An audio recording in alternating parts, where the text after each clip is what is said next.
Hello everyone, I'm Thomas, and I'm here to help you unwind and drift off tonight. I know many of you use this video to fall asleep, so before you get too cozy, don't forget to like the video and subscribe to my channel, Stories for Sleep. Also, let me know in the comments, where are you from, and what time is it as you're watching this. Now settle in, get comfortable, and let yourself relax. The odd kids. One summer, when I was a boy, my parents sent me to stay with my grandparents for the break.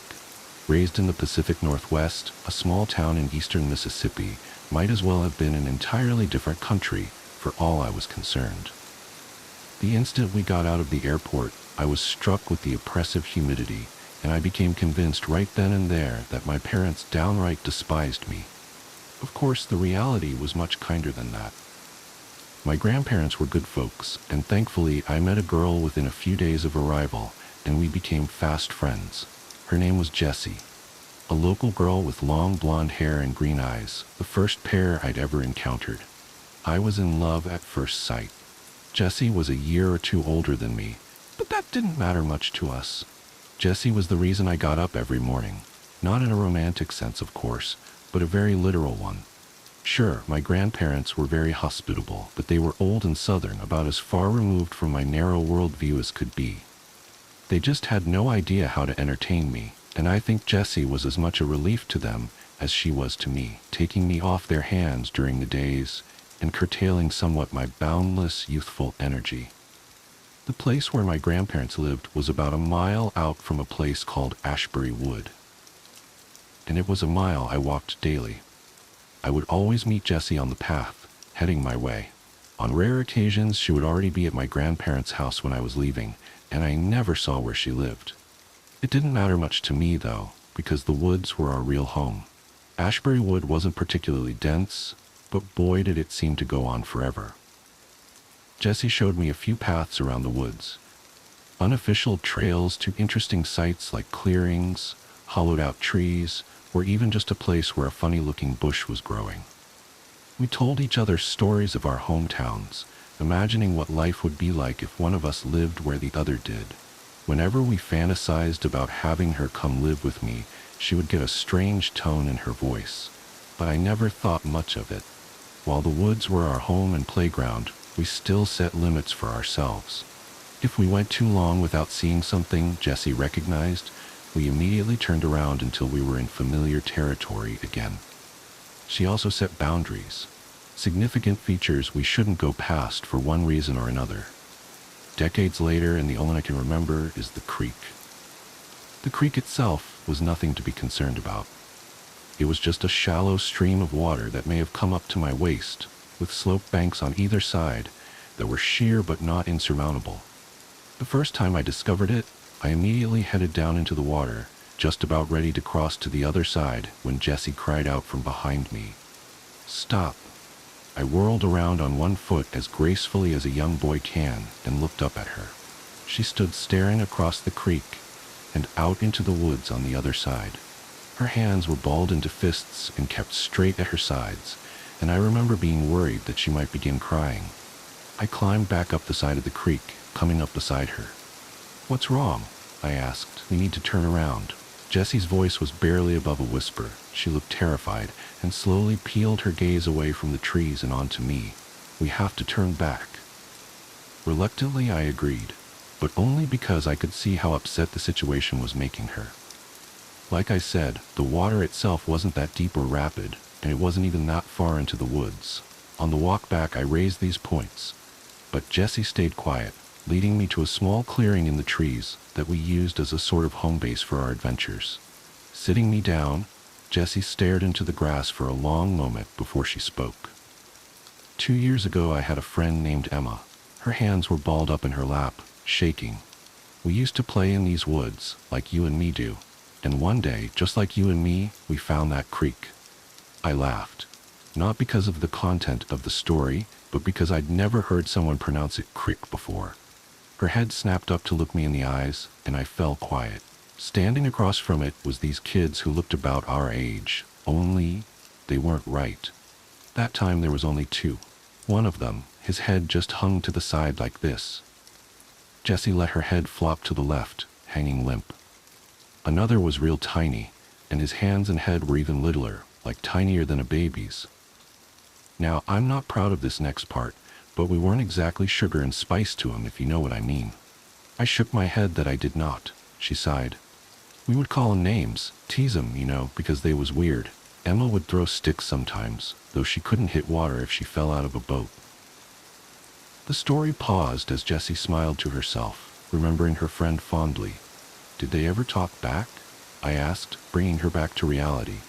Nah, she said, shaking her head. Just stood there looking at us and making these weird squeaking noises. Emma and me, we started calling them odd kids. 'Cause they were kids and they sure as shit were odd. I blushed at such intense language, but Jessie didn't notice. But no matter what we did to them, they never came across the creek. Always just stood on the other side, staring and squeaking. Wasn't always the two, neither. There was different ones, 4 or 5 in all, I think. What happened to Emma? The direction the story was going was obvious, and I was eager to learn. Jessie stayed quiet for a long while, staring into the ground and absently picking at the grass beneath her. So at first we were afraid, right? The odd kids weren't normal, and we would scare each other silly, telling stories of how they eat people and like to run around naked together, just dumb stuff. But as time went on, we got less and less scared of them. It got to the point where we'd stand right on the other side of the creek and dare them to cross over, but they never would. One day, we're sitting there talking to ourselves, ignoring the weird-headed one like he's just another tree, and Emma said something about him being too chicken to cross. We both looked at him, and he just walked off, turned around and went deeper into the woods, till eventually we couldn't see him. And I teased Emma that he was daring her to follow him, that she was a chicken if she didn't go. I was listening with rapt attention at this point. To my young mind, this girl's tale of terror more closely resembled a great campfire story, made even better by the fact that it allegedly took place only a brisk walk away from where I sat. Together, the two of us crossed the creek, 'cause like you said, it ain't that big, and we climbed up onto the other side and chased after him. We went maybe a quarter mile in before we start hearing that squeaking again, only up close it didn't sound like squeaking anymore. It sounded like chittering. They surrounded us faster than either of us expected, coming out of the trees like ghosts. I was frozen in fear. I couldn't move a muscle, just staring at the odd kids and wondering what was going to happen. Then one of them, the limp-headed one, he grabbed Emma and she screamed, and it's like it woke me up. I tore out of there as fast as I could go, practically leaped the creek in a single jump and ran all the way home. My lungs was on fire by the time I stopped, and I was crying all over the place, people trying to get me to tell them what happened, but her voice trailed off, and I could see tears welling in her eyes. Did you? I asked. She shook her head, blinking away the tears. I felt guilty, she admitted. I felt guilty for leaving her, and I just kept thinking that she'd come home, that she'd be right behind me, and we'd cry about it and never ever go across that damn creek again. But she didn't. Jessie shook her head again. But she didn't, she repeated. She didn't ever come back. Nobody ever went looking for her neither, 'cause she was an orphan. I didn't say nothing, and so nobody even knew to look. Staring out into the woods in the direction of the creek, Jessie's voice cracked. The odd kids got her. I don't know what they did with her. I'm sorry. I tried consoling her, unsure of what to say, but Jessie wasn't paying attention to me anymore. She stood up, brushed the dirt off her denim shorts, and started walking towards town. I got up and chased after her. Wait, I cried. Where are you going? Home. Home? But why? The concept seemed alien to me. It was the middle of the day. Who would want to stay indoors? I can't stay in these woods. Not today. She paused. You should go home too. We'll meet up tomorrow morning. But nothing. She stopped and turned to face me. Go home. Jessie started to turn around again before something else occurred to her. And don't ever go across the creek. You hear me? I nodded silently, and she reached out, grabbing my shoulders and giving me a firm shake. Say it, she demanded. I promise. No going across the creek, I said timidly. She stared into my eyes as if searching my soul for a way to ensure my sincerity. Whether she found it or not, she eventually released me and headed off, leaving me standing alone in the woods with nothing on my hands but free time and my own thoughts. I looked back in the direction of the creek and the mysterious woods beyond. Were there really such a thing as odd kids? I knew monsters didn't exist in Oregon, but here in Mississippi, it felt like anything could be true. Plus, Jesse had told the story with such conviction that it felt disloyal to be skeptical. I spent the rest of the day in the woods, wandering aimlessly. Part of me wanted to go back to the creek, but, real or not, Jesse's story had scared the hell out of me. At one point I got just close enough that I could make the creek out through the trees, and I peered as hard as I could at the bank on the other side. I wanted to make out a pair of eyes staring back at me, or hear that chittering Jesse had talked about. Heck, at that point I would have accepted a quick blur between the trees as concrete evidence. But despite my willingness to believe, nothing came forward to present itself. The opposite bank was devoid of life, and I didn't have the gall to investigate any closer. As the sky dimmed, I reluctantly began the long walk home, unaccompanied for the first time all summer. I considered Jessie's story of the odd kids, and almost started to get a little angry with her. Of course they didn't exist. She made them up just to mess with me, and threw in another girl, conveniently orphaned, to drive home the scare. I shook my head and laughed, thinking about how gullible I had been.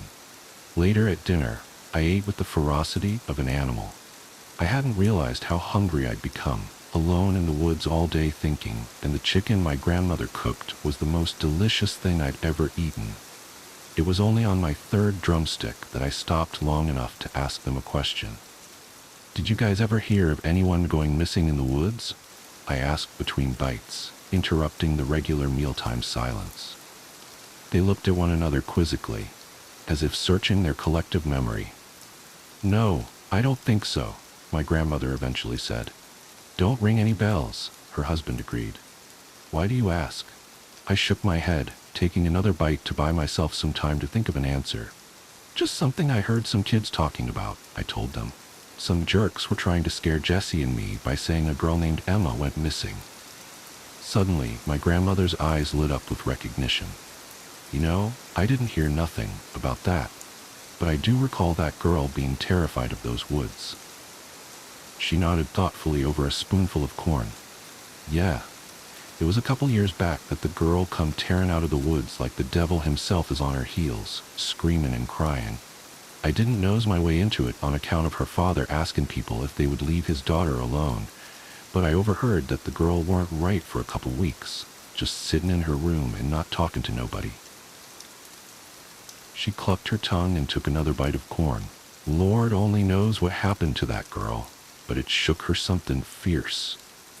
I suddenly felt a sick terror in my stomach, like the feeling you get watching a recording of yourself only to see something terrifying looming just out of your sight. Something you never knew was there. Did this mean the odd kids were real? Had they been watching me as I stepped into the creek? So you never found out what happened? I hesitantly asked, unsure if I wanted the answer. Grandma just shook her head, and the three of us continued eating in silence. Grandpa brought up a baseball game he'd seen on TV earlier that day, and I feigned interest as well as I could, but I wasn't all there. My mind was back in the woods at that creek, inspecting every square inch of my memory for a sign of something else. Sleep didn't come easy that night, and when it did, it was wrought with nightmares. Thoughts of the odd kids crawled through my mind, bringing me back to the creek. Looking deeper into the woods, I saw dozens of pairs of eyes staring back at me, slowly bobbing back and forth as though they were advancing towards me. My dream self was paralyzed, helpless to do anything but watch as the monsters came out of the shadows. The one Jesse had described, with his head sagging to the side, led the plodding advance. As a group, the odd kids crawled down into the creek, dragging broken limbs and torn flesh behind them, each of them chittering off tempo with the others to create a horrible cacophony of noise that filled my ears and bore into my soul. Staring into the hungry eyes of the limp-headed leader as he reached out to drag me down, I awoke screaming. The noise still rang in my ears, and, coupled with my panic, caused me to flail against my blankets as though they were trying to engulf me. I fell onto the floor with a hard thud, finally coming to rest. My grandfather burst into the room, and my grandmother was close behind him. "Are you okay?" he bellowed, still full of adrenaline, even though he was beginning to realize there was no threat. Embarrassed, I kicked the sheets off of me and stood up. "Yeah, just a bad dream?" I muttered. As I came to my senses, I realized the noise I had been hearing was the sound of cicadas filling the room, broadcasting their mating calls to the world. Laughing off their overzealous response, my grandparents led me downstairs to breakfast, which I accepted readily. That morning, I walked all the way to the woods without running into Jessie. I stood at the edge of the path looking back down the road, trying to make out her figure, but nobody was there. Sighing, I walked all the way back to my house, then down to the woods again. There was no sign of her. My adolescent mind filled once more with nightmarish imagery, but I did my best to stay grounded in reality. She was the last person who would have gone across the creek, and if the odd kids ever ventured out of the woods, surely people around town would talk about them, right? Armed with these rationalizations, I decided to head to our favorite clearing and wait for her. She wasn't there when I arrived. Part of me had expected her to be waiting in the grass, ready to laugh in my face when she learned how I'd walked up and down the path 2 more times before thinking to check our spot.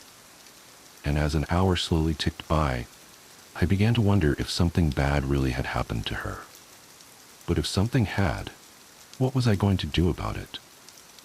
I had no idea where she lived, and she was the only kid I knew in the area. Almost unconsciously, I began to head towards the creek. I had only promised I wouldn't cross it, after all, and if she was so concerned about my whereabouts, she should have let me know where she was going to be. Besides, if she had been able to outpace the odd kids when they were right beside her, I would be able to get away long before they got close. My legs were filled with a giddy, nervous energy as I kept walking, sometimes at a quick pace, and others at barely a shuffle. Once the creek itself was in view, I began to move from tree to tree, using them like cover from whatever might lurk on the other side of the creek. I inched closer, cautious to not disturb even a single twig in my approach. Finally, I was only a few yards from the near bank of the creek. I crouched down and quietly got to my hands and knees, closing the last stretch on all fours and keeping a close watch on the trees ahead of me. I hissed out Jessie's name in a low voice, straining my ears into the woods to catch anything of interest. But nothing happened. It was just another ordinary day, and I was just some weird little boy whispering into the forest. I was just about to turn around when a brief flash of movement caught my eye. I hadn't noticed it before because I was scanning the ground, but turning my eyes up, I saw a silhouette of something I couldn't quite make out. It swayed gently in the breeze as though it was suspended from the branches. The leaves broke up the distant form, which must have been several dozens of feet away, and I immediately forgot my promise to Jessie. I had to know what that thing was. Just as I was about to swing my legs down the bank of the creek, a call startled me to my feet in an instant. "What are you doing?" Jessie was standing a ways behind me, clinging onto a tree as though she might fall without its support. Though her tone was one of anger, her face was ghost white. She beckoned me towards her, clearly unwilling to go closer to the creek than she was. I twisted my body around, raising an arm to point at the thing I had seen in the treetops, but I couldn't relocate it. I saw something," I said, scanning the leaves for the swaying form. "And with any luck, it didn't see you." She hissed, stamping her foot in the dirt. I shook my head, my boyish curiosity trumping her obvious fear. "Don't be such a scaredy cat," I said, crouching down to see if I could find the figure in the branches. Briefly, I wondered if it had moved, but that seemed impossible. Whatever it wasn't animate. "I'm going across." "No," Jessie screamed, lunging towards me. I was already startled by her cry, and mid-turn she collided into me at full force, sending us both tumbling down the bank and into the creek. We yelled and flailed as we fell, both of us landing on my back. The muddy water babbled over us and I scooted away, pulling myself onto the far bank of the creek. Jessie followed, more out of a desire to get out of the water than anything. "Nice going," I said sarcastically. The water was actually a little refreshing in the summertime heat, but we knew that before long we'd be drowning in humidity, our damp clothes suffocating what little comfort sweating brought. I crawled up onto the opposite side of the creek, once again raising my eyes to the branches to find what I'd seen. Please, please, can we go? Jessie was at my side, clutching my arm despite the fact that I was a good half a foot shorter than she was. We really need to go, please. Come on, just a little bit further. Wonder and excitement had overtaken all other emotions in my mind. Before, when the creek was just a memory, it was easy to picture a world of monsters lurking just across the way. Now that I was here, in the light of day, I felt empowered. I could see that there weren't monsters, so obviously I was safe. I'm lucky to be alive. Tugging Jessie forward, I walked to the spot where I had seen the thing hanging from the trees, but now it was nowhere to be found. From where I was standing, I could still make out the creek, and I tried to imagine myself crouched low on the other side, looking up into the branches. The wind blew lazily through the leaves, shaking them this way and that, but nothing unnatural hung from the canopy. I saw something right here, I said aloud, justifying my persistence to Jessie. I did feel bad for dragging her somewhere she obviously didn't want to be, and I thought if I'd had something to show for it, maybe she would have understood. Instead, here I was, staring up into the trees like an idiot with a terrified girl clinging to my side. Her eyes darted back and forth across the tree line, as if waiting for something to suddenly appear and attack us. Unwilling to leave empty-handed, I coaxed us slowly forward. As we pressed on, the woods around us seemed to get quieter, as if we were entering some sort of dead zone in the forest, a place where even the birds and critters refused to go.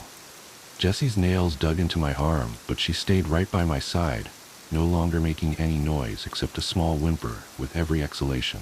After another 5 or 10 minutes of walking, we came across a rocky outcropping jutting out of the ground and a small hole leading down. Intrigued as I was by the promise of more adventure, something else caught our attention. A strange doll lay propped against the mouth of the cave, facing us. Its elongated forehead drooped slightly over its face, making the upper right side of its head concave. Its eyes were small and beady and black, shining in the midday sun, and tufts of hair had been placed into its scalp in a disorganized manner. It was garbed only in small denim overalls covering grungy cloth skin. Before I could even draw breath to comment on it, Jessie was fiercely tugging me away. "That's it! That's one of them!" She was practically screaming, raw terror coming through in her voice, but her reaction was scaring me more than the object itself. That was an odd kid? An oversized doll? "Calm down," I said, tugging back against her. "It can't be. Look at it, it's not breathing. It's just a doll." Wrenching my arm out of her grip, Jessie fell face first in the dirt, but was on her feet a second later. I heard her starting to run and turned to tell her that she didn't have to get any closer if she was scared, that I would go examine it alone. As I stared in her direction, however, my voice caught in my throat. Standing where Jessie and I had been not 20 seconds ago was another doll, only this one was different. It was cleaner and more well-made, as if whoever had made the one by the cave had learned from their mistakes.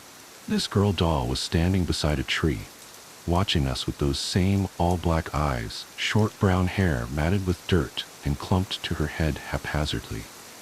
A tattered red dress clung desperately to her right shoulder, and beneath it the cloth skin looked much cleaner than the others, much more real. Before I could say a word, Jessie broke the silence. I expected her to shriek, but instead what came out of her mouth was barely above a whisper. "Emma?" The girl doll took a step forward, and my terror levels shot up to their limits. I glanced backwards to see the other doll was pulling itself to its feet, awkwardly shambling towards us.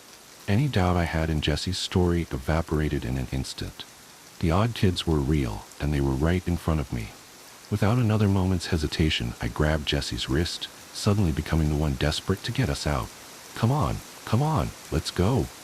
I yelled at her, but she didn't even seem to hear me. She instead began to walk towards the girl doll, towards Emma, I guessed, though I couldn't see how that could ever have been Jessie's friend. I kept pulling at her arm even as the thing behind her got closer. Jessie was focused exclusively on the other girl, blocking out the whole rest of the world. The doll reached out to Jessie, and she raised her own hand out as well. "Jess," I began to say, but I was interrupted by a heavy object falling directly onto my best friend, sending her crumpling into the dirt. On top of her was a small, human-like figure, with the head and hands proportionally much smaller than they should have been. Finally, observing one up close, I realized their skin wasn't just dirty cloth. It was rotten, mottled flesh. I scrambled backwards as the little creature gripped Jessie by the hair, tugging her head up painfully. Jessie screamed and clawed at the ground, trying to shove the thing off of her. But the creature she'd called Emma sagged to its knees, clamped a hand over her mouth, then turned its head to look at me. Energy surged to my legs and I shot upright. I was in full panic mode, operating on a primal instinct to flee. But just as I started to run, I collided into a solid force that knocked me back down to the ground. Another one of those things stood before me, his head flopping awkwardly to the left just as Jessie had demonstrated. The one I had seen slumped by the cave came into my view, holding a large rock in its hands. Before I could roll out of the way, the weight came down on my head, sending a splitting pain through my skull. My vision went white and a deafening ringing filled my ears. But I stayed conscious throughout. I could faintly feel things tugging at me, pulling me across the ground as I struggled just to regain my senses.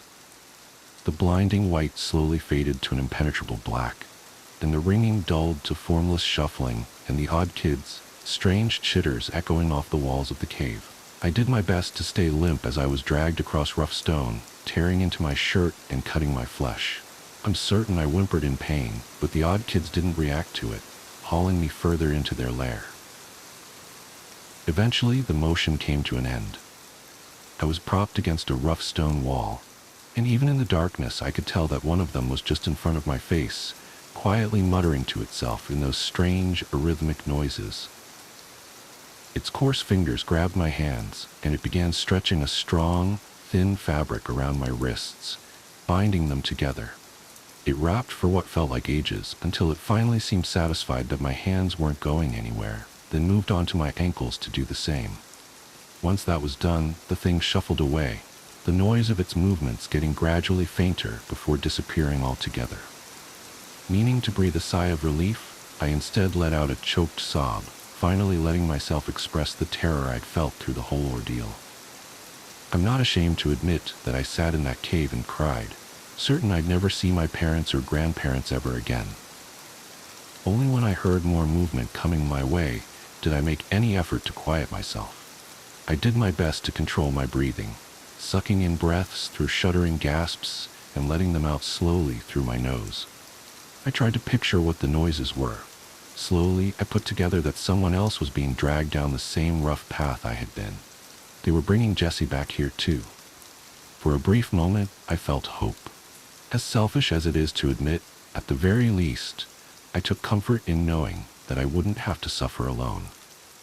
Part of me even entertained the notion that perhaps together Jessie and I could escape this cave and never ever come back to these awful woods again. Of course, the reality of this plan had many obstacles. The cave was utterly dark, something that didn't seem to affect the odd kids one bit. For all I knew, there was one sitting in the room with me, silently watching and waiting for me to make a move so it could pounce on me again and finish the job. On top of that, they easily outnumbered us. The odds were stacked against us in every conceivable way. Jessie noisily entered the room in which I was kept, and her muffled screaming gave me a sense of the dimensions of the room. It seemed smaller than I expected, likely only a little bigger than my own bedroom. Still, it was plenty big for storing the two of us. Just as I was wondering if they would leave Jessie and me alone together, the room was filled with a soft blue luminescence. One of the odd kids, I couldn't tell which with their back turned to me, was brushing their fingers against a strange kind of moss on the far wall, and the agitation sparked a chain reaction across the entire plant. Tendrils of blue light arced over the wall in a brilliant pattern, the illumination branching off itself like a snowflake before finally filling in, covering the cave wall in the most beautiful display I'd ever seen. And there, in front of the glowing moss, was Jessie. She had been laid out on an obviously man-made dirt platform, and her struggles stilled as puffs of spores from the glowing moss fell onto her. The odd kid stood over her, observing for a moment before bending forward over her. In my life, I had never heard the sound of flesh tearing, but the very first time was unmistakable. I jerked at the noise, as if it had been my own skin, and my heart beat so fast I worried that it would give me away. I screwed my eyes shut and just listened as the odd kid did God knows what to my helpless friend only a few feet from my face. Mustering up what courage I could, I began to work the bonds around my wrists against a jagged rock, working just slow enough to not make too much noise. The ripping noise soon gave way to gurgles and wet squishing, but I didn't allow myself to picture it. Instead, I thought about my grandparents, about seeing their warm smiles one more time. I thought about the airplane that would take me out of Mississippi, and I thought of every excuse I would ever use for the rest of my life to keep from getting on another plane back. I had to survive this. I had to. Sure enough, the ropes came free with enough effort. Once they were weak enough, I managed to pull them apart with brute strength, the fibers tearing away from each other with a soft sound, something that was almost pleasing contrasted against the disturbing noises coming from across the room. I groped around in the near dark, my fingers moving from rock to rock until I found something loose enough and big enough that I felt comfortable with it. I now stared directly at the odd kid. Its back still turned as it performed its macabre ritual on my friend. Sawing the rock across the ropes around my ankles, I worked my nerve up to what I was going to have to do next. Armed with a rock, I was going to attack the odd kid, knocking them out with one good blow. Fair play, I thought to myself.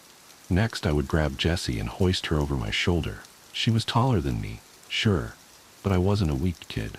After that, we would sneak out of the cave somehow, then sprint back to my grandparents' house and be safe. The wraps across my ankles fell away, and I slowly stretched my legs out before getting them underneath me. The odd kid was still oblivious to me, and part of me hated that. Here I was, about to bash in its skull with a rock, and it didn't even consider me enough of a threat to turn around and check on me. "Hey," I whispered. The rock clutched tight in my fist as I held it out to the side behind my head. The odd kid finally swiveled around, and I stared into its soulless black eyes one last time before bringing the weapon across. The sensation was nothing like I expected. Instead of a solid blow and a resonating crack, my hand squelched through its blotchy skin with little resistance. I stood there, stunned and staring into its remaining eye as its face hung loosely around my wrist. Soft scratches made their way across my hand, and I jerked it back, the force of my fist pulling out of its head, tearing another gouge through the skin that was not skin. Looking down at my hand, I saw the single most horrific thing I have ever seen in my life. Instead of brains, blood, and gore covering my hand, there were bugs. Centipedes, spiders, ants, and more, too numerous to count, swarmed over my skin. The bag of flesh before me slumped to its knees before keeling over, its occupants surging out of the hole in its neck. I lost it. I screamed at the top of my lungs and beat my arm against the wall of the cave, sloughing off the vermin in sheets. Through the chaos, I called out Jessie's name, forgetting at the time that I had already expected her to be unconscious at best. Her head tilted to the side, and she raised herself up onto her elbows, staring at me. My heart swelled, thinking for a moment that if nothing else, at least we would get out of this alive. When the azure glow of the moss reflected off Jessie's all-black eyes, I ran. Through the darkness I ran, heedless of the frantic chittering that echoed off the stone all around me.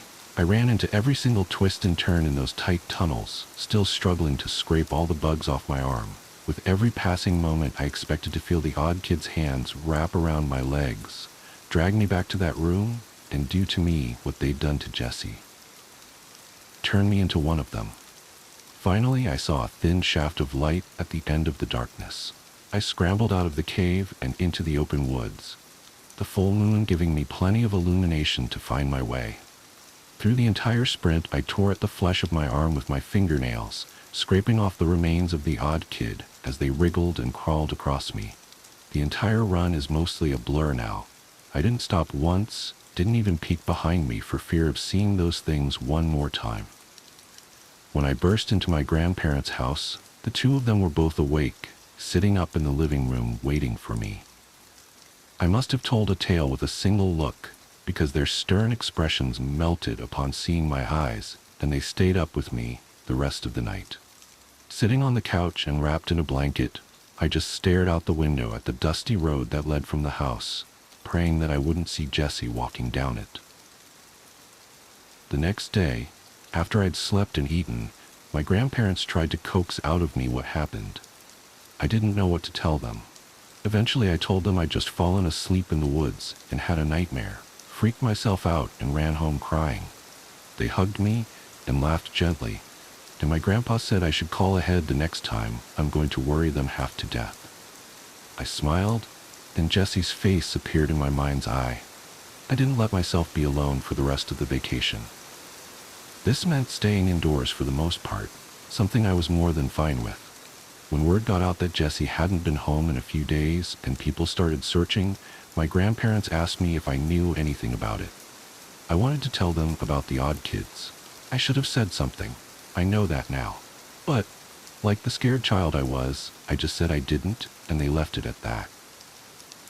3 weeks later, I got on a plane and went home. And for the first time since the cave, I felt like I could breathe again. I no longer had the threat of the odd kids looming over me, just waiting for a moment's lapse in readiness so they could pounce. I'd like to say that I don't know what happened to Jessie, that her fate remains a mystery, but that would be the coward's way out. Jessie died because of me.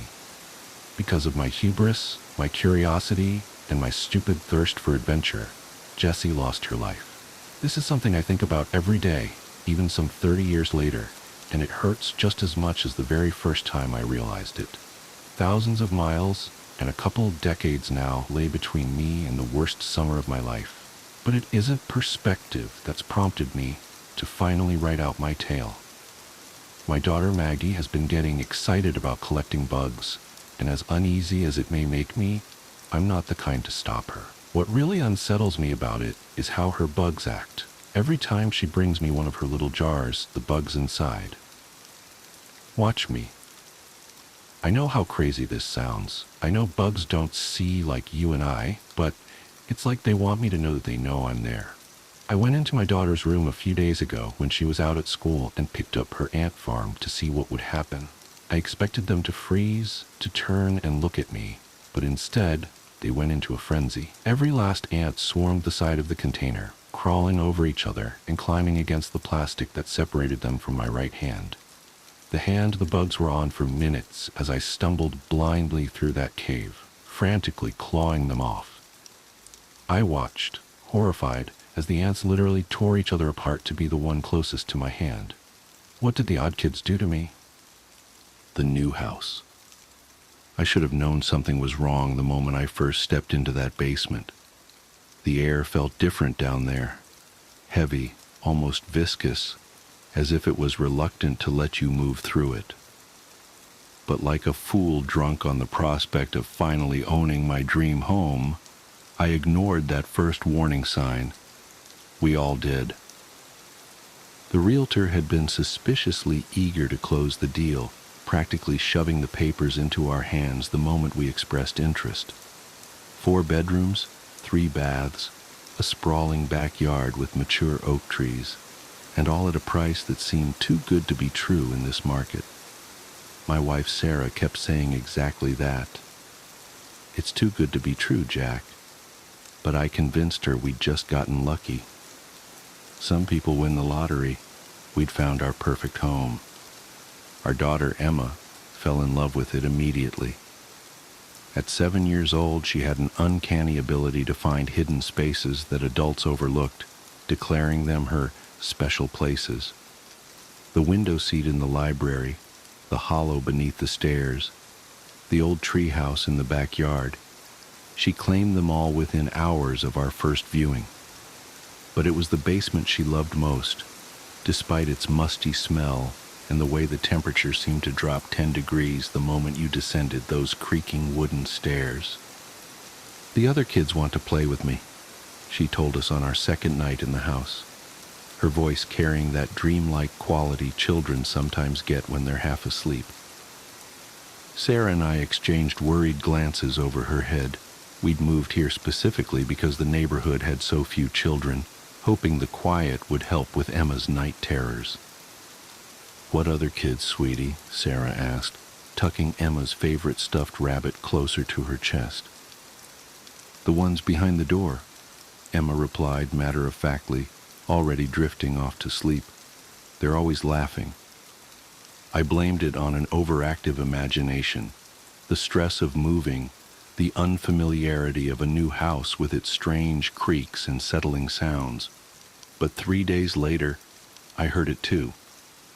I was in the basement organizing our boxes of Christmas decorations. Sarah insisted they needed to be easily accessible even though it was only August, when the sound first reached my ears. It was faint, like wind through leaves, but unmistakable, children's laughter, high and clear and musical. I froze, my hand still gripping a tangled string of lights, and listened harder. The sound grew stronger, and with it came the sensation of being watched. The air grew colder, and the single bare bulb hanging from the ceiling seemed to dim, its light becoming sickly and wan. The laughter was coming from behind the far wall, where a stack of moving boxes partially obscured the basement's rough concrete surface.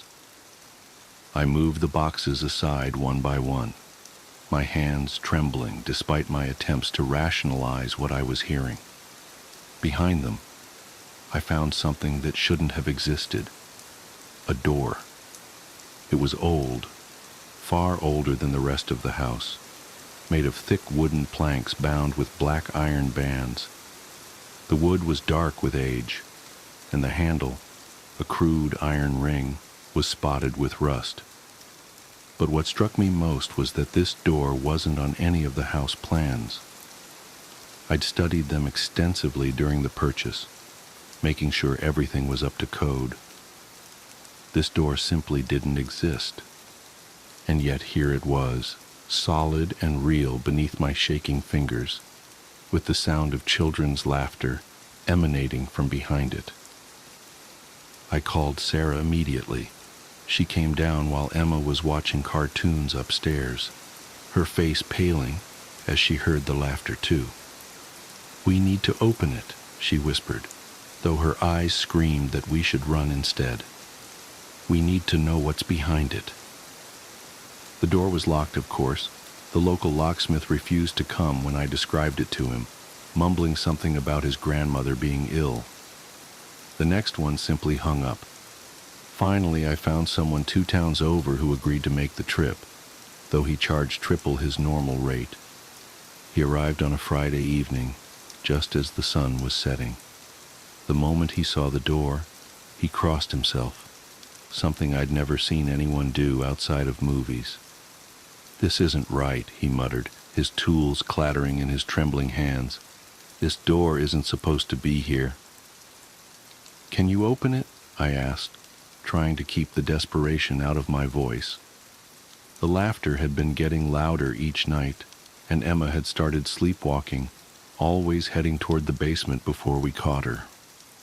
The locksmith worked for nearly an hour, his face growing paler and his hands shakier with each passing minute.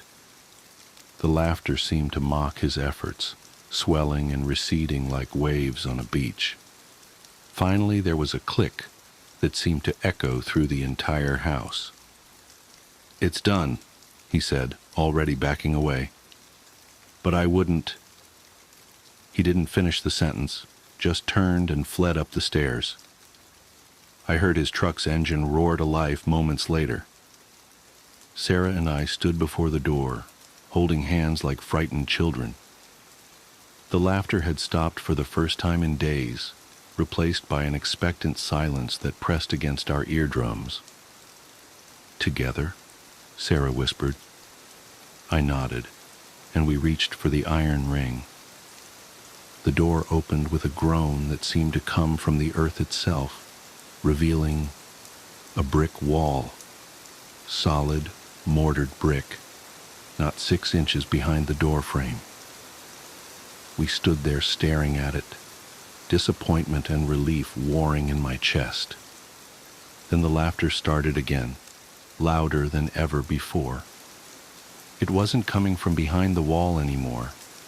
It was coming from everywhere, filling the basement with its manic chorus. And now we could hear words mixed in with the laughter. You found us. You found us. Now you have to stay. The temperature plummeted. Our breath clouded in front of us, and frost began forming on the brick wall. As we watched in horror, handprints appeared in the frost, tiny handprints, like those of small children. They pressed outward, as if dozens of small hands were pushing against the other side of the wall. We ran upstairs and found Emma standing in the kitchen, her eyes wide and blank. "They're coming through," she said in a voice that wasn't quite her own. "They've been waiting so long to play." That was 3 weeks ago. The laughter hasn't stopped since then. It follows us through the house, day and night, growing louder and more insistent. The handprints appear on every mirror, every window, every surface that can hold frost. At night, we hear scratching in the walls, getting closer to breaking through. Emma talks to them now. We'll find her sitting in corners, giggling at nothing, having conversations with empty air. Sometimes objects move when we're not looking. Toys arrange themselves in circles. Doors open and close on their own. And yesterday, I found all our photos turned to face the wall. The brick wall is changing too. The mortar between the bricks is crumbling, turning to dust that drifts down like gray snow. Sometimes I think I can see movement in the gaps, tiny fingers poking through, testing their prison strength. The laughter gets louder whenever I notice this, as if they know I'm watching. Sarah wants to leave, but we can't. We've tried 3 times now. Each time we pack our bags and load the car, but when we try to drive away, we find ourselves turning back toward the house, compelled by some force we can't resist. The children's laughter follows us, no matter how far we drive. Last night, I woke to find Emma standing by our bed, her small figure silhouetted against the darkness. "They're almost here, Daddy," she said, her voice mixed with others. "They just need a little more time, a little more strength." She turned to look at me, and in the faint light from the window, I saw that her eyes were solid black, like holes in her face. "They need us to play with them, forever." The worst part is, I'm starting to hear other sounds mixing with the laughter now. Adult voices, familiar ones. Sarah's laugh is in there sometimes, high and clear, like it used to be before all this started. And yesterday, I caught myself laughing along with them, a sound that wasn't quite human anymore. The brick wall is barely holding now. Large chunks of mortar fall away each hour, and the gaps between the bricks are wide enough to see through. Sometimes I catch glimpses of what's on the other side, a darkness deeper than any I've ever known, filled with movement and the sound of small feet pattering on cold stone. They're getting closer. The laughter is so loud now that it drowns out all other sounds. Emma spends most of her time in the basement, sitting cross-legged in front of the door, having animated conversations with whatever lurks behind that crumbling wall. Sarah's eyes are starting to look like Emma's, darker, emptier, reflecting things I can't see. And I think I'm changing too. The laughter doesn't frighten me as much anymore. Sometimes I find myself smiling when I hear it, feeling an odd warmth in my chest despite the perpetual cold. Part of me wants to help them break through, to finally meet the children we've been hearing all these weeks. This morning, I found myself standing in front of the brick wall, my fingers tracing the crumbling mortar. The gaps are almost wide enough now. Behind the wall, I can hear them moving closer, their little hands scraping against the bricks. Their laughter is sweeter now, almost seductive, promising games and joy and eternal playtime. The world beyond our house seems less and less real with each passing day. The sunlight looks wrong, too bright and harsh compared to the soft darkness of the basement. Food tastes like ash in our mouths, but we don't feel hungry anymore. Sleep comes in brief, turbulent bursts, filled with dreams of small hands reaching for us, of rooms that shouldn't exist, and doors that lead to impossible places. Emma says they're teaching her new games, games that normal children couldn't play, games that change the rules of what's possible. Sometimes I see her floating a few inches above her bed, giggling as she spins slowly in the air. Sarah found her walking on the ceiling yesterday, her hair hanging down like a curtain of darkness, her black eyes shining with impossible light. The brick wall will fall soon. Maybe tonight, maybe tomorrow. The children tell me it doesn't matter. Time doesn't work the same way where they are. They've been waiting for decades, centuries perhaps, for someone to open that door and give them the strength they needed. All those previous families, all those lost children, they're all still there, playing their eternal games in the darkness beyond the wall. I should be terrified. I should be fighting this with every ounce of strength I have. But the laughter has worked its way into my soul now, replacing my fear with a strange, giddy anticipation. Part of me knows that when the wall finally falls, we'll cease to be ourselves. We'll join the chorus of laughter that echoes through this house, become part of whatever darkness lurks behind that impossible door. But another part of me, growing stronger each day, whispers that maybe that's not such a bad thing. Maybe we'll be happy there, in that eternal playground where physics and reality are just suggestions, where every game lasts forever and no one ever has to grow up. The first brick just fell from the wall. I can see small pale hands reaching through the gap, their fingers impossibly long and delicate. Emma is bouncing with excitement, her feet no longer touching the ground. Sarah's smile is too wide now, stretching past the normal limits of her face. And me?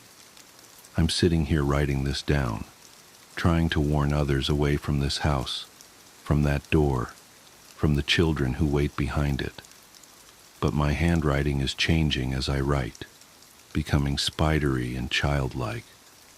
The pen keeps giggling in my hand. They're calling us now. The gap in the wall is wide enough to see their faces, or what passes for faces in that impossible darkness. Such wonderful games they have planned for us. Such marvelous toys they want to share. If you're reading this, stay away from this house. Don't be fooled by the perfect price, the spacious rooms, the beautiful yard. Don't open doors that shouldn't exist. But if you do, if you hear children laughing behind a wall, if you feel small hands tugging at your sleeve in the darkness, well, maybe we'll play together someday. Forever and ever and ever and ever and... I'm a search and rescue officer for the U.S. Forest Service Part 1. I wasn't sure where else to post these stories, so I figured I'd share them here. I've been in SAR officer for a few years now, and along the way I've seen some things that I think you guys will be interested in. I have a pretty good track record for finding missing people. Most of the time they just wander off the path or slip down a small cliff and they can't find their way back. The majority of them have heard the old stay where you are thing, and they don't wander far. But I've had 2 cases where that didn't happen. Both bother me a lot, and I use them as motivation to search even harder on the missing persons cases I get called on. The first was a little boy who was out berry picking with his parents. He and his sister were together, and both of them went missing around the same time. Their parents lost sight of them for a few seconds, and in that time, both the kids apparently wandered off. When their parents couldn't find them, they called us, and we came out to search the area. We found the daughter pretty quickly, and when we asked where her brother was, she told us that he'd been taken away by the bear man. She said he gave her berries and told her to stay quiet, that he wanted to play with her brother for a while. The last she saw of her brother, he was riding on the shoulders of the bear man and seemed calm. Of course, our first thought was abduction, but we never found a trace of another human being in that area. The little girl was also insistent that he wasn't a normal man, but that he was tall and covered in hair, like a bear, and that he had a weird face. We searched that area for weeks. It was one of the longest calls I've ever been on, but we never found a single trace of that kid. The other was a young woman who was out hiking with her mom and grandpa. According to the mother, her daughter had climbed up a tree to get a better view of the forest, and she'd never come back down. They waited at the base of the tree for hours, calling her name, before they called for help. Again, we searched everywhere, and we never found a trace of her. I have no idea where she could possibly have gone, because neither her mother or grandpa saw her come down. A few times, I've been out on my own searching with a canine, and they've tried to lead me straight up cliffs. Not hills, not even rock faces. Straight, sheer cliffs with no possible handholds. It's always baffling, and in those cases we usually find the person on the other side of the cliff, or miles away from where the canine has led us. I'm sure there's an explanation, but it's sort of strange. One particularly sad case involved the recovery of a body. A 9-year-old girl fell down an embankment and got impaled on a dead tree at the base. It was a complete freak accident, but I'll never forget the sound her mother made when we told her what had happened. She saw the body bag being loaded into the ambulance, and she let out the most haunting, heartbroken wail I've ever heard. It was like her whole life was crashing down around her, and a part of her had died with her daughter. I heard from another SAR officer that she killed herself a few weeks after it happened. She couldn't live with the loss of her daughter. I was teamed up with another SAR officer because we'd received reports of bears in the area. We were looking for a guy who hadn't come home from a climbing trip when he was supposed to, and we ended up having to do some serious climbing to get to where we figured he'd be. We found him trapped in a small crevasse with a broken leg. It was not pleasant. He'd been there for almost 2 days, and his leg was very obviously infected.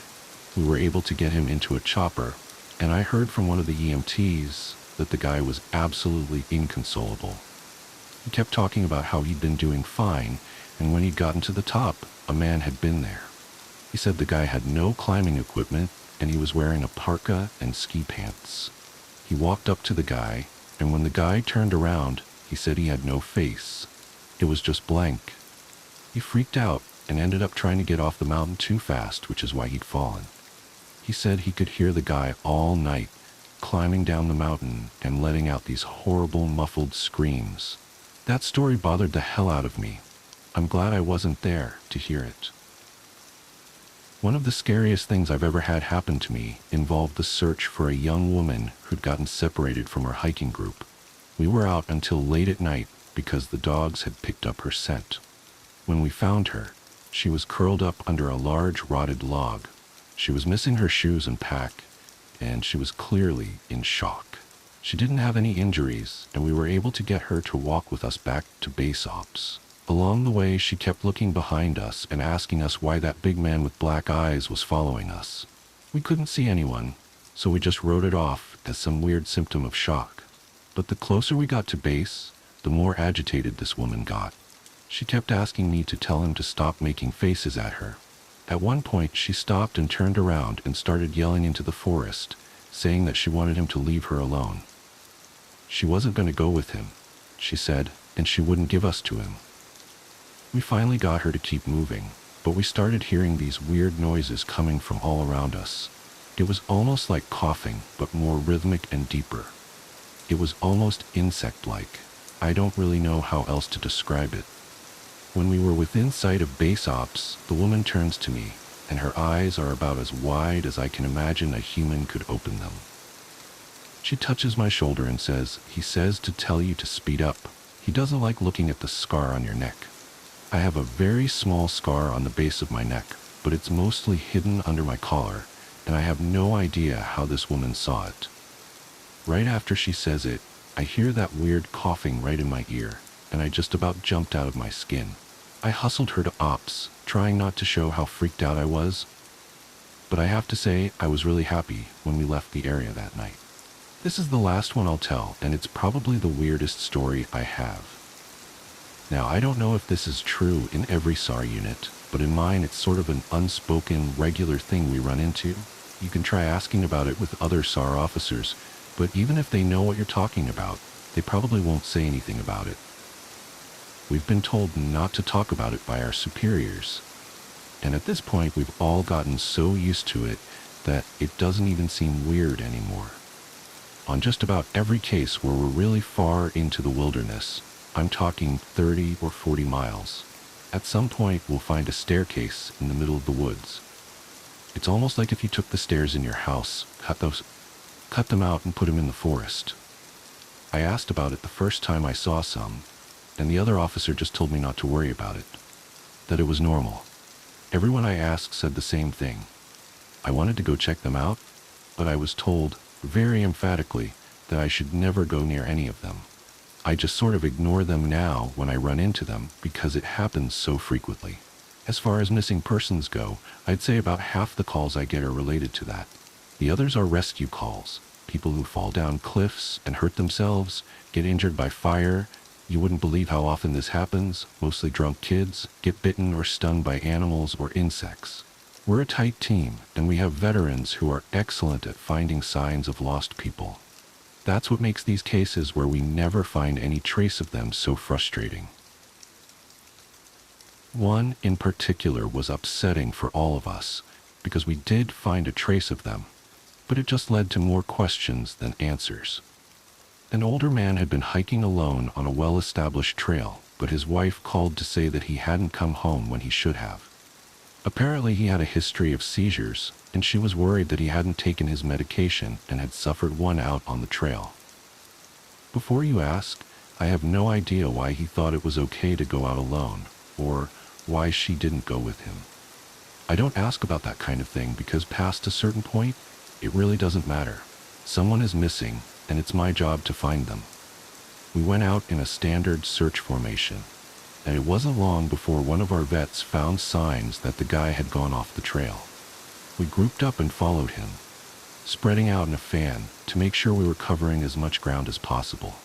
Suddenly, a call comes over the radio telling us to all head back to the vet's location, and we come right away, because this usually means the missing person is injured, and we need a full team to help get them out safely. We meet back up, and the vet is just standing at the base of a tree with his hands on the sides of his head. I ask my buddy what's going on, and he points up into the branches of this tree.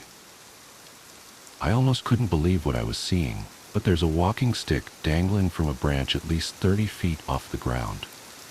The little strap thing on the handle has been looped around the branch and it's just hanging there. There's no way the guy could have tossed it up that far, and we don't see any other signs that he's still in the area. We call up into the tree, but it's obvious no one's in it. We're all just sort of left scratching our heads. We keep searching for the guy, but we never find him. We even bring our canines out, but they lose his scent long before this tree. Eventually, the search is called off because there are other calls we have to attend to, and past a certain point, there's not much we can do. The guy's wife called us every day for months, asking if we'd found her husband, and it was heartbreaking to hear her get more and more hopeless each time. I'm not sure why this call in particular was so upsetting, but I think it was just the sheer improbability of it, that and the questions that were raised. How the hell had this guy's cane ended up there? Did someone kill him and toss that up there as some weird trophy? We did our best to find him, but it was almost like a taunt. We still talk about that one from time to time. Missing kids are the most heartbreaking.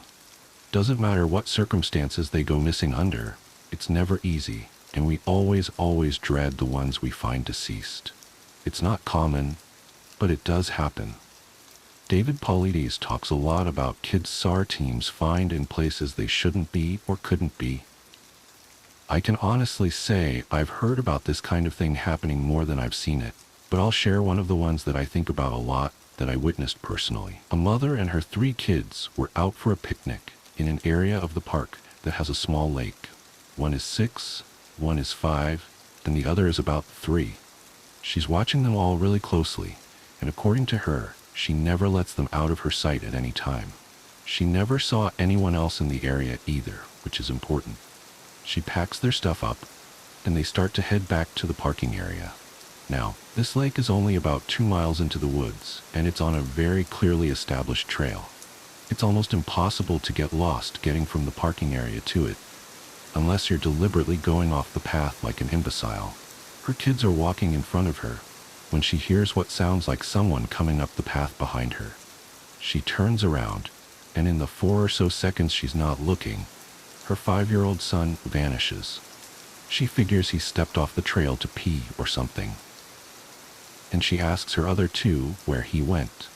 They both tell her that a big man with a scary face came out of the woods next to them, took the kid's hand, and led him into the trees. The 2 remaining kids don't seem upset.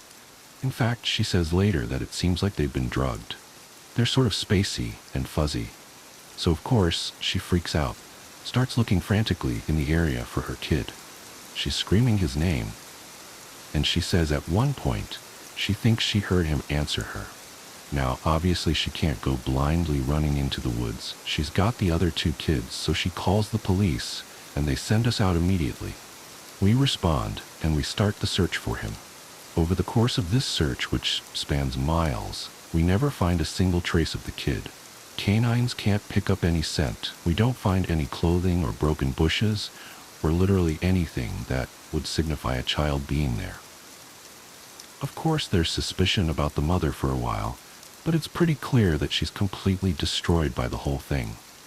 We looked for this kid for weeks, with a lot of volunteer help, but eventually, the search peters out, and we have to move on. The volunteers keep searching, though, and one day we get a call on the radio letting us know that a body has been found and needs to be recovered. They tell us the location, and none of us can believe it. We figure it has to be a different kid. But we go out there, about 15 miles from the site where he vanished, and sure enough, we find the body of the kid we've been looking for. I have been trying to figure out how this kid got where he did ever since we found him, and I've never come up with an answer. A volunteer just happened to be in the area because he figured he might as well look in places no one else would think to, on the off chance the body had been dumped. He comes to the base of a tall, rocky slope, and halfway up, he sees something. He looks through his binoculars, and sure enough, it's the body of a little boy, stuffed in a little opening in the rock. He recognizes the color of the kid's shirt, so he knows right away that it's the missing boy. That's when he calls it in, and we're dispatched. It took us almost an hour to get his body down, and none of us could believe what we were seeing. Not only was this kid 15 miles from where he'd started, there was no possible way he could have gotten up there on his own. This slope is treacherous, and it's hard even for us with our climbing gear. A 5-year-old boy had no way of getting up there. Of that I'm certain. Not only that, but the kid doesn't have a scratch on him. His shoes are gone, but his feet aren't damaged or dirty. So it wasn't as if an animal dragged him up there, and from what we can tell, he hasn't been dead that long. He'd been out there over a month by that point, and it looked like he'd only been dead for at most a day or 2. The whole thing was unbelievably strange, and was one of the most disconcerting calls I've ever been on. We found out later that the coroner determined the kid had died from exposure. He'd frozen to death, probably late at night 2 days before we found him. There were no suspects and no answers. To date, it's one of the weirdest things I've ever seen. The orangutans are skeptical of changes in their cages. "Is this a new couch?" I asked. The psychologist looked at the couch. "Number, same as always." "New chair?" "No." New glasses? No. Are you the same doctor? The psychologist paused. Yes. He scratched his head and sighed. Father sighed the exact same way often. He opened his desk drawer and pulled out a small rectangular bottle of Jim Beam. He raised the bottle to his lips, avoiding eye contact with me, and took a sip. Then he offered the bottle to me. Take a swig. What? I'm retiring in a week. I'm leaving. Take a swig. I took the bottle of whiskey, unscrewed the cap, and took a sip. This isn't whiskey, I said after swallowing. You're right. It's brandy. You noticed that. You're fine. You overreact. You're a clam. Excuse me? It's all the same to a clam. Shel Silverstein wrote that. Would you call a clam stupid because it doesn't notice when prodded by a fish or stepped on by a human? Maybe. The clam functions well enough. But I'm not a clam. And this wasn't whiskey. I shook my head. I'd guessed that it wasn't whiskey. I had no idea that it was actually brandy. The psychologist must have realized this. I wish he did. You don't think my problem is a problem? I asked. It's not. It's a peculiarity. Nothing more. Your mother's been missing for 6 years and you never noticed. It's unobservant, but not abnormal. Your father has accused you of her murder. I've seen families more dysfunctional. You took the bus here all on your own. You are completely normal. Do not let anyone ever tell you otherwise.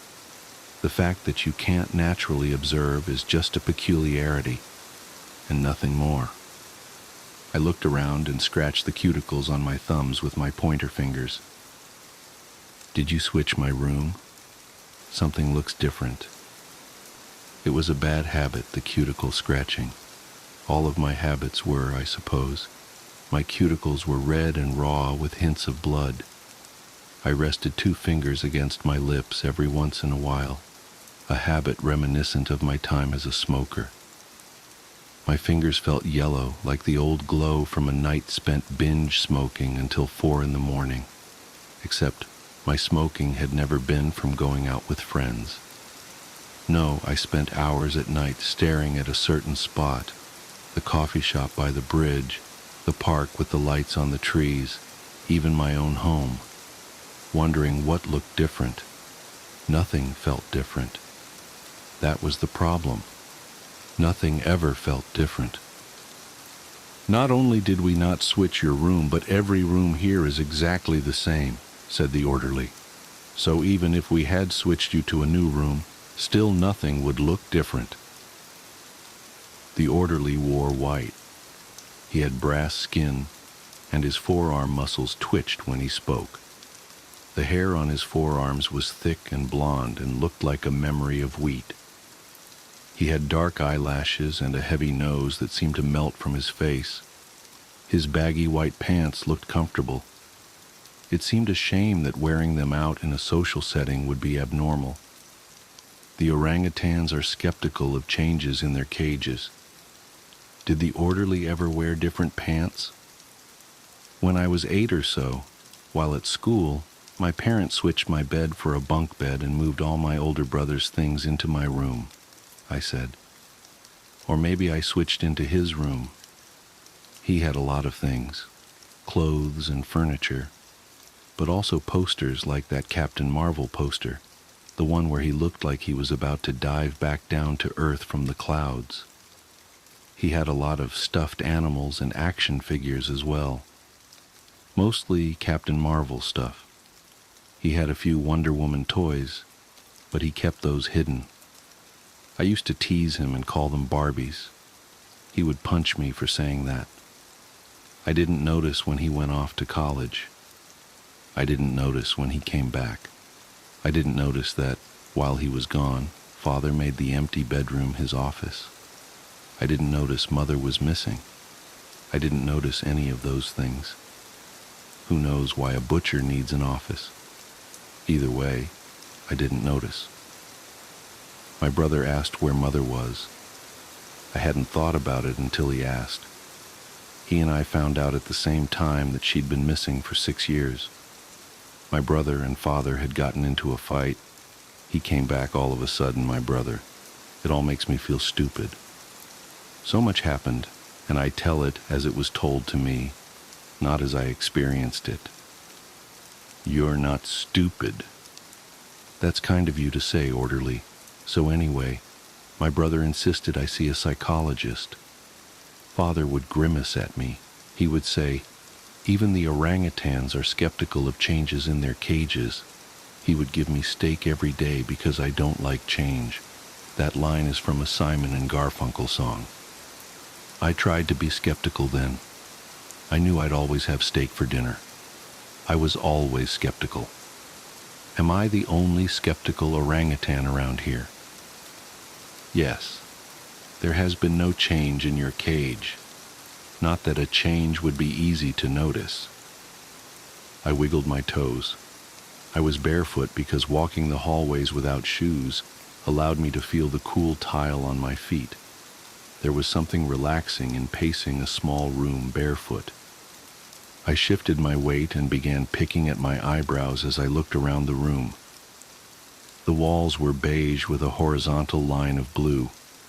The floor, tan tile, details. My psychologist thinks I don't have a problem. You guys think I do.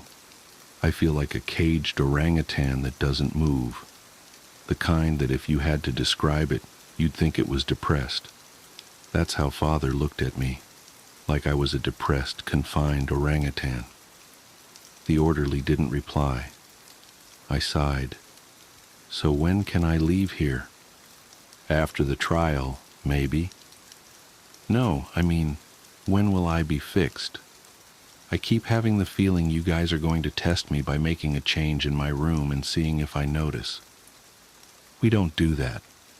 We're here to help you, not play tricks on you. You know that, don't you? My psychologist tests me, I said.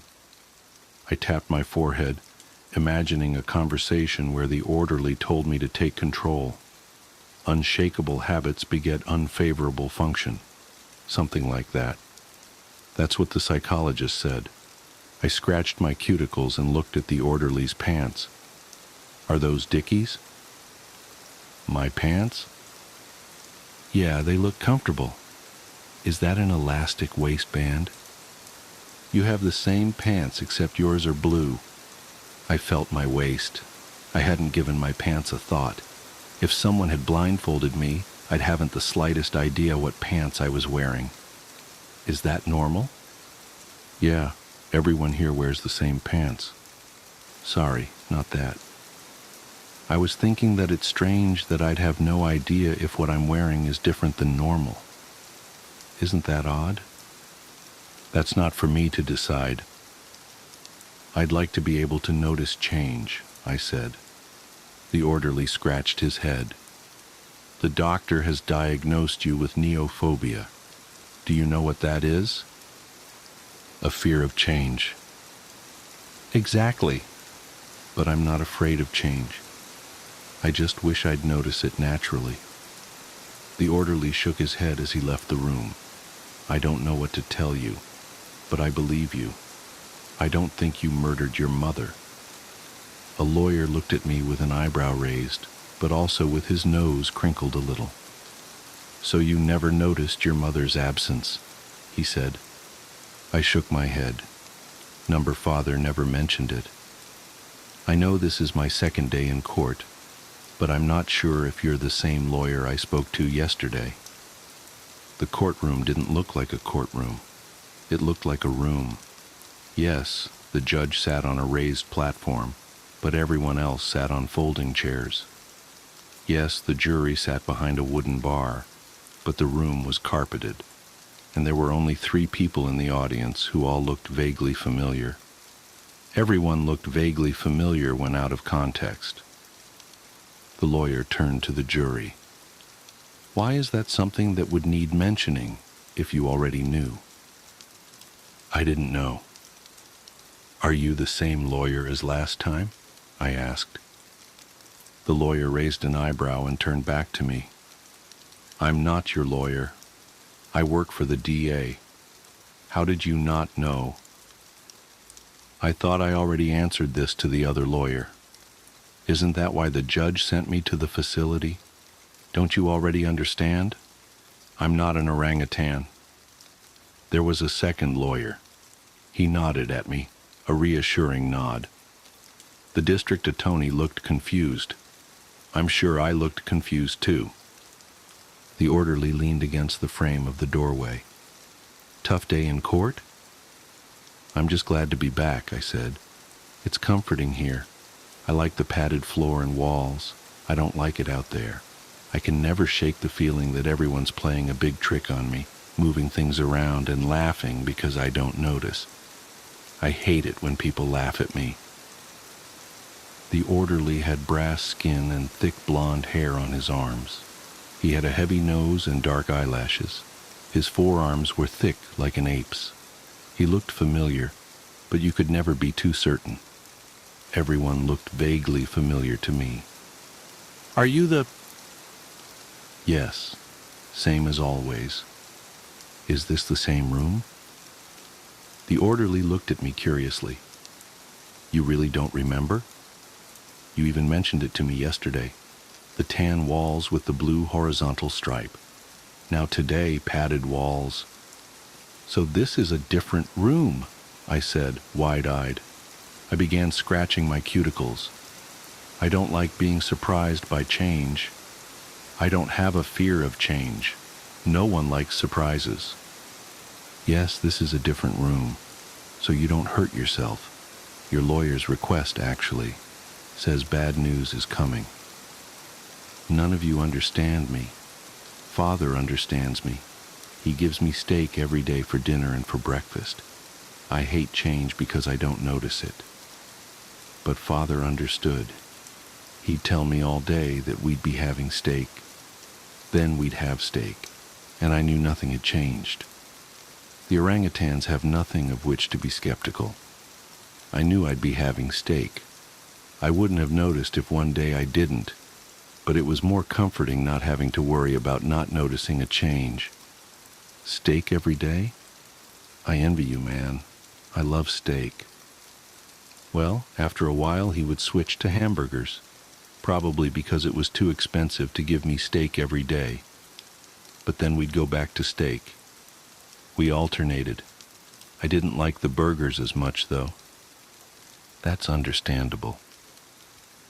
The burgers made me sick sometimes. I wouldn't notice that he'd switch to burgers. They made me sick sometimes with their crunch.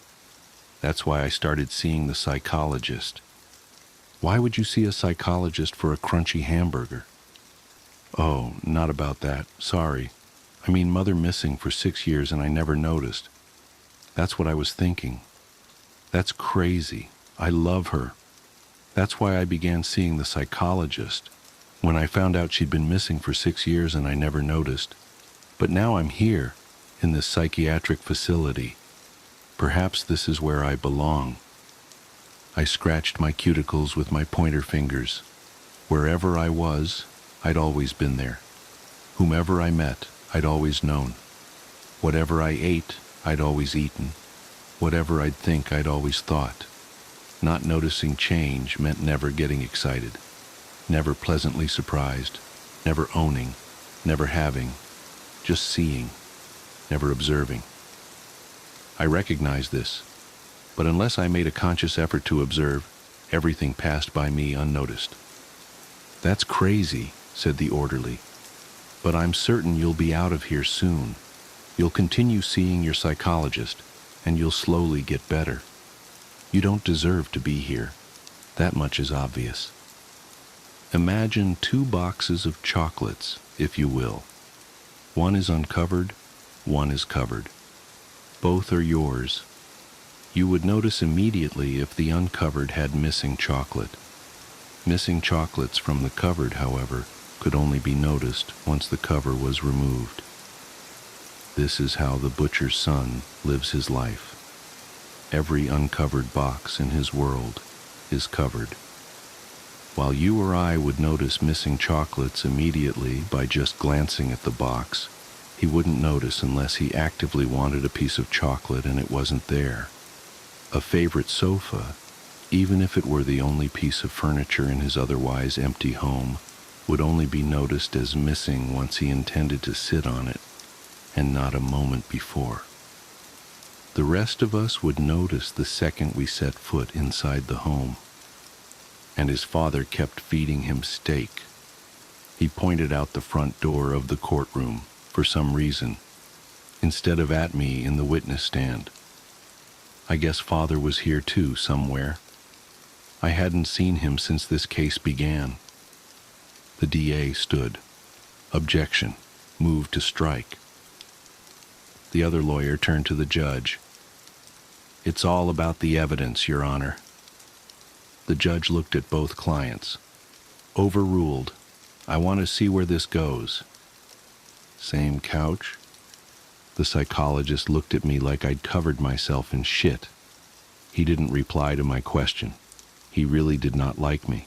It was the exact same look Father always gave me. I'd been released from the psychiatric facility. I wasn't guilty. I did not murder Mother. Now both Father and Mother were missing. I just needed to see my psychologist. The orderly looked apologetic as I'd left. I'd taken the bus straight here. The psychologist always made himself available to me. He felt sorry for me too, I think. Yes, this is the same couch, the psychologist said, sighing. He took a swig from his bottle of Jim Beam. Do you understand what happened in court today? Pity was common. People always felt sorry for me because of my debilitating stupidity. The orangutans are skeptical of changes in their cages. They are especially skeptical of the clam.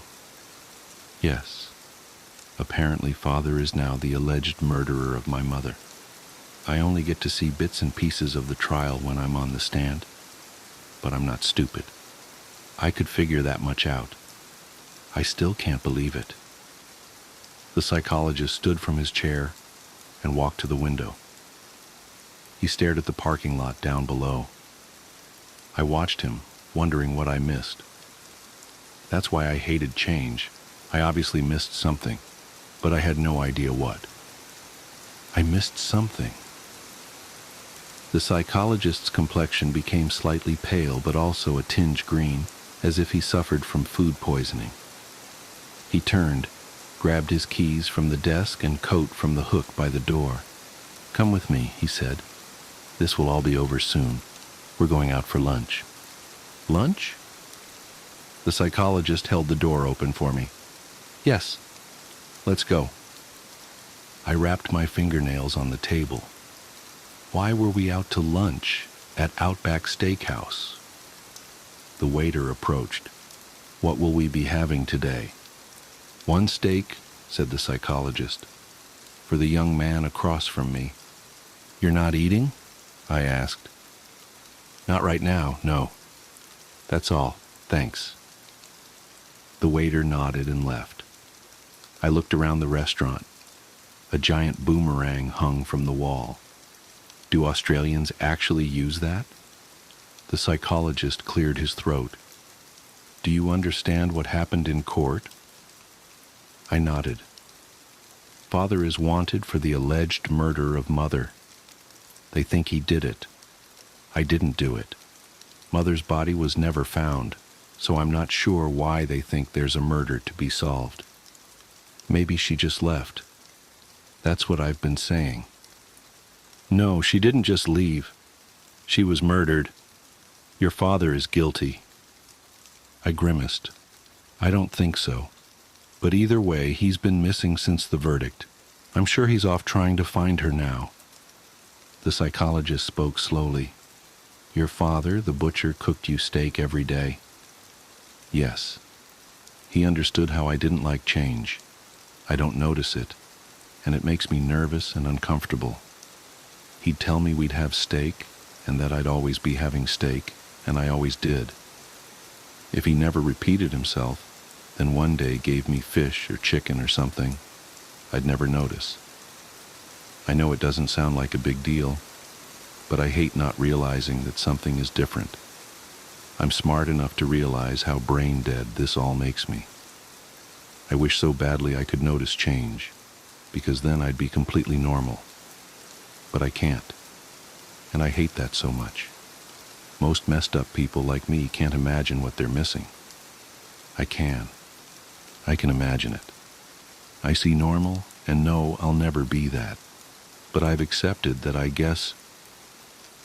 The waiter returned and placed the steak in front of me. "Is this definitely steak?" I asked. The waiter looked at the psychologist and then back at me with a slight grin. He thought I was joking. I wasn't. "It's definitely steak." "Okay." The psychologist frowned at me. "Try it." A strange bubbling grew in my stomach. I began to feel nauseous. I really did not want the steak. It didn't look good at all. It looked weird. I scratched my cuticles. "I'm not really hungry." "Eat the steak." "I really don't want it." I scratched my cuticles harder. The scabs made way for fresh blood. "I'm not going to ask again. Eat the steak now." I stared at the psychologist. He glared back at me. I really did not want the steak. "Now," he repeated. I begrudgingly stabbed the beef with my fork, cut off a chunk, and placed it in my mouth. "Notice anything?" he asked as I chewed. I felt nauseous, but forced it down. I placed the fork down and took a large sip of water. I did not want to be here, and I did not want to eat this steak. Of course not. "Nothing?" I shook my head. "Nothing." "Take another bite now. What you have there is a T-bone steak. That's an expensive cut, from the short loin and, if the butcher did it right, a tiny piece of the tenderloin. That's my favorite part of the T-bone steak." The psychologist pointed again. "Take another bite." I forced myself to pick up the fork, cut off another piece, and chew. "It doesn't taste different to you?" The nausea subsided. I chewed slower. I suppose I'm enjoying this taste more than I remember enjoying the taste of Father's steak. "So you notice a difference?" "I suppose I do. Yeah." "So I'll just tell you exactly what someone without your condition would notice. He would have immediately noticed that the steak he's eating now tastes far different from the steak his father fed him. He would have noticed it looked way different, smelled way different, and even felt way different. He would. Immediately. You never liked your father's steak." "That's true.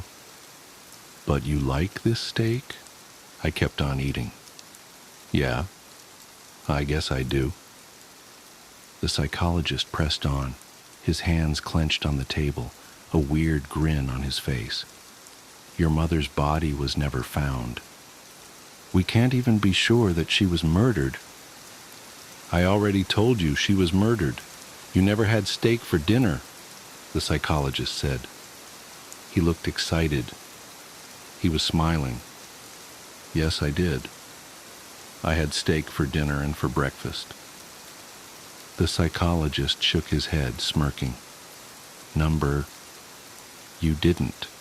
You had steak before your mother died, but after she died, Father cooked steak every day. No. The psychologist's smile broadened by the second. He looked deranged now. "You never had steak for dinner because you wouldn't know the difference. The orangutans are skeptical of changes in their cages. The clams, well, it's all the same to the clam. Your father killed your mother. Your father killed a lot of people. You had meat for breakfast and dinner, but it wasn't beef. No, it was never beef. Your father had a room, your brother's old room. That room became your mother's. Your father prepared your every meal every day, but it was never steak. I dropped my fork. It clanged on the table. I dropped the knife too. It was hard to breathe now. I missed something. The psychologist began laughing hysterically. He grabbed his mustache and pulled. It came right off. He took off his glasses. I missed something big. It was hard to breathe. He was laughing so hard. You still don't recognize me. You're so stupid. This disguise cost $2. He took a handkerchief out of his pocket and dabbed tears from his eyes. The handkerchief was stained heavily with blood. You never had steak. For dinner you had your psychologist, he said, wagging the handkerchief. And for breakfast, you had your mother.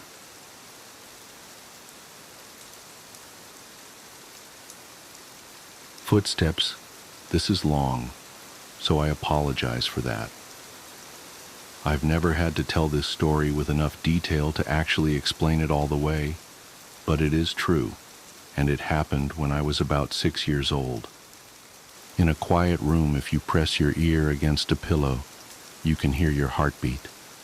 As a kid, the muffled, rhythmic beats sounded like soft footsteps on a carpeted floor. And so as a kid, almost every night, just as I was about to drift off to sleep, I would hear these footsteps, and I would be ripped back to consciousness, terrified. For my entire childhood, I lived with my mother in a fairly nice neighborhood that was in a transitional phase. People of lower economic means were gradually moving in, and my mother and I were two of these people. We lived in the kind of house you see being transported in 2 pieces on the interstate, but my mom took good care of it. There were a lot of woods surrounding the neighborhood that I would play in and explore during the day, but at night, as things often do to a kid, they took on a more sinister feeling. This, coupled with the fact that, due to the nature of our house, there was a fairly large crawl space underneath, filled my mind with imaginary monsters and inescapable scenarios which would consume my thoughts when I was awoken by the footsteps. I told my mom about the footsteps, and she said that I was just imagining things. I persisted enough that she blasted my ears with water from a turkey baster once just to placate me, since I thought that would help. Of course it didn't.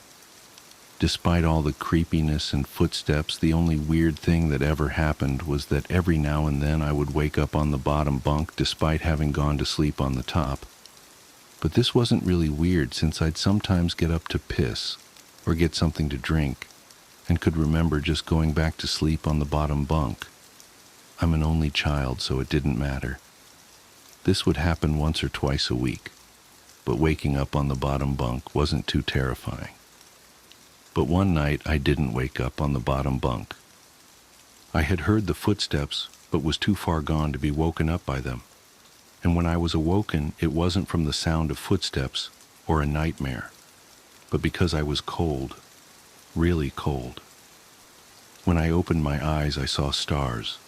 I was in the woods. I sat up immediately and tried to figure out what was going on. I thought I was dreaming, but that didn't seem right, though neither did me being in the woods. There was a deflated pool float right in front of me, one of those ones shaped like a shark. This only added to the surreal feeling. But after a while it seemed like I just wasn't going to wake up because I wasn't asleep. I stood up to orient myself, but I didn't recognize these woods. I played in the woods by my house all the time, and so I knew them really well. But if these weren't the same woods, then how could I get out?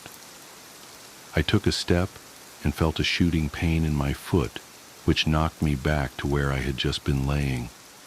I had stepped on a thorn. By the light of the moon, I could see that they were everywhere. I looked at my other foot, but it was fine, and as a matter of fact, so was the rest of me. I didn't have another scratch on me, and I wasn't even that dirty. I cried for a little bit and then stood back up. I didn't know which way to go, so I just picked a direction.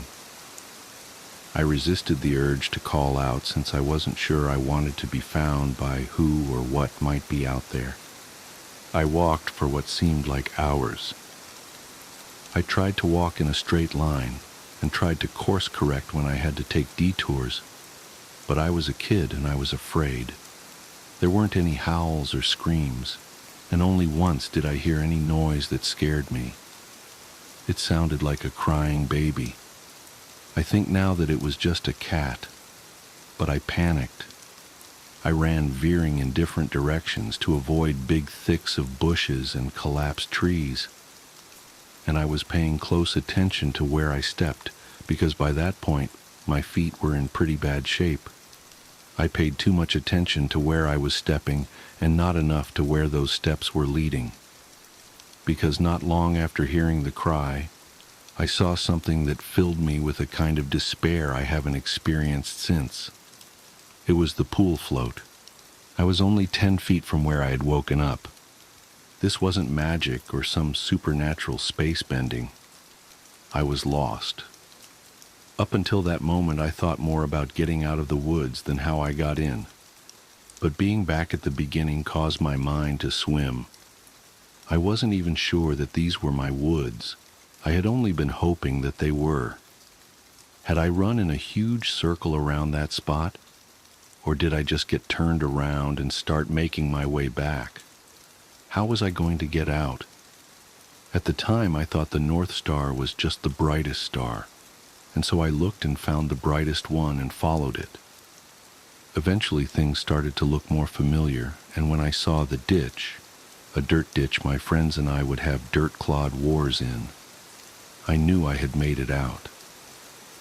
By that point, I was walking really slowly because my feet hurt so much, but I was so happy to be so close to home that I broke into a light jog. When I actually saw the roof of my house over a neighboring lower-set house, I let out a light sob and ran faster. I just wanted to be home. I had already decided that I wouldn't say anything because I had no idea what I could possibly say. I would get back in the house somehow, clean up, and get in bed. My heart sunk as I rounded the corner, and my house came fully into view. Every light in the house was on. I knew my mom was up, and I knew I would have to explain, or try to explain, where I had been, and I couldn't even figure out where to start. My run became a jog, which became a walk. I saw her silhouette through the blinds, and although I was worried about how to explain things to her that didn't matter to me at that point, I walked up the couple of steps to the porch and put my hand on the doorknob and turned. Right before I pushed it open, 2 arms wrapped around me and pulled me back. I screamed as loud as I could, "Mom, help me, please, Mom!" The feeling of being so close to being safe, and then being physically pulled away from it, filled me with a kind of dread that is, even after all these years, indescribable. The door I had been torn away from opened, and a flash of hope shot through my heart. But it wasn't my mom. It was a man, and he was enormous. I thrashed around and kicked at the shins of the person holding me while also trying to get away from the person who had just come out of my house. I was scared, but I was furious. "Let me go! Where is she? Where's my mom? What did you do to her?" As my throat stung from screaming and I was drawing in another breath, I became aware of a sound that had been present for longer than I had perceived it. "Honey, please calm down. I've got you." It sounded like my mom. The arms loosened and set me down, and as man approaching me blocked out the porch light with his head, I noticed his clothes. He was a cop. I turned to face the voice behind me and saw that it really was my mom. Everything was okay. I began to cry, and the 3 of us went inside. "I'm so glad you're home, sweetie. I was worried I'd never see you again." By that point, she was crying too. "I'm sorry. I don't know what happened. I just wanted to come home. I'm sorry." "It's okay, just don't ever do that again. I'm not sure me or my shins could take it, A little laughter broke through my sobs, and I smiled a bit. "Well, I'm sorry for kicking you, but why'd you have to grab me like that?" "I was just afraid that you'd run away again." I was confused. "What do you mean?" "We found your note on your pillow," she said, and pointed at the piece of paper that the police officer was sliding across the table. I picked up the note and read it. It was a running away letter. It said that I was unhappy, never wanted to see her or any of my friends again. The police officer exchanged a few words with my mom on the porch while I stared at the letter. I didn't remember writing a letter. I didn't remember anything about any of this. But even if I sometimes went to the bathroom at night and didn't remember, or even if I could have gone into the woods on my own, even if all that could have been true, the only thing I knew at that point was, this isn't how you spell my name. I didn't write this letter. Boxes. I spent the summer before my first year of elementary school learning how to climb trees. There was one particular pine tree right outside my house that seemed almost designed for me. It had branches that were so low I could easily grab them without a boost, and for the first couple days after I first learned how to pull myself up, I would just sit on the lowest branch, dangling my feet. The tree was outside our back fence and was easily visible from the kitchen window, which was just above the sink. Before too long, my mother and I developed a routine where I would go play on the tree when she washed the dishes because she could easily see me while she did other things. As the summer passed, my abilities grew, and before too long I was climbing fairly high. As the tree got taller, its branches not only got thinner, but more widely spaced, and so I eventually reached a point where I couldn't actually climb any higher, and so the game had to change. I began to concentrate on speed, and in the end I could reach my highest branch in 25 seconds. I got too confident, and one afternoon I tried to step from a branch before I had firmly grasped the next one. I fell about 20 feet and broke my arm really badly in 2 places. My mom was running toward me yelling, and I remember her sounding like she was underwater. I don't remember what she said, but I do remember being surprised by just how white my bone was. I was going to start kindergarten with a cast and wouldn't even have any friends to sign it. My mom must have felt terrible, because the day before I started school, she brought home a kitten. He was just a baby and was striped with tan and white. As soon as she put him down, he crawled into an empty case of soda that was sitting on the floor. I named him Boxes. Boxes was only an outside cat when he escaped.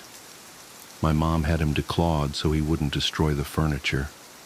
So as a result, we did our best to keep him inside. He'd get out every now and then, and we'd find him somewhere in the backyard chasing some kind of bug or lizard, though he could hardly ever catch one because he had no front claws. He was pretty evasive, but we'd always catch him and carry him back inside.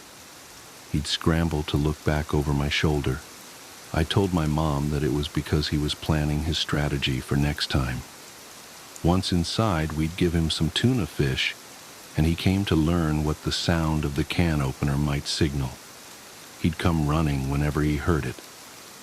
This conditioning came in handy later because toward the end of our time in that house, Boxes would get out much more often and would run under the house into the crawl space where neither of us wanted to follow because it was cramped and probably crawling with bugs and rodents. Ingeniously, my mom thought to hook the can opener to an extension cord out back and run it right outside the hole that Boxes had gone through. Eventually he would emerge with his loud meows, looking excited by the sound, and then horrified at how we could run such a cruel ruse on him. A can opener with no tuna made no sense to Boxes. The last time he escaped to under the house was actually our last day in it. My mom had put the house on the market and we had begun packing our things. We didn't have much, and we stretched the packing out a while, though I had already packed up all my clothes at my mom's request. My mom could tell I was really sad about moving and wanted the transition to be smooth for me, and I guess she thought that having my clothes in the box would reinforce the idea that we were moving, but things wouldn't change that much. When boxes got out as we were loading some things into the moving van, my mom cursed because she had already packed the can opener and wasn't sure where it was. I pretended to go look for it so I wouldn't have to go under the house, and my mom, probably completely aware of my little scam, moved one of the panels and crawled in. She came out with boxes pretty quickly and seemed pretty unnerved, which made me feel even better about getting out of it. My mom made some phone calls while I packed a little more, and then she came into my room and told me that she had spoken to the realtor and we were going to start moving into the other house that day. She said it like it was excellent news, but I had thought we had more time in the house. She originally said that we weren't moving until the end of the next week, and it was only Tuesday. What's more, we weren't completely finished packing. But my mom said sometimes it was just easier to replace things than pack them and haul them all over the city. I didn't even get to grab the rest of my boxed clothes. I asked if I could call Josh to say bye, but she said that we could just call him from our new house. We left in the moving van. I managed to stay in touch with Josh for years, which is surprising since we no longer went to the same school. Our parents weren't close friends, but they knew that we were, and so they would accommodate our desire to see one another by driving us back and forth for sleepovers, sometimes every weekend. For Christmas one year, our parents even pooled their money and got us some really nice walkie-talkies that were advertised to work across a range that extended past the distance between our houses. They also had batteries that could last for days if the walkie-talkie was on, but not used. They would only occasionally work well enough that we could talk across the city, but when we stayed over, we'd use them around the house, talking in mock radio speak that we had taken from movies, and they worked great for that. Thanks to our parents, we were still friends when we were 10. One weekend, I was staying over at Josh's, and my mom called me to say goodnight. She was still pretty watchful even when she couldn't actually watch me, but I had gotten so used to it that I didn't even notice it, even if Josh did. She sounded upset. Boxes was missing. This must have been a Saturday night because I had spent the night at Josh's the previous night and was going to go home the next day because we had school on Monday. Boxes had been missing since Friday afternoon. I gathered that she had not seen him since returning home after dropping me off. She must have decided to tell me he was missing, because if he didn't come home before I did, then I would be devastated at not only his absence, but how she could have kept it from me. She told me not to worry. He'll come back. He always does. But Boxes didn't come back. 3 weekends later, I stayed at Josh's again. I was still upset about Boxes, but my mom told me that there had been many times when pets had disappeared from home for weeks or even months, only to return on their own. She said they always knew where home was and would always try to get back. I was explaining this to Josh when a thought hit me so hard that I interrupted my own sentence to say it aloud.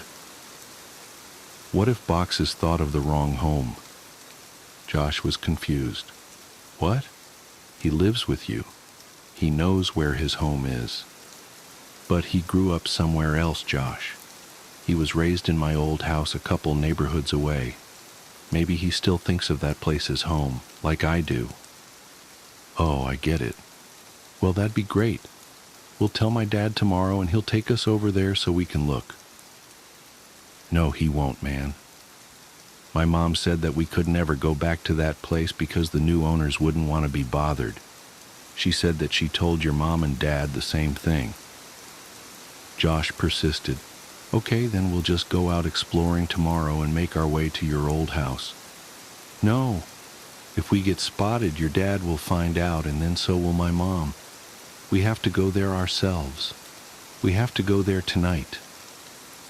It didn't take that much convincing to get Josh on board, since he was usually the one to come up with ideas like this. But we had never snuck out of his house before. It actually turned out to be incredibly easy. The window in his room opened to the backyard, and he had a latched wooden fence that wasn't locked. After those 2 minor hurdles, we slipped off into the night, flashlight and walkie-talkies in hand. There were 2 ways to get from Josh's house to my old house. We could walk on the street and make all the turns, or go through the woods, which would take about half the time. It would have taken about 2 hours to walk there, taking the street, but I suggested that we go that way anyway. I told him it was because I didn't want to get lost. Josh refused and said that if we were seen, they might recognize him and tell his dad. He threatened to go home if we didn't just take the shortcut, and I accepted it because I didn't want to go by myself. Josh didn't know about the last time I walked through these woods at night. The woods were much less creepy with a friend and a flashlight, and we were making pretty good time. I wasn't entirely sure where we were, but Josh seemed confident enough, and that bolstered my morale. We passed through a particularly thick patch of tangled trees when the strap on my walkie-talkie got caught on a branch. Josh had the flashlight, and so I was struggling to get the walkie free when I heard Josh say, "Hey man, want to go for a swim?" I looked over to where he was shining the flashlight, though I closed my eyes as I did, because I now knew where we were. He was pointing at the pool float. This was where I had woken up in these woods all those years ago. I felt a lump in my throat and the sting of fresh tears in my eyes as I continued to struggle with the walkie. Frustrated, I yanked on it hard enough to break it free, and I turned and walked to Josh, who had partially laid down on the pool float in a mock sunbathing pose. As I walked toward him, I stumbled and nearly fell into a fairly large hole that was sitting in the middle of this small clearing, but I regained my balance and stopped right at its edge. It was deep. I was surprised by the size of the hole, but more surprised by the fact that I didn't remember it. I realized it must not have been there that night, because it was in the same spot where I had awoken. I put it out of my mind and turned to Josh. "Quit messing around, man. You saw I was stuck over there, and you were just laying here joking around on this float." I punctuated the sentence with a kick to an exposed part of the float. A screeching rose from it. Josh's smile inverted. He suddenly looked terrified and was struggling to get off the float, but he couldn't in a quick manner due to the awkward way he had been laying on it. Each time he would fall back on the float, the screeching would intensify. I wanted to help Josh, but I couldn't move myself any closer. My legs wouldn't cooperate. I hated these woods. I picked up the flashlight that he had thrown in his thrashing and shined in on the float, not knowing what to expect. Finally, Josh got off the float and rushed next to me, looking at where I was shining the light. Suddenly, there it was. It was a rat. I started laughing nervously, and we both watched the rat run into the woods, taking the screeches with it. Josh lightly punched me in the arm, the smile slowly returning to his face, and we continued walking. We quickened our pace and made it out of the woods faster than we thought we would, and we found ourselves back in my old neighborhood. The last time I had rounded the bend ahead, I had seen my house fully illuminated, and all the memories of what transpired came flooding back. I felt a skipping in my heart as we were finally turning the corner and about to face the full view of my house, remembering last time how incandescent it was. But this time all the lights were off.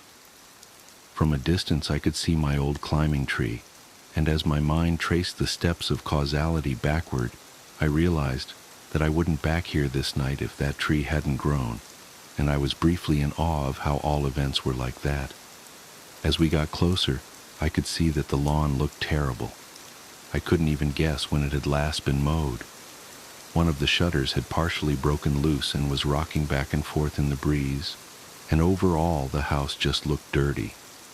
I was sad to see my old home in such a state of disrepair.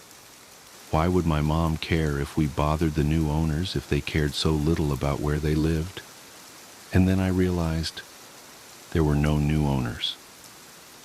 The house was abandoned, though it looked simply forsaken. Why would my mom lie to me about our house having new people in it? But I thought that this was actually a good thing. It would be easier to look around for boxes if we didn't have to worry about being spotted by the new family. This would make it much quicker. Josh interrupted my thoughts as we walked through the gate and up to the house itself. "Your old house sucks, dude," Josh yelled as quietly as he could. "Shut up, Josh. Even like this, it's still nicer than your house." "Hey, man. Okay. I think boxes is probably under the house. One of us has to go under and look, but the other should stay next to the opening in case he comes running out." "Are you serious? There's no way I'm going under there. It's your cat, man. You do it." "Look, I'll game you for it, unless you're too scared," I said, holding my fist over my upturned palm. "Fine, but we go on shoot, not on 3. It's rock, paper, scissors, shoot, not 1, 2, 3. I know how to play the game, Josh. You're the one who always messes up. And it's 2 out of 3. I lost. I wiggled loose the panel that my mom would always move when she had to crawl under here for boxes. She only had to do it a couple of times since the can opener trick usually worked, but when she had to do it, she hated it, especially that last time. And as I looked into the darkness of the crawl space, I had a greater appreciation for why. Before we moved, she said that it was actually better that boxes ran under here, despite how hard it could be to get him out. It was less dangerous than him jumping over the fence and running around the neighborhood. All that was true, but I was still dreading doing this. I grabbed the flashlight and the walkie and began to crawl in. A powerful smell overtook me. It smelled like death. I turned on my walkie. "Josh, are you there? This is Macho Man, come back." "Josh, cut it out. There's something wrong down here." "What do you mean?" "It stinks. It smells like something died." "Is it boxes?" "I really hope not."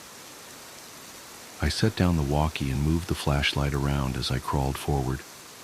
Looking through the hole from the outside, you could see all the way back with the right lighting, but you had to be inside to see around the support blocks that held the house up. I'd say that there was about 40% of the area that you couldn't see unless you were actually in the crawl space. But even inside, I discovered that I could only see directly where the flashlight was pointing. I realized that this would make scouting around the place much more difficult. As I moved forward, the smell intensified. The fear was growing in me that boxes had come here and something had happened to him. I shined the flashlight around but couldn't see much of anything. I wrapped my fingers around a support block to pull myself forward, and as I did that, I felt something that made my hand recoil. Fur. My heart sank, and I prepared myself emotionally for what I was about to see. I crawled slowly so I could prolong what I knew was coming, and I inched my eyes and the flashlight past the block to see what was on the other side. I staggered back in horror. "Jesus Christ!" escaped my trembling mouth. It was a hideous and twisted creature, badly decomposed. Its skin had rotted away on its face, so the teeth appeared to be enormous, and the smell was unbearable. "What is it? Are you okay? Is it boxes?" I reached for the walkie. No, it's not boxes." "Well, what the hell is it then?" "I don't know." I shined the light on it again and looked at it with less fear in my vision. I chuckled. It's a raccoon. Well, keep looking. I'm going to go into the house to see if he might have made it in there somehow. What? Number Josh, don't go in there. What if Boxes is down here and runs out? He can't. I put the board back. I looked and saw that he was telling the truth. Why'd you do that? Don't worry, man. You can move it easy. This makes more sense. If Boxes ran out and I missed him, then he'd be gone. If he's down there, then grab him tight and I'll come move the board. And if he's not, then you can move it yourself while I look in the house. Some of his points were good, and I doubted he'd be able to get in anyway. Okay, but be careful and don't touch anything. There's a bunch of my old clothes still in boxes in my room. You can look in there to see if he crawled in one. And make sure to bring your walkie. Roger that, good buddy. I realized that it would be pitch black in there. The power would have been turned off since no one was paying the bill. With any luck, he'd be able to see from the street lights that might cast some light inside. Otherwise, I'm not sure what he'd do. Before too long, I heard footsteps right over my head and felt old dirt raining down on me. Josh, is that you? Tsk, breaker. This is Macho Man coming back for the big tango foxtrot. The eagle has landed. What's your 20, Princess Jasmine? Over. Asshole. Macho Man, my 20 is in your bathroom looking at your stash of magazines. Looks like you've got a thing for dudes' butts. What's the report on that? Over. I could hear him laughing without the walkie, and I started laughing too. I had the footsteps fade away a little. He was on his way to my room. Man, it's dark in here. Hey, are you sure you had boxes of clothes in here? I don't see any. Yeah, there should be a couple boxes in front of the closet. There aren't any boxes in here. Let me check to see if you maybe put the boxes in the closet before you left. I started thinking that maybe my mom had come back and gotten the clothes and just given them away because I had outgrown a lot of them. But I remembered leaving the boxes there. I didn't even have time to close the last one up before we left. While I was waiting for Josh to tell me what he found, I kicked out my leg, which had started falling asleep because of the position I was in, and it hit something. I looked back and saw something really strange. It was a blanket, and all around it there were bowls. I crawled a little closer to it. The blanket smelled moldy, and most of the bowls were empty, but one had something that I recognized still in it. Cat food. It was a different kind than we gave to boxes, but I suddenly understood.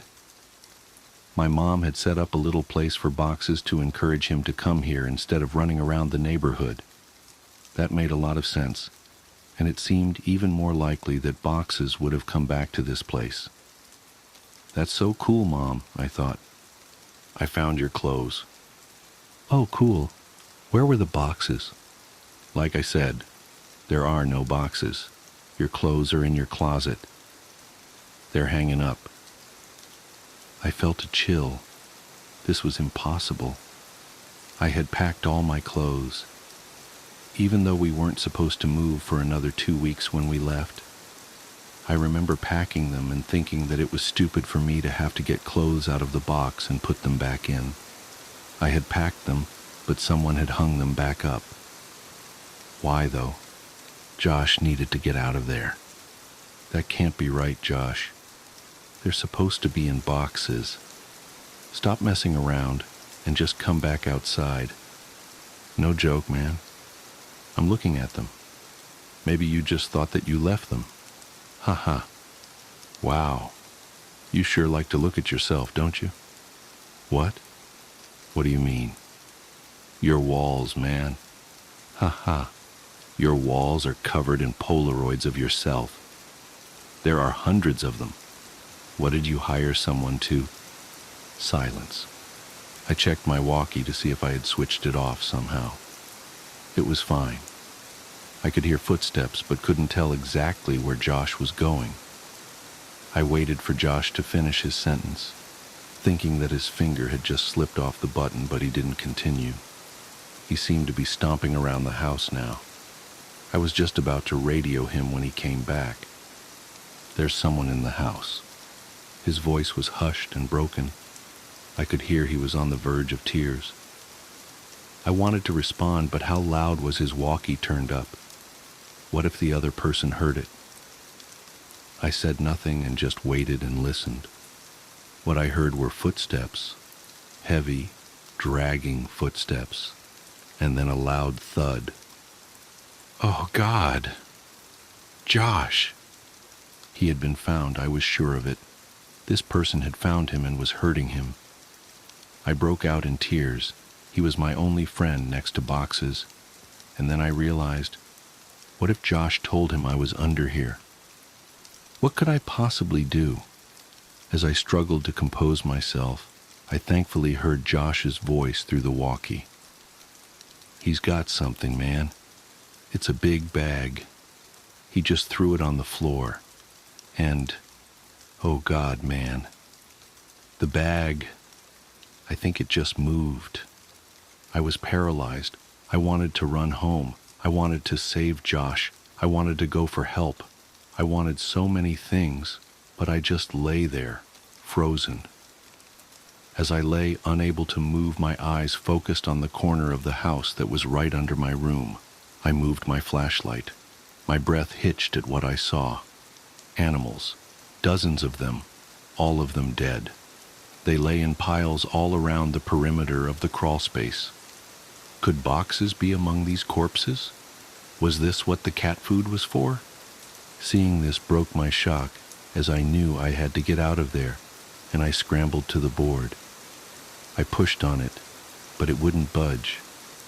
I couldn't move it because it was wedged in there, and I couldn't get my fingers around it since the edges were outside. I was trapped. "God damn you, Josh," I whispered to myself. I could feel thunderous footsteps above me. The house was shaking. I heard Josh scream, and it was matched by another scream that wasn't full of fear. As I continued pushing, I felt the board move, but I knew it wasn't me who was moving it. I could hear footsteps above me and in front of me, and shouting and screaming, filling the brief silences between the footsteps. I moved back and held my walkie ready to try to defend myself, and the board was thrown to the side and an arm shot in and grabbed for me. "Let's go, man. Now!" It was Josh. Thank God. I scrambled out of the opening holding the flashlight and the walkie. When we got to the fence, we both jumped it, but Josh's walkie fell. He reached for it, and I told him to forget it. We had to move. Behind us, I could hear yelling, though they weren't words, only sounds. And we, perhaps foolishly, ran for the woods to get back to Josh's quicker and be somewhat harder to follow. The whole way through the woods, Josh kept yelling, "My picture! He took my picture!" But I knew the man already had Josh's picture from all those years ago at the ditch. I suppose Josh still thought those mechanical sounds were from a robot. We made it back to Josh's house and back into his room before his parents woke up. I asked him about the big bag and if it really moved, and he said he couldn't be sure. He kept apologizing about dropping the walkie at the house, but obviously that wasn't a big deal. We didn't go to sleep and sat peering out the window waiting for him. I went home later that day, as it was about 3 a.m. already. I told my mom the basics of this story a couple days ago. She broke down and was furious about the danger I put myself in. I asked her why she made all those things up about bothering the new owners to stop me from going. Why did she think the house was so dangerous? She became irate and hysterical, but she answered my question. She grabbed my hand and squeezed it harder than I thought her capable of, and locked her eyes to mine, whispering as if she was afraid of being overheard. Because I never put any fucking blankets or bowls under the house for boxes, You weren't the only one to find them. I felt dizzy. I understood so much now. I understood why she had looked so uneasy after she brought boxes out from under the house on our last day there. She found more than spiders or a rat's nest that day. I understood why we left almost 2 weeks early. I understood why she tried to stop me from going back. She knew. She knew he made his home under ours, and she kept it from me. I left without saying another word and didn't finish the story for her, but I want to finish it here. For you. I got home from Josh's that day. I threw my stuff on the floor and it scattered everywhere. I didn't care, I just wanted to sleep. I woke up around 9 p.m. to the sound of boxes meowing. My heart leapt. He had finally come home. I was a little sick about the fact that if I had just waited a day, none of the previous night's events would have happened, and I'd have boxes anyway, but that didn't matter. He was back. I got off my bed and called for him, looking around to catch a glint of light off his eyes.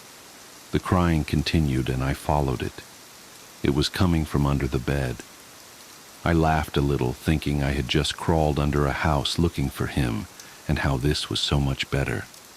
His meows were being muffled by a shirt, so I flung it aside and smiled, yelling, "Welcome home, boxes." His cries were coming from my walkie-talkie.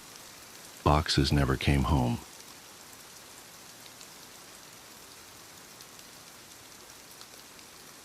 The children's footprints.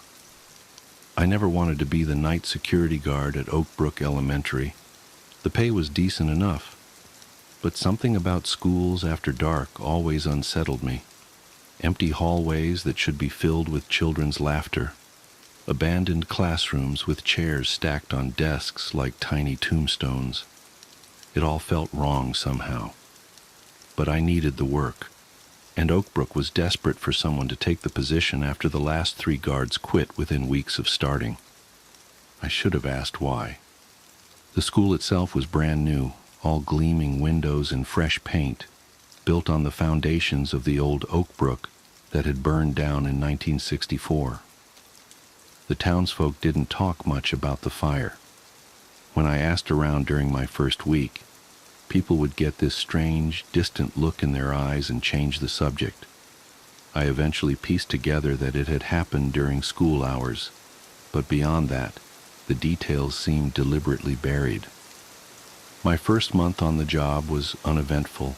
I'd make my rounds every couple of hours, checking doors and windows, occasionally shooing away teenagers trying to break in on a dare. The nights were long and quiet, filled only with the subtle creaks and groans of the building settling. Then the first snow fell. I remember that night clearly, December 12th, just past midnight. The weather forecast had predicted a heavy snowfall, and they weren't wrong.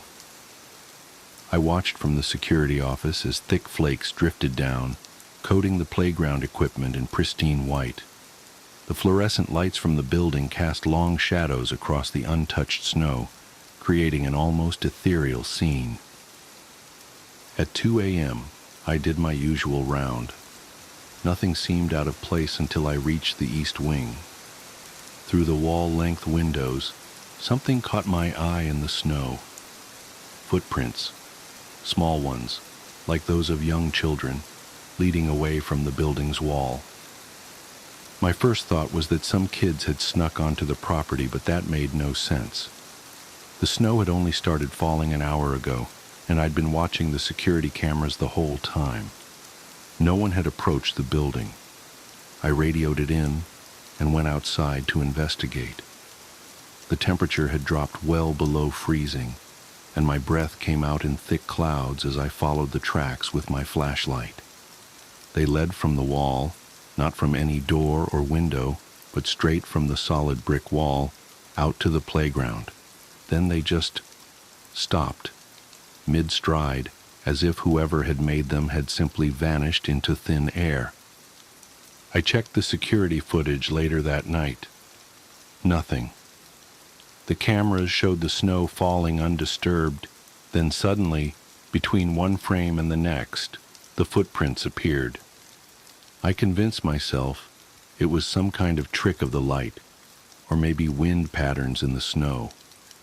But the next night, it happened again, and the next, always in different places, always leading from the building's walls, always vanishing without explanation. The maintenance staff started refusing to come in early to shovel the walks until after sunrise. They said they could hear things in the pre-dawn darkness, children laughing, the sound of running feet, sometimes crying. But when they'd look, there was never anyone there. I started doing research into the old school's history. The fire in '64 had made the national news, though most of the articles were frustratingly vague. It had started in the basement, they said, spreading so quickly that parts of the building collapsed before the fire department could respond. The death toll was never officially confirmed. That's when the dreams started. They always began the same way. I'd be doing my rounds, checking the halls like usual, when I'd hear singing. A children's song, something old and familiar that I could never quite place.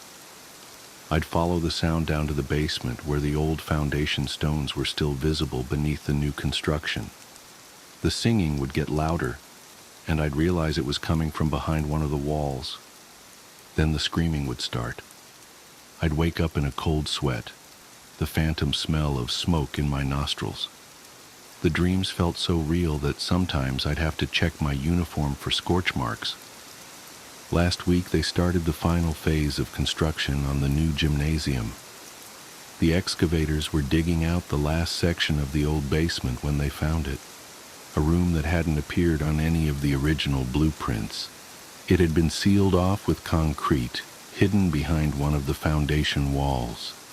Inside, they found small shoes, dozens of them, blackened with smoke but still recognizable, and scratches on the inside of the door, desperate, frantic scratches that spoke of unimaginable terror. The official story in 1964 had been that the fire started accidentally, but I've seen the police reports they dug up from the archived evidence. They found accelerant residue around the basement door. The lock had been engaged from the outside. Someone had trapped those children down there, leaving them to suffocate in the smoke while the building burned around them. That's when the footprints changed. They stopped leading out to the playground. Now they all lead to the construction site, to the exposed foundation where that hidden room was found. Every morning, there are more of them, dozens of tiny tracks in the snow, all converging on that one spot. Last night, I heard the singing again. Only this time, I wasn't dreaming. It was coming from the basement. I know I should quit. 3 other guards already have, and I understand why now. But I can't shake the feeling that I'm meant to be here, that there's something I need to understand. The construction crews found something else yesterday, buried deep in that hidden room. A metal box, its contents preserved despite the fire. Inside were papers, class photos, attendance records, and a letter, its pages yellow with age. I shouldn't have read it, but I did. It was written by a teacher, dated the day before the fire. She wrote about her concerns, about the sounds she'd been hearing from the basement during school hours. Children crying, she said, when all her students were accounted for in class. She'd reported it to the principal, but he'd dismissed her fears, said she was imagining things. The principal's name was familiar. I'd seen it before, in my research about the town's history. He'd died just last year, in fact, a respected member of the community right up until the end. But here's the thing that keeps me up at night. They found something else in that metal box, a ring of keys, heavy and old-fashioned. One of them fits the ancient lock they discovered on that basement room's door. The principal had lived in town all his life, He'd never left, never moved away, even after the fire. For 60 years, he'd walked these streets, attended church, served on the town council, all while carrying the weight of what he'd done. Why did he do it? That's the question that haunts me. What could drive a man to lock children in a basement and set the building ablaze? The answer has to be in the record somewhere, hidden in the town's history like those small, scorched shoes behind the foundation wall. I've started bringing a recorder to work. Sometimes in the quietest hours of the night I can hear voices in the static, children's voices whispering names. Their names, I think. The ones that were never included in the official death toll.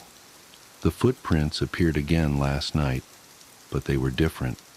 Larger this time, adult-sized, leading from the parking lot to the basement entrance. They looked fresh, but when I checked the cameras, there was nothing there, just empty frames of falling snow. I followed them to the door, and that's when I noticed something that made my blood run cold. Mixed in with the snow around the footprints were dark spots, like water droplets. But when I knelt down to look closer, I realized they weren't water. They were ash. The principal was buried last year in Oak Hill Cemetery, just across the street from where the school stands now. The groundskeeper there, an old man who's worked the grounds for decades, told me something interesting yesterday. He said that every morning for the past 60 years, he'd find footprints in the snow around the principal's house. Small footprints, like those of children, leading up to his windows, circling his doors, watching, waiting. The old man said that in all those years, the principal never once left his house when it snowed. He'd have his groceries delivered, cancel appointments, anything to avoid stepping out into the white expanse, as if he was afraid of leaving tracks of his own. But now he's dead, and the footprints have returned to the school, to the basement, to that room. I think I understand now why I was drawn to this job, why I couldn't leave even when the dreams started. Someone needs to tell their story. Someone needs to make sure they're not forgotten again. The construction company wants to seal up that room, pour new concrete over the old foundation, and bury the past for good. But I don't think that's what the children want. I think they've been trying to tell us something all these years, leaving their marks in the snow, singing their songs in the dark. They want to be found. They want to be remembered. Last night, I heard the singing again. It was clearer this time. A nursery rhyme about a ring of roses, about ashes and falling down. It seemed to be coming from everywhere and nowhere at once, echoing through the empty halls. I followed it down to the basement, to that room behind the foundation wall. The door was open, though I know it had been locked. Inside, the air was thick with the smell of old smoke, and the temperature had dropped so low I could see my breath.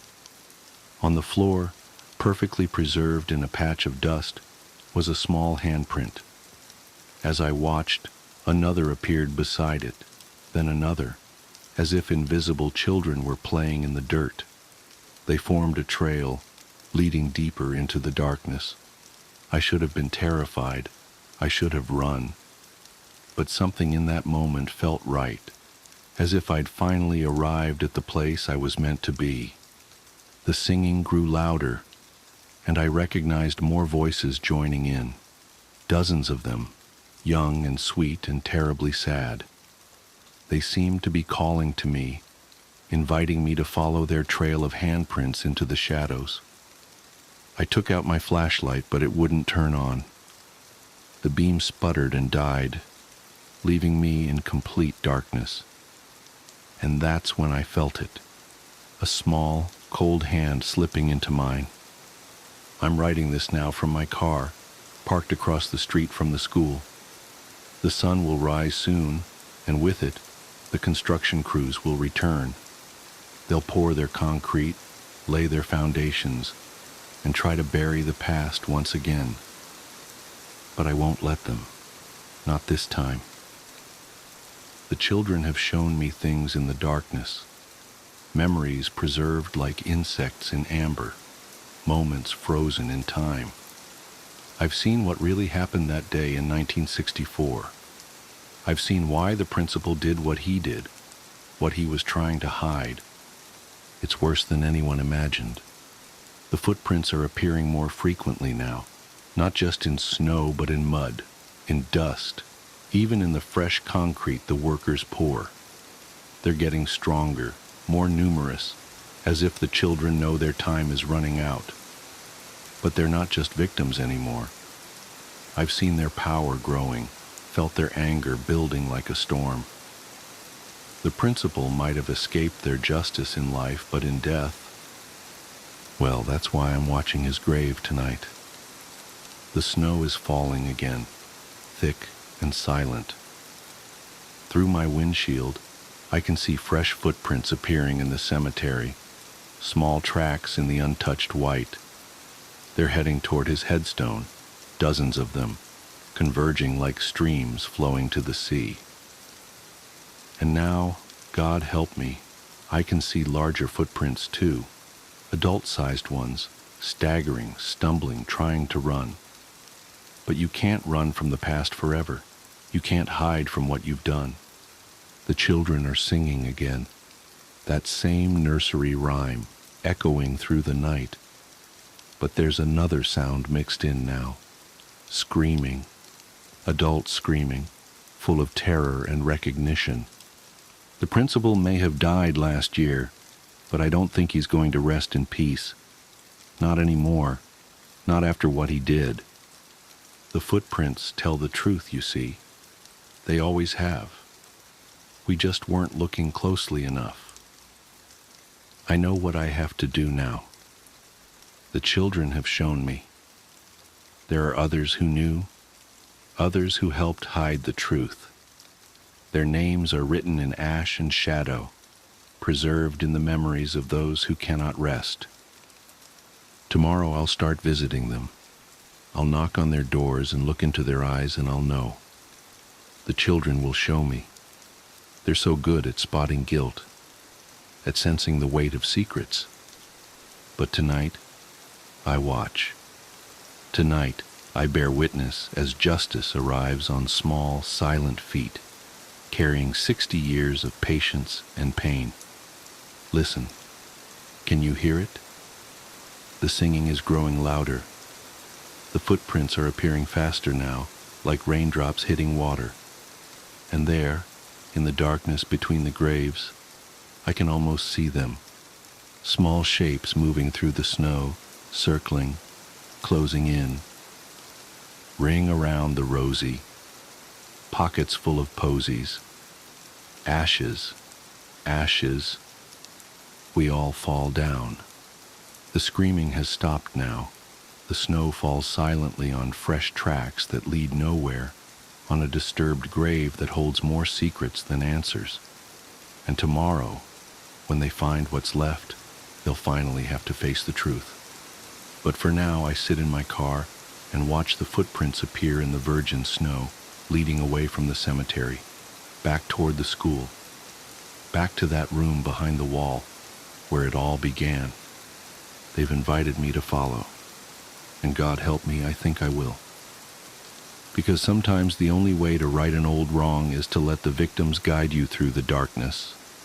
Sometimes justice wears small shoes and sings nursery rhymes in the night. And sometimes, just sometimes, the footprints in the snow lead exactly where they're supposed to. My students submitted the most disturbing living history project I've ever seen. One of my least favorite parts about being a middle school history teacher is the bullshit living history assignments we give at the end of every school year. Kids are supposed to sit with their grandparents and videotape, voice record, or transcribe their oldest memories for posterity. and for an easy way to bring up their GPA. I have been doing this for 17 years, and when I collected the projects this time around, I assumed they would be as dull, if not duller than usual. This had not been a particularly bright class, so I went home, poured myself a glass of wine, and prepared for a long night of I only owned 2 pairs of pants when I was your age, and my brother got beat with a newspaper for hitting a baseball into a neighbor's yard. And of course these projects were peppered with innocent, old-person comments that were so horribly sexist and racist you just had to laugh. Now, I had a girl in my class whom I will call Olivia. She was pudgy, quiet, and proved herself a consistent B student. I expected her project to be as unremarkable as her, and perhaps that's why I was so profoundly disturbed by what I witnessed that night. Olivia had submitted 2 discs for some reason, so I began with the one marked Interview. My screen hiccuped twice before a grainy image of a living room came into view. The place was a hoarder's hell. Olivia was curled up in an armchair, clutching a notebook and looking like a scared animal. Across from her sat a man with a somber countenance, smoking a cigarette and staring at her expectantly. "Go ahead," a woman's voice whispered from behind the camera. Olivia's owlish eyes flashed towards the screen, then back to the man. "I am here with my great-uncle Stephen," she began almost inaudibly. "He is going to tell us about his oldest memories from being in the army." Great-uncle Stephen looked like he'd rather be in a goddamn trench at the moment, but he waited patiently for the questions to begin. Not surprisingly, Olivia read verbatim from the suggested questions sheet I had handed out to the students. He answered her curtly. Once or twice I heard her mother whisper, "Speak up, Olivia," from behind the camera. Typical, boring shit. So I was intrigued when Olivia set down the notebook and asked, "Did you like being in the army?" That was totally off script. Great-uncle Stephen emitted a chain smoker's wheeze. "Nope, glad to get out of my town though. Where did you go?" "Balkans." "Uh-huh," she said. I doubted she knew what the Balkans were, and my suspicion was confirmed when she asked, "Was Balkis very different from here?" "Yes." Mom cleared her throat from behind the camera, perhaps encouraging Great-uncle Stephen to be a little more forthcoming. But Olivia seemed genuinely interested. "Uncle Stephen," she asked, "what is your very worst memory from the army?" The old man crushed his cigarette in the ashtray and then slowly lifted himself out of his chair. "I'll be back," he mumbled. The camera cut off. When the screen flashed back on, everything was the same except Great-uncle Stephen had several pieces of paper in plastic sleeves laid atop all the crap sitting on his coffee table. One he held in his hand. "I was a kid when I enlisted," he said, looking at Olivia. "Your brother's age," he told her. Olivia nodded. "I never saw combat. Both of my deployments were to cities in Eastern Europe that had been destroyed by civil wars. Everything was a mess. I felt like a janitor for fucksa." "Ahem," Mom coughed. Great-uncle Stephen sighed and looked at his paper. "My unit was assigned to a school that had been obliterated by all the violence. Broken windows, caved-in rooms, and for some reason, the part that got to me the most was that the school had been like this for years before we got there. No one had lifted a finger to fix it. I saw kids walk by it on their way to go beg for money or whatever shit they did." The camera dipped towards the floor as I heard Mom whisper harshly at Great-uncle Stephen. I couldn't make out what she was saying, but it wasn't hard to imagine. "Do you want to hear this goddamn story or not?" I heard him bark in response. "Then you better let me tell it how I want." "Mom," Olivia chimed, "please stop interrupting. Are you presenting this in front of the class?" "No, Mom, we're just handing it in to the teacher." "I'm sure he's heard the word shit before." Great-uncle Stephen contributed helpfully. "I wasn't a he, as a matter of fact, but other than that, the statement was accurate." The camera was lifted, and after a couple of blurry focus adjustments, the shot was the same as before. I'm talking too much anyway," he grumbled. He lifted the piece of paper in his hand close to his face. "In the basement, I found this letter. I didn't know what it said, but I had a buddy of mine translate it, so I'm going to read it now. And then I'll tell you what I saw in that basement." A chill ran down my spine. Mom zoomed in to Great-uncle Stephen and his letter. His palsied hands trembled as he held up the paper. This is what he read. "Dear Sir, I never loved my country. So many of these skirmishes are born from patriotism, a power struggle for the shards of a once great empire. But I do not care what name my home has on a map. This fighting is senseless, and I stay as far away from it as I can. It was not these attacks and disorganized violence that took the lives of my wife and child. It was illness. Mercifully, it happened quickly for the baby. Nadja suffered for longer. I watched in horror, knowing I could do nothing for them. My only solace is that I was there for them every step of the way. I stopped going to work one day, and no one came after me. I doubt they noticed I was gone. Since the school was simply across a field, visible from my window, it would have been easy to go for a few hours each day and come home quickly to care for them. But what was the point? All I did was clean floors. I was as useless to the world as I was to my family. I tried to take Nadja to the hospital, but the journey was too long and taxing. I brought her home, and she died that night. After Nadja and the baby were gone, well, I don't remember much. I didn't leave my hovel, barely ate and slept, thought many times of taking my own life. Tempting though it was, I felt paralyzed by my own helplessness. The one thing that kept me sane was my radio. I never turned it off once, even though I didn't listen to the words being said. In fact, the channel I got the clearest was in English, I think, which I don't speak a lick of. But the voices, the music, and the true knowledge that life existed beyond this violent city sustained me. I have no idea how long passed before I saw the light of day again. I was dizzy from hunger, so finding food was my priority. My radio came with me, of course. Since I first holed myself up, it has gone everywhere with me. It talks to me as I sleep and as I wake. I don't know what it's saying, but I know I would die without it. Once I had some water and food, it occurred to me that the only thing left to do was go back to work. So I did. The following morning, I simply returned to the school where I was a janitor and got back to work. Nobody made a big deal out of it. Like I said, Nadja had been sick for a long time, and those who worked at the school knew it. I appreciate that no one had pestered me to come back to work during the hardest days of my life. The teachers never said much to me, but we smiled at each other in the halls, and that mutual respect was perhaps the reason I decided to come back at all. The place had gone to the dogs without me, so I simply grabbed my broom and rags from my closet and set to cleaning. Everyone is grateful to have me back, I know. And the best part is that nobody minds my radio.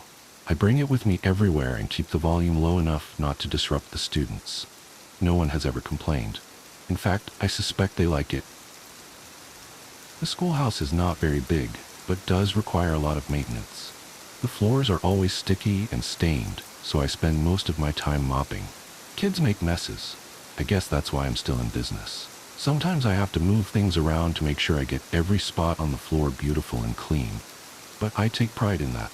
And the repairs. The school always needs tune-ups here and there, and I am happy to help. Some days I'm reconstructing a desk that broke as I whistle along with the radio. Other times I handle more serious structural issues. Days when I have work like this, I feel truly instrumental, like a cog in a larger machine. How could this school survive without me? It took me a long time, but I once again feel that I have purpose.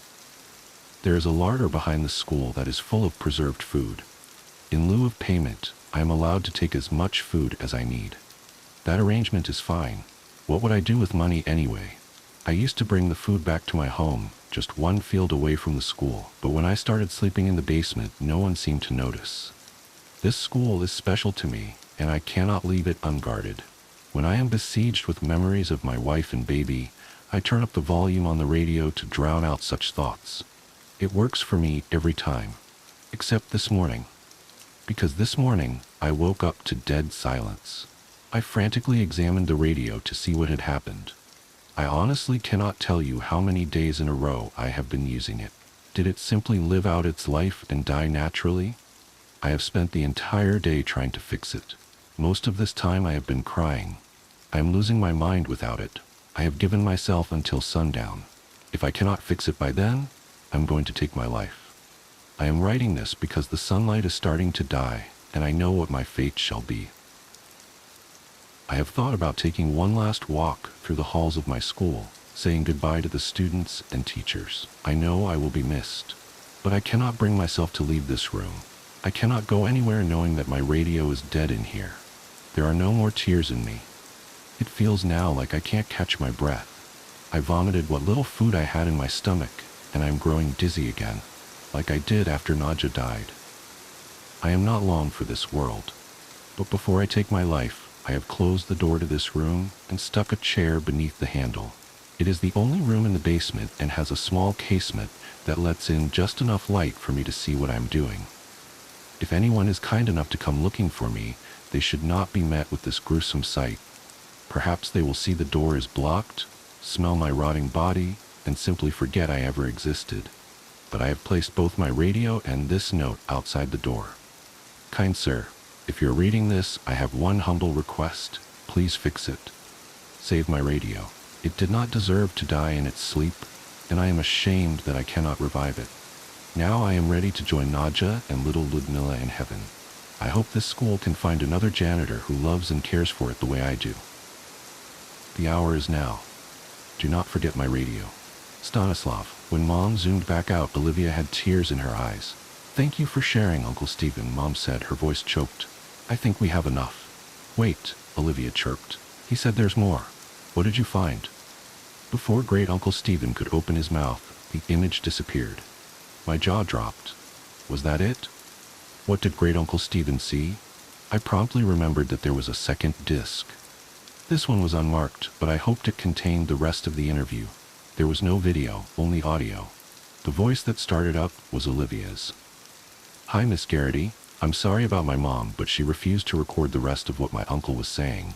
But I asked him to continue and secretly recorded the story as a voice memo on my phone. I remember you said earlier this year that history is written by the people who win wars. She sucked in a breath and commenced crying. But everyone's history is important, even if they are sad, pathetic people, and even if they never won a single thing in their life. I haven't slept through the night since I finished this project, but you have to hear what my uncle has to say. There were tears in my eyes too. The sincerity of her words was beautiful. I was also flattered that she had remembered some trite phrase I threw around because it was what my history teacher said to me. Before I got too sappy over it, the audio began again. Fine, came Mom's frustrated voice. If you want to hear the rest of the story, fine, but this is not appropriate for a school project. Let me finish, Great Uncle Stephen snapped. If it's too much for you, help yourself to a snack in the kitchen. But Olivia wants to know what happened. I heard her mother mumble something and walk away. Olivia and her uncle were alone. I imagined her looking at him expectantly. So did you find the radio, or did it get ruined when the school got blown up? He rasped, and I heard the distinct click of a lighter. That letter, he began slowly, had a date on it. What date? She inquired hungrily. It was dated 2 weeks before we started rebuilding the school. Didn't you say the school had been destroyed like 2 years ago? Yes, replied Great Uncle Stephen. It had been. There was silence as I felt goosebumps on my arms. The images that came to my mind were almost too overwhelming to express, but Great Uncle Stephen put them into words effortlessly. Clearly he had spent his whole life thinking about it. This man, this Stanislav, went to a vandalized, falling-apart schoolhouse and cleaned up blood and rubble like it was spilled drinks and dust. He smiled at dead bodies in the hallway and believed they were smiling back at him because they liked his radio. He moved around corpses so he could sweep the ground under them. The roof was half collapsed, so when it rained, he must have gotten soaking wet, but was so oblivious that he didn't even feel a thing. I could hear Olivia crying steadily. I found the larder he was talking about. It was all pickled, preserved food that probably tasted like shit. Most of the stuff was moldy. Did you see the dead body? Yes, hanging from the ceiling, but still amazingly lifelike. He wasn't rotting away. This hadn't happened years ago. Did he look peaceful? She asked, a chord of desperation in her voice. Couldn't tell you. The smell was rank, and his face was blue and his eyes were bulging like this.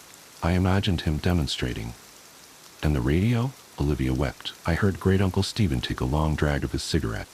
It was there, and it was still on. We weren't allowed to talk to women. I was born into one of those old families of the South. the kind that has long silence toppled and decayed, attempting desperately to hold itself together. We'd had money once, as evidenced by the grand old buildings that sat on our property, but the old barns and guest houses sat empty and abandoned, choked with cobwebs and weeds and Spanish moss. The forest had begun to reclaim the property. My family was like many others of its kind, a long, winding lineage marked with rape and slavery and pain. But one thing set us apart. There were no women in my family. I had no mother, no sisters or grandmothers. Every member of my family was male. My 5 brothers and I never thought it strange, though. We were uneducated and mostly separated from the outside world. Our days were spent laboring on the decaying property, all of our efforts inevitably useless. When we weren't plucking weeds or clearing out the decades of trash from the various buildings, we played. The quasi-wilderness of our home was a perfect stage for our games. My father was a kind man, but strict. Our self-contained life came with a strange set of rules. There was a chapel on the property, a small white thing half hidden in the woods. It was in better condition than anything else, due to my father's doting care. We were not allowed inside the chapel without him, however. A padlock on the door prevented us from sneaking in. We were, on occasion, allowed to go to town. It was a half-hour walk through the woods to get there, and excursions were highly anticipated. There were conditions, though. We had to stick together, and we weren't allowed to talk to women. We could talk to men and other boys, but my father strictly forbade us from talking to women, girls, even old maids. He instructed us to say hello and good day and yes ma'am and thank you ma'am like good little southern boys. But other than that, not a word. This was weird, of course, but everyone in town seemed to abide by these rules as well. The women would give us curt nods and avoid us otherwise. It was so ingrained into our daily lives that none of us ever questioned it. It wasn't going to work forever, of course. My oldest brother, Jamie, started making eyes at the pretty girl who worked at the drugstore ice cream counter. She made eyes back. Soon, he was sneaking off to be with her during our visits. He would leave my brothers and I at the drugstore or the park, buying our silence with penny candy and ice cream. Jamie's little tryst didn't last long, though. Laszlo, the second youngest, had always been loose-lipped. One day when we came back from town, our father asked us what we did. Jamie snuck off? Laszlo blurted. He always goes and sneaks off to see that ice cream girl. Pa's face grew very pale. He turned to Jamie and seized him by the shoulders. Is that true? He asked in a voice that was much too quiet. You're seeing a girl? The tense silence hung over us. Jamie opened his mouth, closed it. Jamie, come join me on the porch, Pa said icily. My father never hit us, I want to make that clear. But when he was truly angry or upset, he had a way of talking that cut you to the bone, that made you feel like absolute dog shit. When I was really little and got in trouble, I would hide and cry for hours afterwards, consumed by guilt. Jamie and Pa went onto the porch. The rest of us dispersed throughout the house. The happy mood of the day soured. For a couple weeks afterwards, we beat on Lizo especially hard and gave him the worst roles in our games. After that, he mostly kept his mouth shut. Jamie returned with a pale face. He didn't talk to any of us until the morning, where he tried to act like nothing had happened. I caught him alone that day. I tugged on his sleeve and asked him, "What did Pa say to you the other night?" Jamie looked down at me.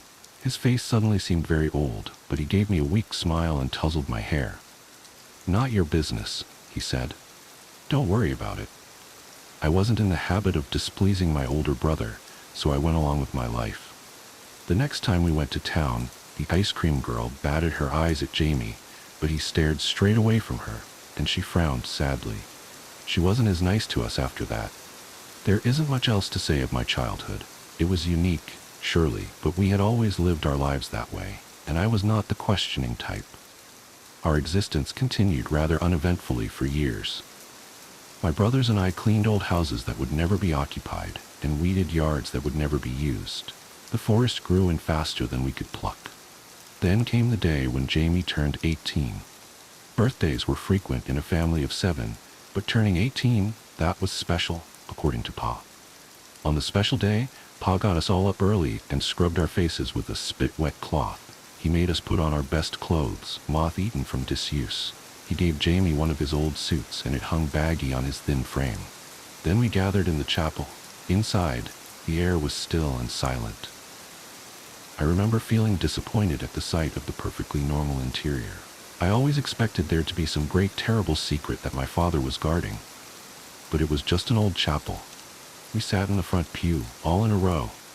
Pa and Jamie hung back at the door. They exchanged some quiet words and then began to walk.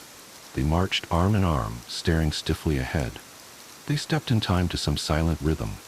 Slowly they made their way up the aisle. My father bent behind the pulpit, and the sound of creaking wood broke the terse silence.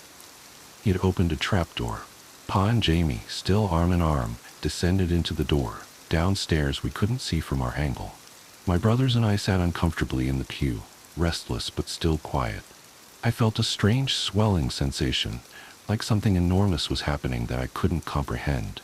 I channeled this by plucking wildly at the loose threads of my ill-fitting pants. My brothers and I sat nervously for a long while, until Pa emerged again, alone. He shut the trapdoor behind him. "Time to go home, boys," he said. I wanted to ask where Jamie was, but my tongue felt heavy. Instead, I fell into step behind him, and we made a solemn procession back to the rotting mansion where we lived. Jamie was there the next morning, snoring in his bed next to mine. We all scrutinized him for some change, but he was the same Jamie he'd always been. The only answer to our questions we received was a hard sock in the arm when we bothered him too much. A few months later, Pa came into our room in the middle of the night. I had been lying awake, but I pretended to sleep as he quietly roused Jamie and led him out the door.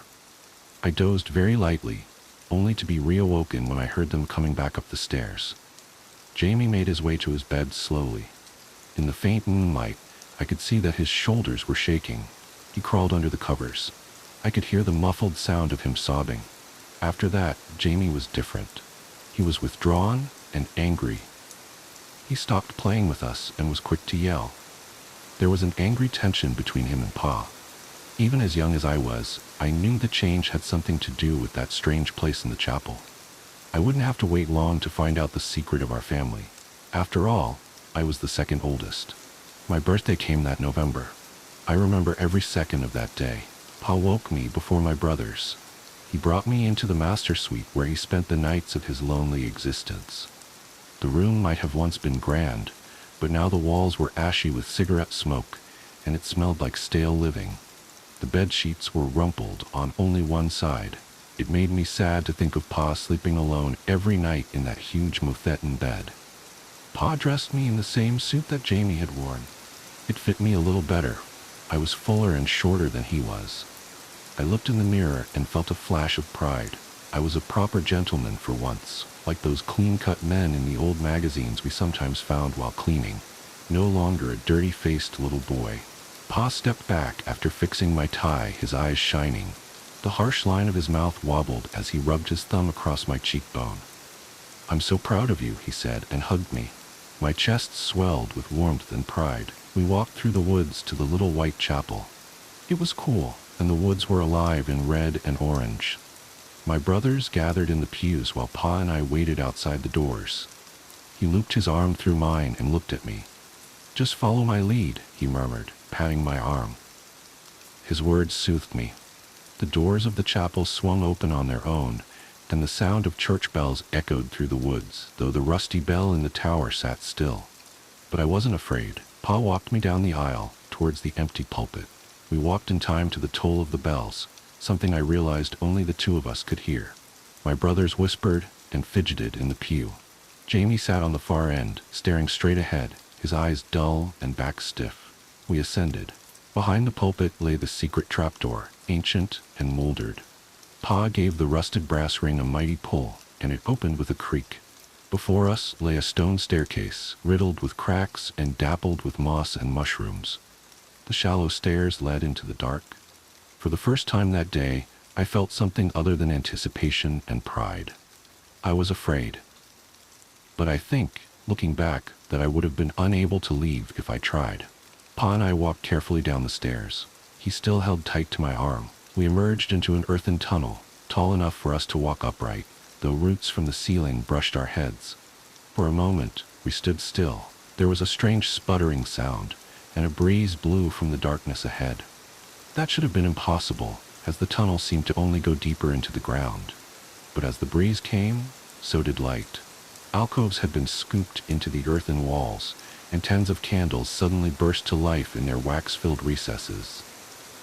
I jumped as the sudden light revealed hundreds of moths. They took off, excited by the flame. Their soft wings flapped and brushed against my cheek. As Pa and I walked down the tunnel, my apprehension grew. I started shaking. Pa stood resolute by my side, his presence steadying. I don't know how long we walked in silence. The tunnel was not without its own sound. The pop of fat from the candles, the drip of moisture from the ceiling, the tamping of our shoes, and the fluttering of moths' wings. They landed on my shoulders and my head, and bounced off of my face often. I wanted to ask Pa where we were going, but, yet again, I stayed silent. Soon I became aware of a faint sweet smell. Almost at the same time, the candlelight revealed a door. Moths were clustered around it so thickly that it appeared the frame was made of a canvas of pale, shivering wings. Pa turned to me. In the flickering candlelight, the hollows of his face were cast in sharp relief. He looked more like an ape than a man. "This is where I leave you, son," he said. He put his hands on my shoulders. "Don't be afraid. You won't be hurt, I promise. Just do what nature tells you to do." He saw that I was shaking, and he laid his hand on my face. "This is our family's legacy, Eli. Jamie did this, I did this, my father before me did this. It's as old and ancient as our blood. Older even. Nothing is going to harm you." "Okay," I choked out. My father smiled wanly, then turned and left me before the door. He disappeared back the way we came, and I was alone. Cautiously, I pushed open the stone door. The moths fluttered away from it, forming a cloud that I had to bat away to see. The chamber that I emerged into was huge.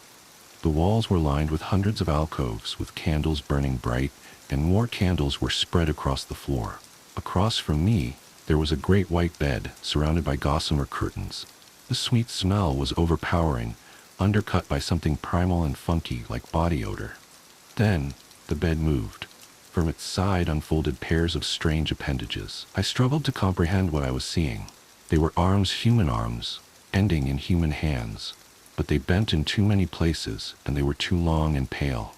Long tendrils like feathers flared from their elbows. It wasn't a bed. It was a person, perhaps in the loosest sense of the word. Its body was huge, white and bloated. What I had thought were pillows were actually huge pendulous breasts, bare of nipples.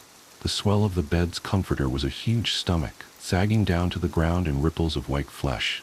As I watched, a pair of the arms reached to gently part the gossamer curtains, like a bride lifting a veil. Its face. How to describe its face? Once, cleaning trash out of our house, I found an old china doll. It had a puffy, exaggerated expression of innocence, though time had worn the paint from its face and gave it only the barest imitation of humanity. The creature's face looked like that doll, but its eyes were large and bulging, and completely black. Most notably of all, from its forehead sprouted a pair of long feathery antennae. They were as long as its arms, reaching towards the high ceiling. They waved back and forth gently like ferns. As I took it in, stunned by the wrongness of it all, the creature smiled at me. Its pale, fleshy lips parted, revealing a dripping black mouth with no teeth, and then it spoke. "Hello, sweet Elias," it said. The voice was so wrong. The intonation and words were clearly English, the voice feminine.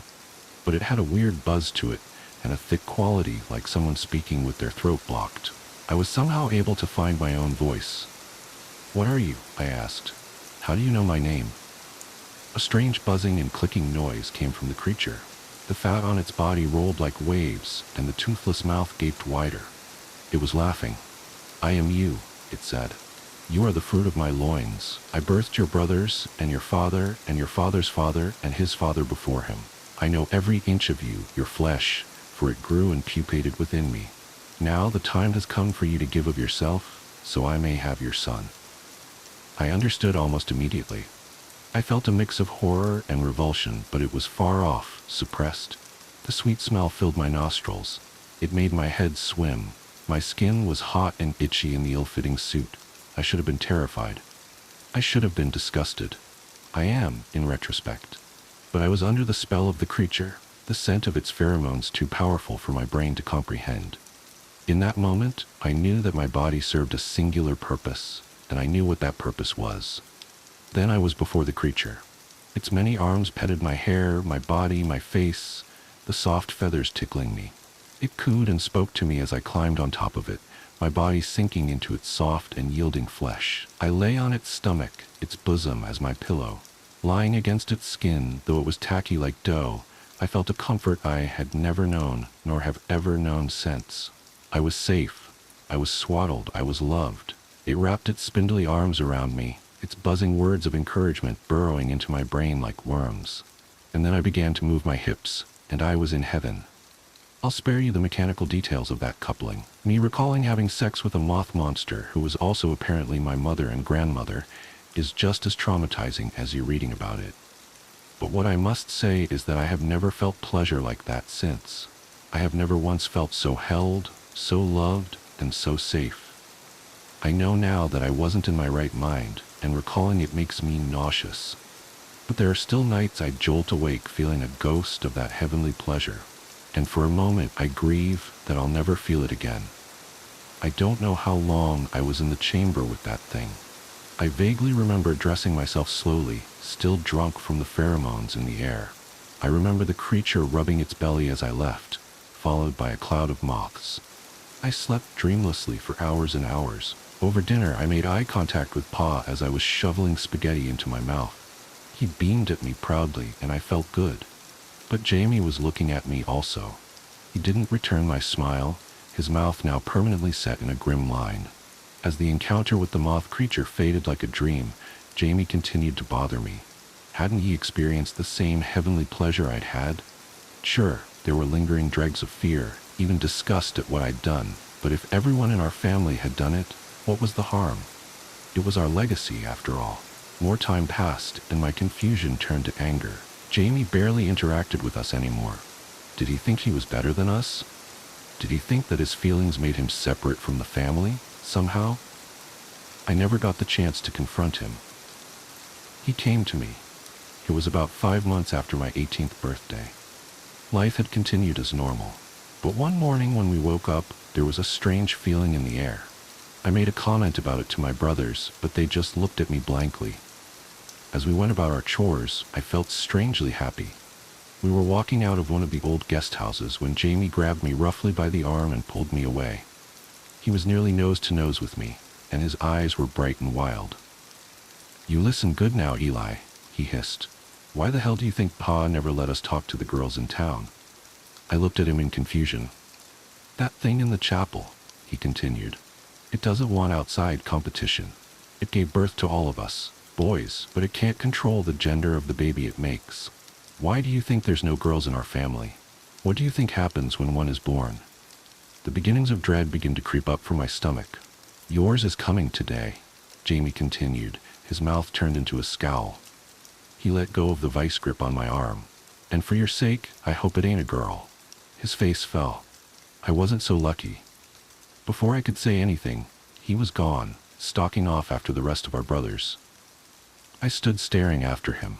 As night came, my dread grew. Gone was my pleasant mood from before. Night found me sleepless, and I stared at the ceiling for hours. When the door creaked open, I knew it was Pa. He came to my bedside and motioned for me to join him. We made our way through the dark woods to the chapel. The bad feeling was everywhere, soaked into the very air. The creatures of the night were silent, and it was cold. The chapel stood a white smear in the darkness. We went inside. The floorboards seemed to vibrate, and when Pa opened the trapdoor, I heard it.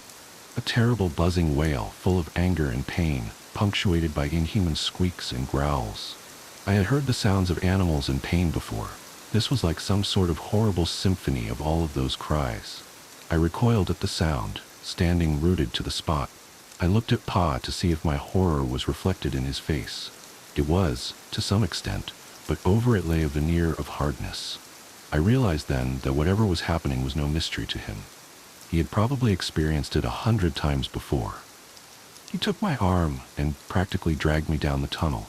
The moths were flapping around wildly, diving at us and bouncing off the walls. A few of them flew into the candle flames, their feathery wings burning as fast as paper. The screaming got louder. We came to the chamber. The creature was in the same spot, but this time its body was rippling like a wave. Some of its arms were braced on the walls and floor. The sweet smell was gone, replaced by that of blood and viscera. The creature's puffy doll face was twisted in a horrifying mask of pain and rage. Spittle flew from its black mouth as it wailed, the sound bouncing around the chamber. Its antennae swiveled wildly around its head, every feather twitching and shaking. At the sight of us, its pallid face contorted further. "Levi," it bellowed my father's name. "What have you wrought? The fruit of your loins beget me only curses." I was transfixed by the creature's rippling body, bile rising in the back of my throat. It was pushing something out, I realized. A dark puddle was forming on the floor beneath it. My father moved towards the creature like he meant to comfort it. A pair of arms sideswiped him with surprising strength, sending him careening into the wall. He tripped over the candles. The creature let out a deep, throaty groan. Its body gave one more powerful ripple, and there was a wet noise as something dropped to the floor of the cave. What lay before me was, essentially, a cocoon. It was roughly watermelon-sized, white, and it glistened with fluid in the light. The creature's screams died into rattling breaths. As I watched, the cocoon began to tremble. A tiny red fist tore its way through the gauzy membrane. From the hole, I heard a cry, weak and plaintive. It was a baby. Something came over me. I somehow knew that the baby was mine. I'm sure others can tell better stories of parental instincts kicking in, but that's what happened to me at that moment. While my father and the creature struggled to recover, I knelt down and began ripping the cocoon apart, trying to free the baby within. The cocoon had the texture of spider silk, thin and sticky. It dissolved at my touch. Soon the baby was free. Its skin was red and blotchy, and it looked like a lumpy potato. But its face and cry were wholly human, and as I held it in my hands, I could feel the very gears of the world turning. My fate was changing. "Elias," the creature rasped. I looked up at it. Its expression had relaxed, its black eyes grown wide and shining, reflecting the candlelight. Its antennae had calmed, resuming their slow and gentle waving. It reached its nearest pair of arms out to me. "Bring it to me," it demanded. I lifted the baby in front of me and realized with sudden dread that something on it was missing. The baby was female. The creature's arms strained for the baby, and I instinctually clutched it to my chest. "Why?" I asked. "It is a usurper," the creature spat. "It is a curse, and the labor was long. I am hungry." It licked its lips, leaving behind a film of gray spit from a black tongue. Jamie's words came back to me then, and I realized that he was right. Pa had gotten to his feet. He clutched his side, clearly hurt, and his clothes were singed from candle flames.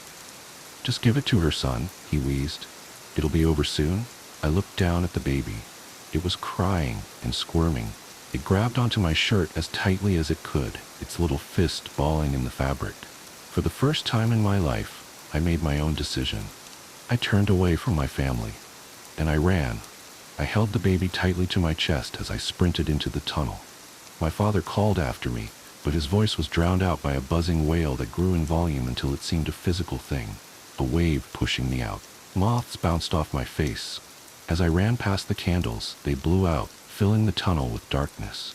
I thought I heard my father scream, a sound of terror beneath the creature's anger. I don't like to think about it. I left our property towards town, the baby still bawling loudly. Finally, I had to stop running, my lungs burning and my legs cramping. I have never been as afraid as I was limping through that dark forest. My daughter's cries a dead giveaway to any who would follow. But nothing did. I walked through the town, knocking on doors until someone answered. My daughter's sobs had tapered from a steady stream to quiet whimpers, and I knew she needed care soon.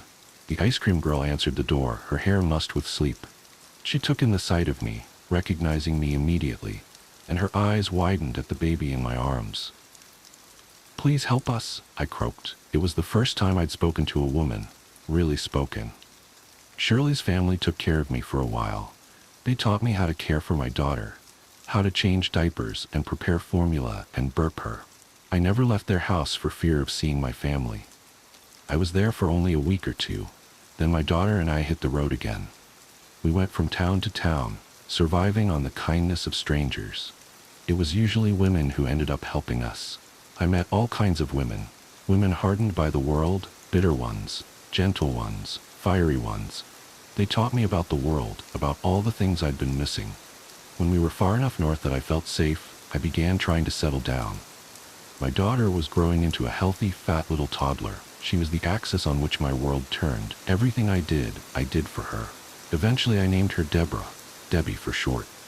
I found a decent job with on-site daycare for Debbie. Back then, it was a little easier to provide for a child than it is today. I won't deny, but I still worked myself to the bone. It was the easiest way to chase away the shadows that plagued my mind. I had lovers here and there, both men and women, but nothing lasted. Sex was difficult for me, considering what I had been through. I always felt disgusting afterwards, always unable to ignore the simple fact that it would never feel as good as that. And that knowledge made me feel like a monster. Eventually I stopped trying to feign interest in sex, and I was happier for it, but it meant that I never got into a real relationship. I didn't need a relationship. I had Debbie, and as the years passed and she grew bright and smart and funny, the shadows of my past seemed farther and farther away. But I was a fool to let myself be comforted by time. I cannot escape the curse of my blood, no matter how far I run. Yesterday was Debbie's 14th birthday. Today she locked herself in the bathroom in the morning, crying for hours. When she finally let me in, I could barely contain a scream, because there, bursting from my daughter's forehead, was a pair of long, feathery antennae. The echoing silence. I'll never forget the night it all began. Working the graveyard shift at KFM 104.3, a small-town radio station that barely scraped by on a mix of outdated pop and rock hits, had always been an isolating job. But it paid the bills, and I liked the quiet. There was something about the hum of the equipment and the solitude of the booth that gave me a strange sense of peace. My listeners were few, and most were truckers or insomniacs who called in sporadically for song requests. Nothing ever really happened, until that night. It started with a call just past 1 a.m. I was midway through introducing a Fleetwood Mac song when the red light on the console blinked. KFM 104.3, you're on the air, I said, trying to sound more energetic than I felt. There was a pause. Then a voice, distant and crackling, came through the line. Play. Goodbye, stranger. The way the caller said it made my skin prickle. The voice was low, strained, as though the person on the other end was barely able to speak. Sure thing, I said, trying to mask the unease creeping into my voice. Who's this? There was no reply, just the faint sound of static. Then, just before the line went dead, I thought I heard a whisper. I couldn't make out the words, but the tone chilled me to my core. I shook it off, attributing it to a bad connection or maybe a prank call. I queued up the song and leaned back in my chair, watching the clock tick down. As Goodbye Stranger played, I couldn't shake the feeling that something was off. The song seemed wrong somehow. The usually upbeat tune felt slower, the harmonies slightly dissonant. I told myself I was imagining things, but then the second call came. KFM 104.3, I answered, my voice faltering slightly.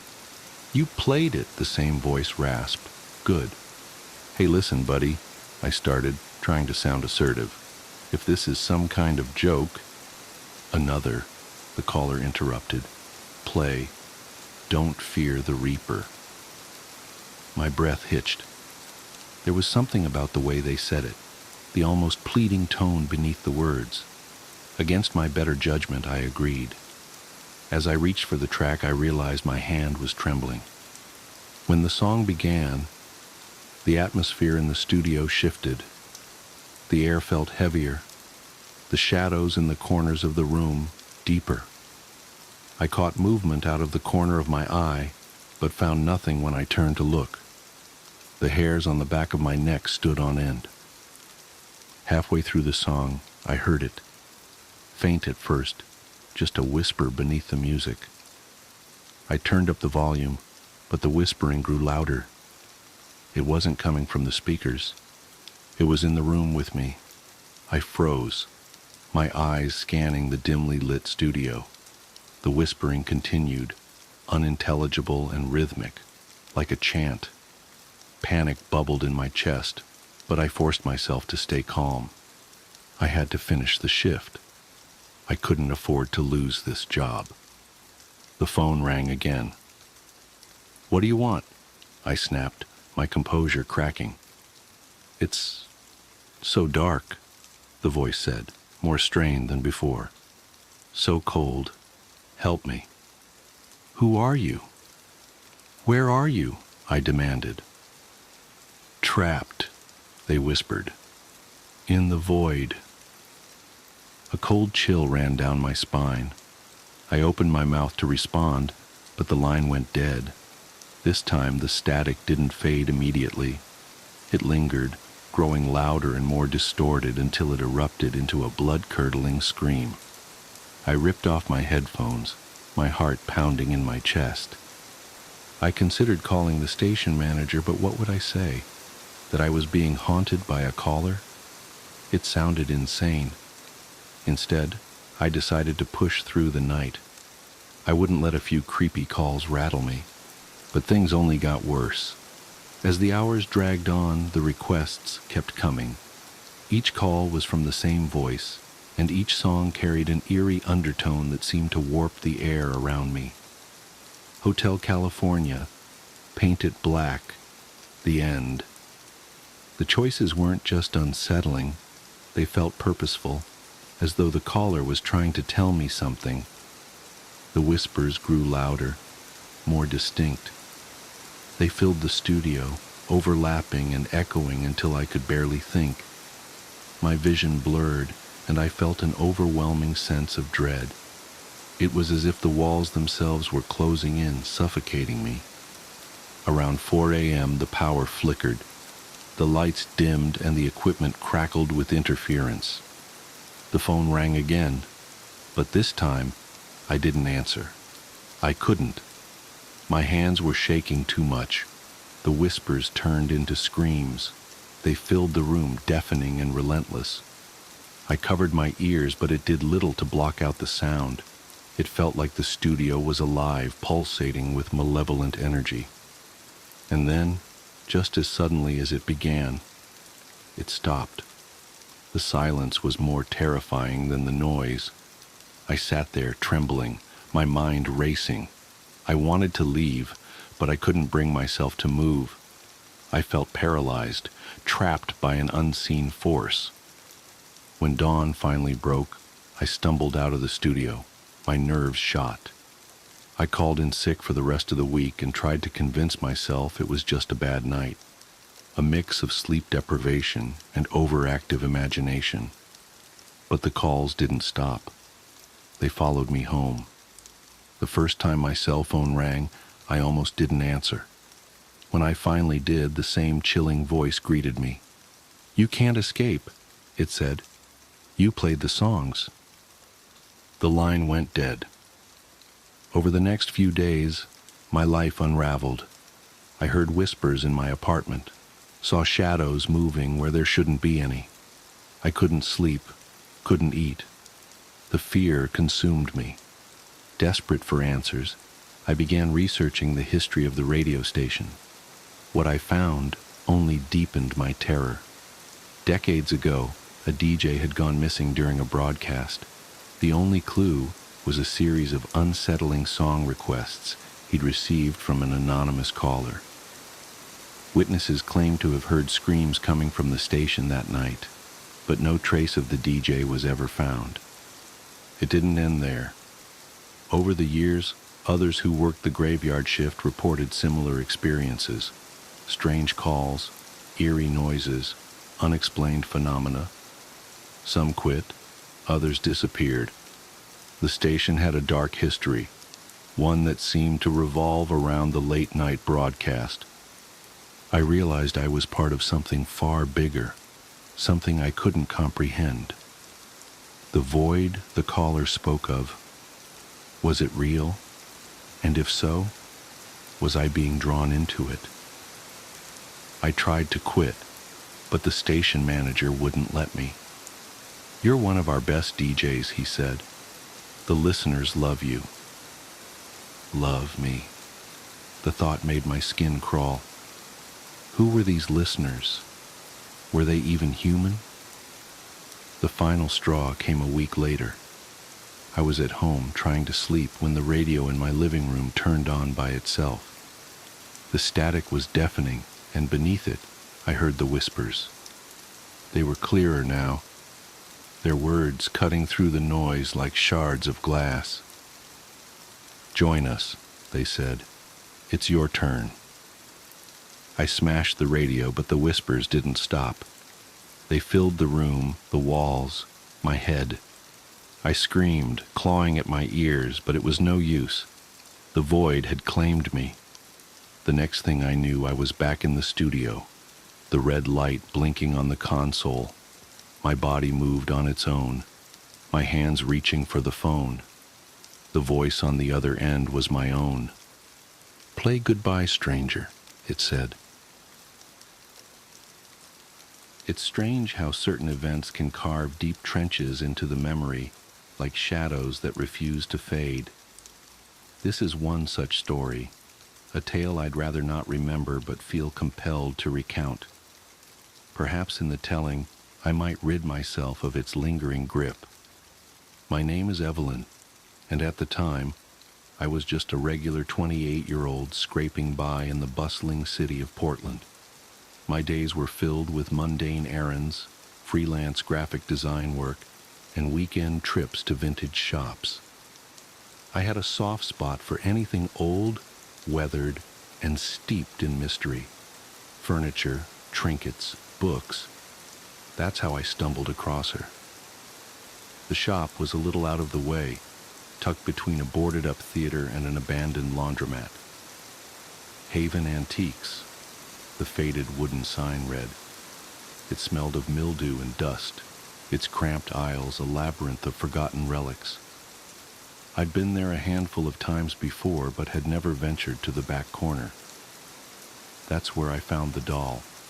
She sat propped against a yellowed lace curtain in a wicker chair, her porcelain face cracked just enough to lend her an air of melancholy. Her dark eyes, painted of course, seemed to follow me as I moved closer. She wore a navy dress with tiny white flowers, and her shoes were scuffed, as though she'd walked miles. A black ribbon tied her dark hair into two neat pigtails. Despite her eerie presence, something about her called to me. "How much for the doll?" I asked the old man behind the counter. His thick glasses magnified his eyes to cartoonish proportions, and he looked at me as if I'd asked to purchase his soul.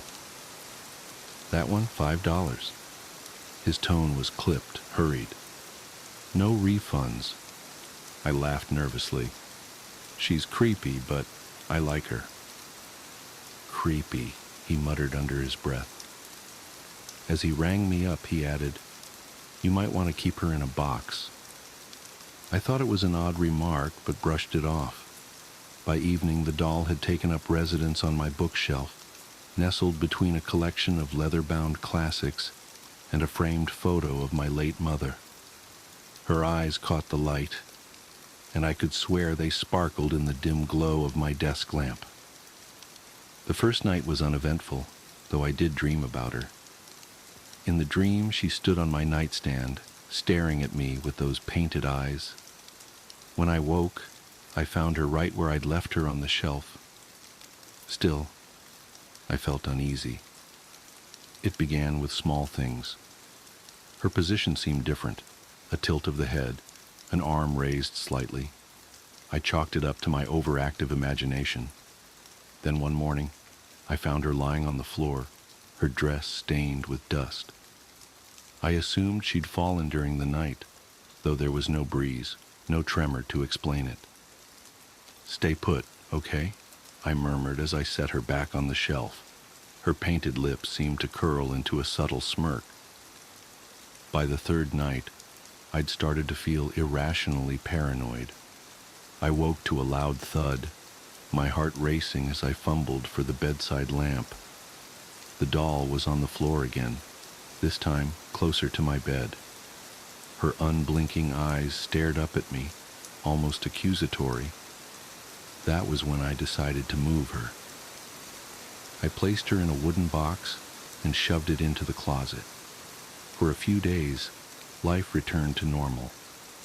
The oppressive feeling of being watched dissipated, but my relief was short-lived. It was a week later when the nightmares started. I dreamed of the doll every night. She would crawl out of the box, her porcelain limbs creaking as she climbed onto my bed. Sometimes she'd whisper in a voice like dry leaves, though I could never make out the words. Other times, she'd simply sit at the foot of my bed, her head tilting unnaturally as if observing me. I tried to ignore it, attributing the dreams to stress, but then I began hearing noises at night, the soft scrape of something dragging across the floor, faint giggles that seemed to echo from the closet. One night, I bolted upright to find the box sitting on my dresser, lid ajar. My skin prickled with cold dread. I threw the box into the basement, determined to forget about it.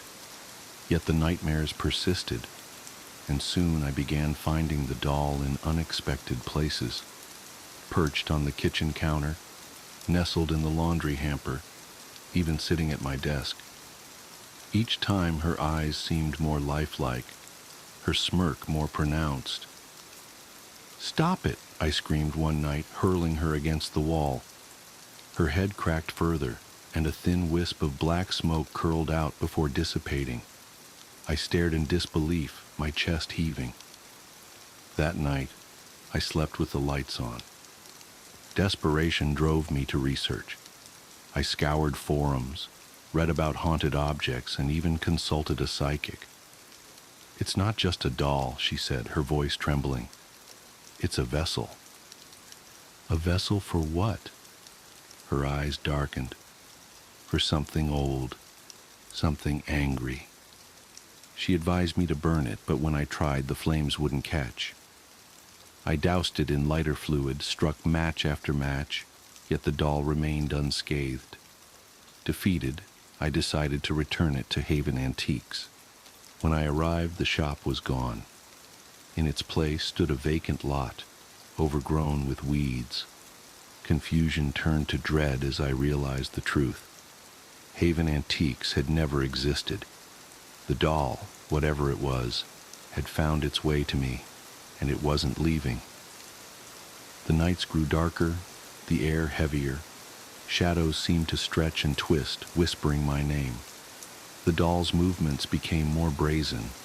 I'd find her in my bed, her cracked face inches from mine, her cold fingers tangled in my hair. And then, one night, she spoke. Her voice was a child's, sweet and chilling. "Why won't you play with me?" I screamed, throwing her across the room. She landed on her feet, her head snapping toward me. "You can't get rid of me," she said, her voice dripping with malice. "I'm part of you now." Weeks turned to months, and my life unraveled. Friends stopped visiting, claiming my house felt wrong.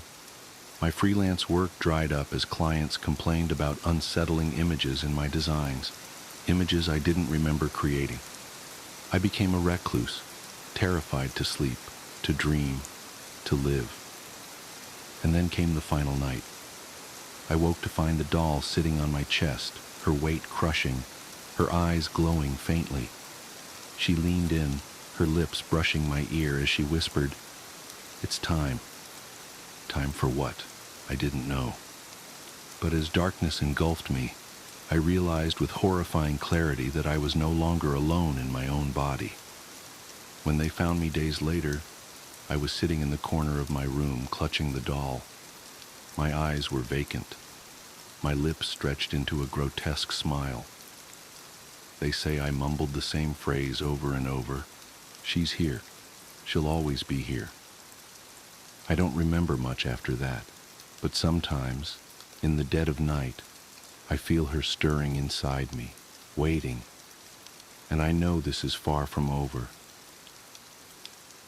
Working as a search and rescue officer for the U.S. Forest Service, Part 7, I honestly don't know how I'd forgotten this story, but it is, by far, the scariest thing that's happened to me. I guess maybe I've tried so long to forget about it that it just didn't come to mind right away. As someone who spends literally all of their time in the woods, you don't ever want to let yourself get scared of being alone or out in the middle of nowhere.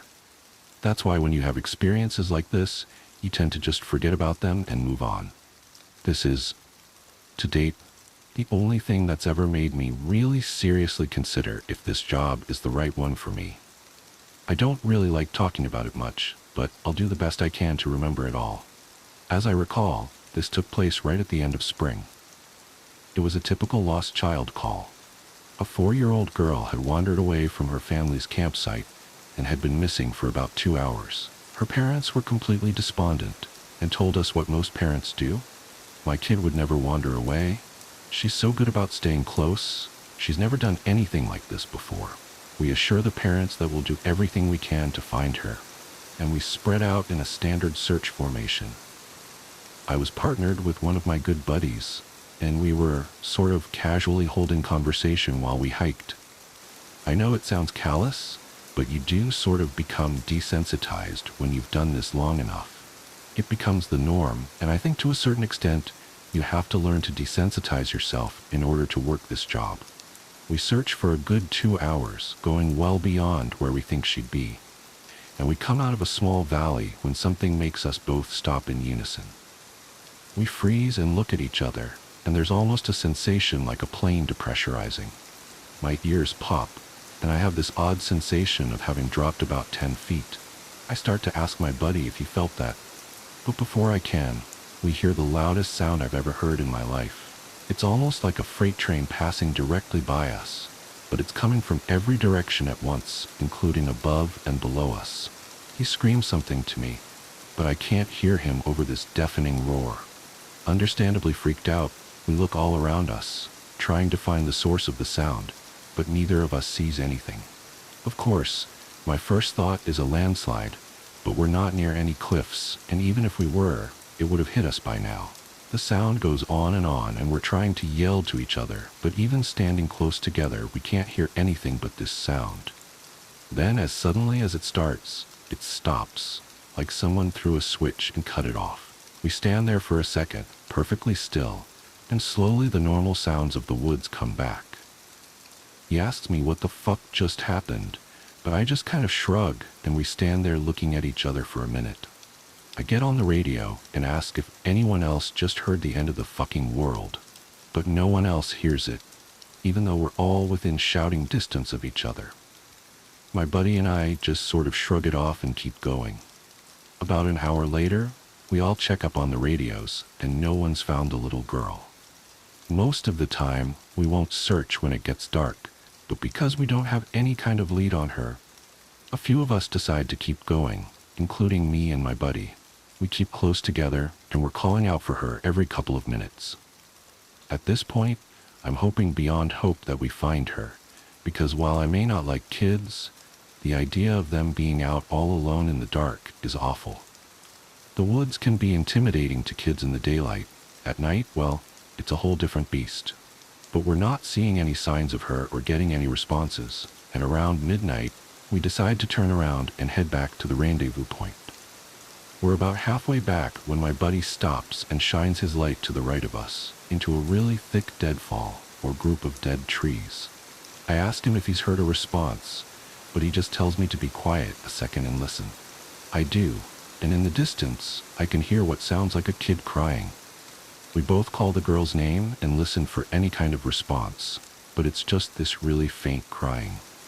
We head in the direction of this deadfall and go around it, calling her name over and over.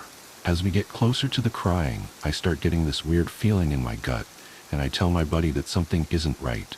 He tells me he feels the same way, but we can't figure out what it is. We stop where we are and call the girl's name again, and at the same time, we both figure it out. The crying is on a loop. It's the same little hitching sob, then wail, then quiet hiccup, repeated over and over. It's exactly the same every time. And without saying another word, we both take off running. It's the only time I've ever lost my composure like that, but something about it was so incredibly wrong, and neither of us wanted to stay out there anymore. When we got back to the rendezvous, we asked if anyone else had heard anything strange, but no one else knew what we were talking about. I know it sounds sort of anticlimactic, but that call fucked me up for a long time. As for the little girl, we never found a trace of her. We keep an eye out for her, and all the other people who we've never found, but frankly, I doubt we'll ever find anything. My buddy has been an SAR officer for about 7 years. He started when he was a junior in college, and he had a very similar experience when he first encountered the stairs. His trainer told him almost the same thing mine did, which was to never go near, touch, or ascend them. For the first year, he did just that. But apparently his curiosity got the better of him, and on one call, he broke away from the line and went to go check a set of them out. He said they were about 10 miles from the path where a teenage girl had vanished, and the dogs were following a scent. He was on his own, lagging behind the main group when he saw a set of stairs off to his left. They looked like they were from a new house because the carpeting was pristine and white. He said that as he got closer, he didn't feel any different or hear any weird noises. He was expecting something to happen, like bleeding from his ears or collapsing, but he got right up next to them and didn't feel anything. The only thing, he said, that was odd was that there was absolutely no debris on the steps. No dirt, leaves, dust, anything. And there didn't appear to be any signs of animal or insect activity in the immediate area, which he found strange. It was less like things were avoiding them, and more like they just happened to be in a relatively barren part of the forest. He touched the stairs and didn't feel anything except that sort of sticky feeling you get from new carpet. Making sure his radio was on, he slowly climbed the stairs. He said it was terrifying because the way they'd been stigmatized, he wasn't really sure what was going to happen to him. He joked that half of him expected to be teleported to some other dimension and the other half was watching for a UFO to come swooping down. But he got to the top with little event, and he stood there looking around. But, he said, the longer he stood on the top step, the more he felt like he was doing something very, very wrong. He described it as the feeling you'd get if you were in a part of a government building you have no business being in. As if someone was going to come and arrest you or shoot you in the back of the head at any second. He tried to brush it off, but the feeling got stronger and stronger, and that's when he realized that he couldn't hear anything anymore. The sounds of the forest were gone, and he couldn't hear his own breathing. It was like some kind of weird, awful tinnitus, but more oppressive. He climbed back down and rejoined the search, and didn't mention what he'd done. But he said, the weirdest part came after. His trainer was waiting back at the welcome center after the search ended for the day, and he cornered my buddy before he could leave. He said his trainer had this look of intense anger, and he asked what was wrong. You went up them, didn't you? My buddy said it wasn't phrased as a question. He asked how his trainer knew. The trainer just shook his head. Because we didn't find her. The dogs lost her scent. My buddy asked what that had to do with anything. The trainer asked how long he'd been on the stairs, and my buddy said no more than a minute. The trainer gave him this really awful, almost dead-eyed look, and told him that if he ever went up another set of stairs again, he'd be fired. Immediately. The trainer walked away, and I guess he's never answered any of the questions my buddy has asked him about it since. My buddy has been involved in a lot of missing persons cases where there's never been a trace of them found. I mentioned David Paulides, and my buddy said he can confirm that those stories are, for the most part, accurate. He said that most of the time, if the person is found right away, they're either never found or they're found weeks, months, or years later in places they can't possibly have gotten to. One story he told me really stood out that involved a 5-year-old boy with a severe mental disability. The little boy vanished from a picnic area in the late fall. In addition to the mental disability, he was also physically handicapped. and his parents explained over and over that he simply could not have vanished. It was impossible. Someone had to have taken him. My buddy said they searched for this kid for weeks, going miles out of the accepted range, but it was like he'd never been there. The dogs couldn't pick up his scent anywhere, not even in the picnic area where he'd apparently vanished from. Suspicion fell on the parents, but it was pretty clear that they were devastated and hadn't done anything sinister to their kid. The search was concluded about a month later, and my buddy said everyone had pretty much forgotten it by later in the winter. He was out on a training op in the snow on one of the higher peaks when he came across something in the snow. He said he saw it from far away at first, and when he got closer, he realized it was a shirt, frozen and sticking part way out of the powder. He recognized it as belonging to the kid because it had a distinctive pattern. About 20 yards away, he found the kid's body, laying partially buried in the snow. My buddy said there was no way the kid had been dead for any more than a few days, even though he'd been missing for almost 3 months. The kid was curled around something, and when my buddy brushed off the snow to see what it was, he said he almost couldn't believe what he was seeing. It was a big chunk of ice that had been carved crudely to look sort of like a person. The kid was holding it so tight that it had frostbitten his chest and hands, which my buddy could tell even with the decay that had taken place. He radioed the rest of the crew, and they took the body off the mountain. Now he recapped all of this for me, and to put it simply, there was no way this kid could have both survived for almost 3 months on his own or have gotten to this peak. There was no physical way this child could have walked almost 50 miles and ended up on the top of a goddamn mountain. To top it off, there was nothing in the kid's stomach or colon. Nothing. Not even water. It was like my buddy said, the kid had been taken off the face of the earth, put in suspended animation, and dropped on this mountain months later, only to die of exposure. He's never really gotten over that one. The last story I'll share from him was one that took place relatively recently, only a few months ago. They were out doing a recon for mountain lions, because there had been several reports of sightings in the last couple of days. One of our jobs is to scout out the areas where these animals are seen, to ensure that if they are in the area, we can warn people and close off those trails. He was out on his own in a very heavily forested part of the park toward dusk, when he heard what sounded like a woman screaming in the distance. Now, as most of you know, when a mountain lion screams, it sounds almost exactly like a woman being brutally murdered. It's unsettling, but far from abnormal. My buddy radioed back and let ops know that he'd heard one, and that he was going to keep going to see if he could figure out where its territory started. He heard the mountain lion scream a couple more times, always from the same spot, and determined the approximate area of the mountain lion's territory. He was about to head back when he heard another scream, this time within only a few yards of him.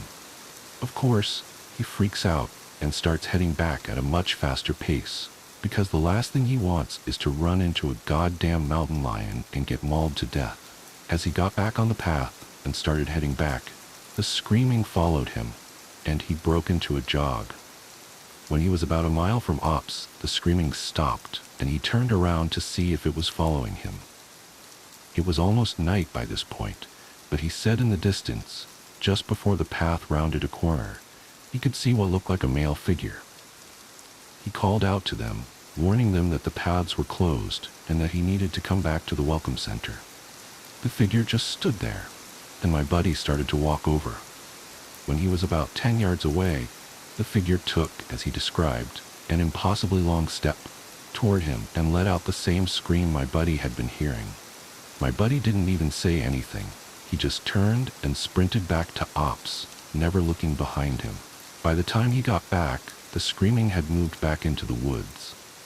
He didn't mention it to anyone else, just said that there was a mountain lion in the area and that they would need to close those paths until the animal could be located and moved. Please read. I need you. I apologize ahead of time. I am sorry, so sorry, reader. I've been urged to open up, to share my experience, as I've no conscious connections left in the waking world. I know that at this point, I'm just a no-face person, but I need to share this with someone. Anyone. Besides the hospice worker that comes to the house, my only other companion lies unconscious in my living room. He means everything to me. If he passes, I'm not sure what will happen to me. There is no way for me to ready myself for such a loss. I feel so alone. His body speaks to me in the hush and huff of his breathing machines. An occasional mechanical signal breaks the silence. We only have each other now, and I am thankful that I can still slip my hand in his, rest my head against his chest, and listen to his heart thump out. I'm still here. I'm still here. Here's my story. Please take some time out of your day to read it, to absorb it into you. I need a hug right now. I need so many things. XX Brenna. It wasn't always like this. Before Brant came into my life, conscious and normal mind you, I was surrounded by general loneliness. At first, I considered myself as an outcast. Like a magnet, I repelled most people. It was an easy thing to do. My mother believed in geographical cures for her emotional ailments, and having the constant stigma as new kid made it hard for me to form strong friendships. But the more we moved, I realized I was more like a domino architect. Instead of repelling potential friends, I had the misfortune of setting up events to push everyone away from me. They'd all fallen away by the time I met Brant. My father was my first casualty. I couldn't help it, born a daddy's girl.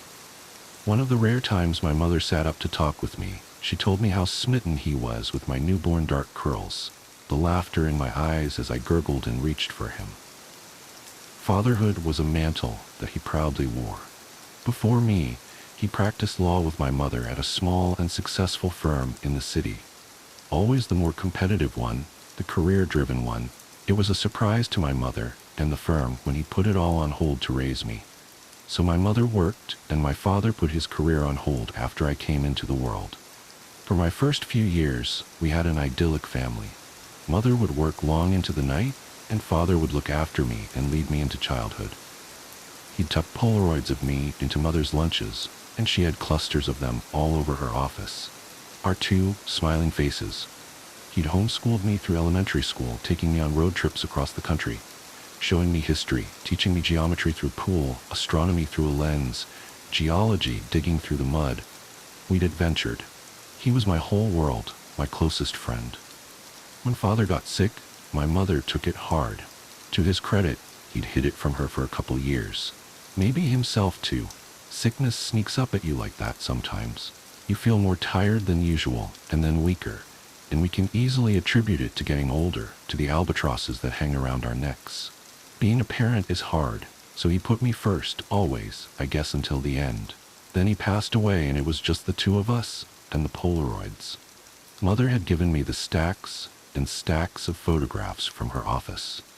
She kept a picture of just the two of them, in a small frame on her desk from when they first started dating. They'd gone to a photo booth on their second or third date, and he'd kissed her in the last photograph. The thin little frame protected their unlined faces, smiling and carefree, those moments lost too long ago. As a child, I knew mother wasn't handling his loss well. Instead of taking a step back from trying to make partner at the law firm, she worked harder than ever and was rarely home. In her place, she provided me with an endless swarm of nannies.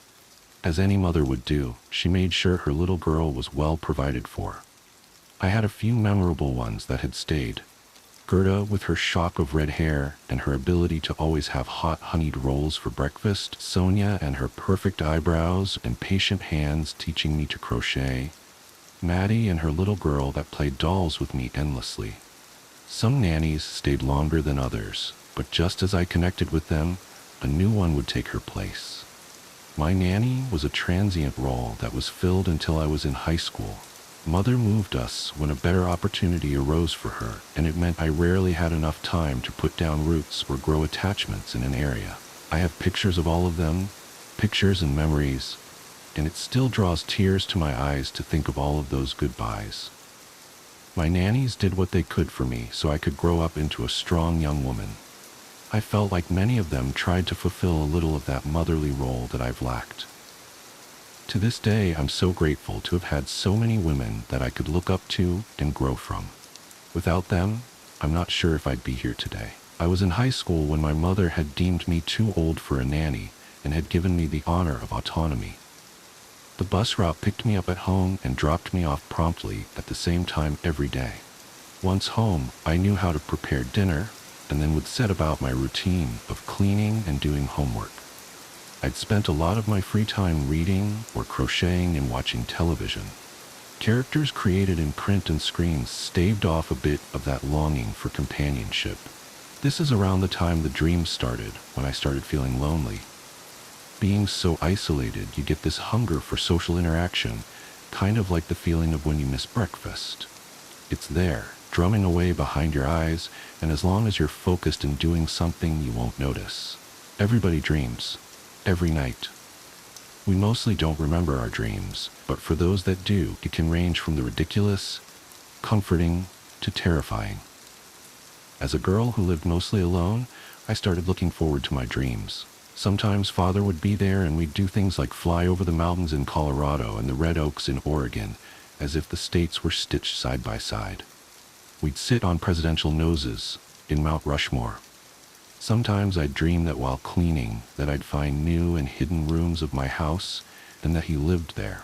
The kitchen pantry would have a false panel, and I would be able to crush my body in such a way to find a new hallway that smelled like him. My bare feet could feel the dusty floorboards as I found his room and his study in our first house. I'd wake elated and ready to launch out of bed to tell Mother, only to find my cheeks wet to realize that I'd been dreaming.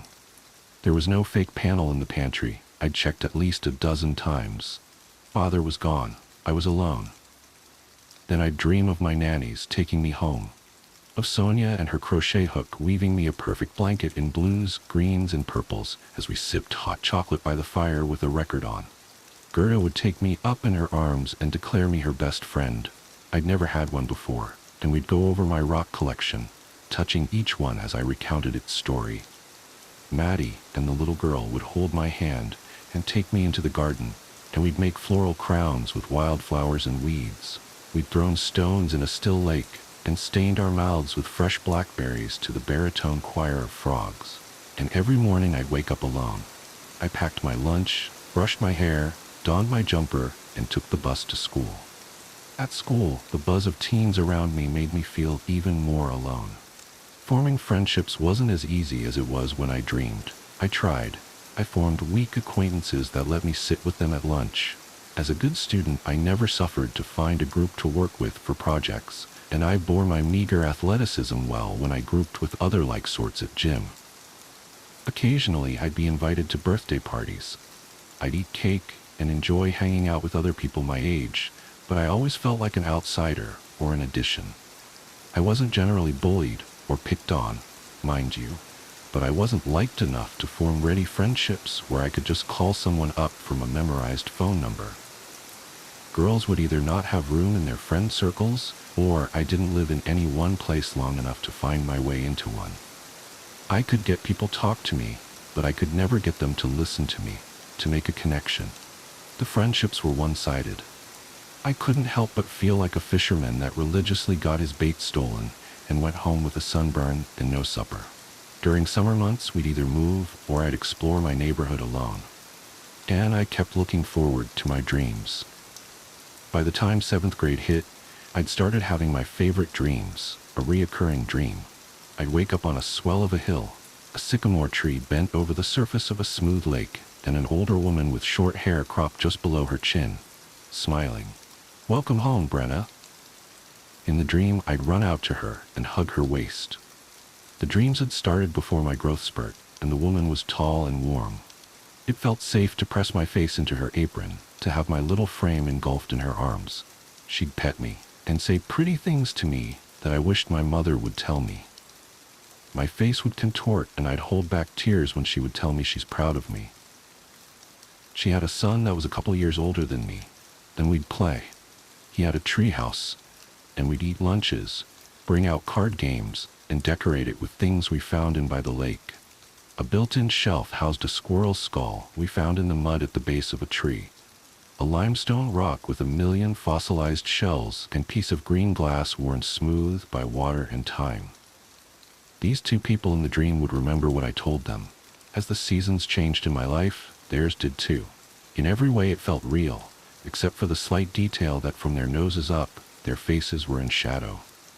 In the dream, I didn't notice, but upon waking it felt like those two people could be anyone. The boy had a small, blunt chin, brown curls, and round cheeks. He was a little gangly, but I didn't mind. Even in my dreams, I ran awkwardly with the grace of a three-legged grasshopper. I also didn't know his name, or his mother's name. These were details that washed away on waking.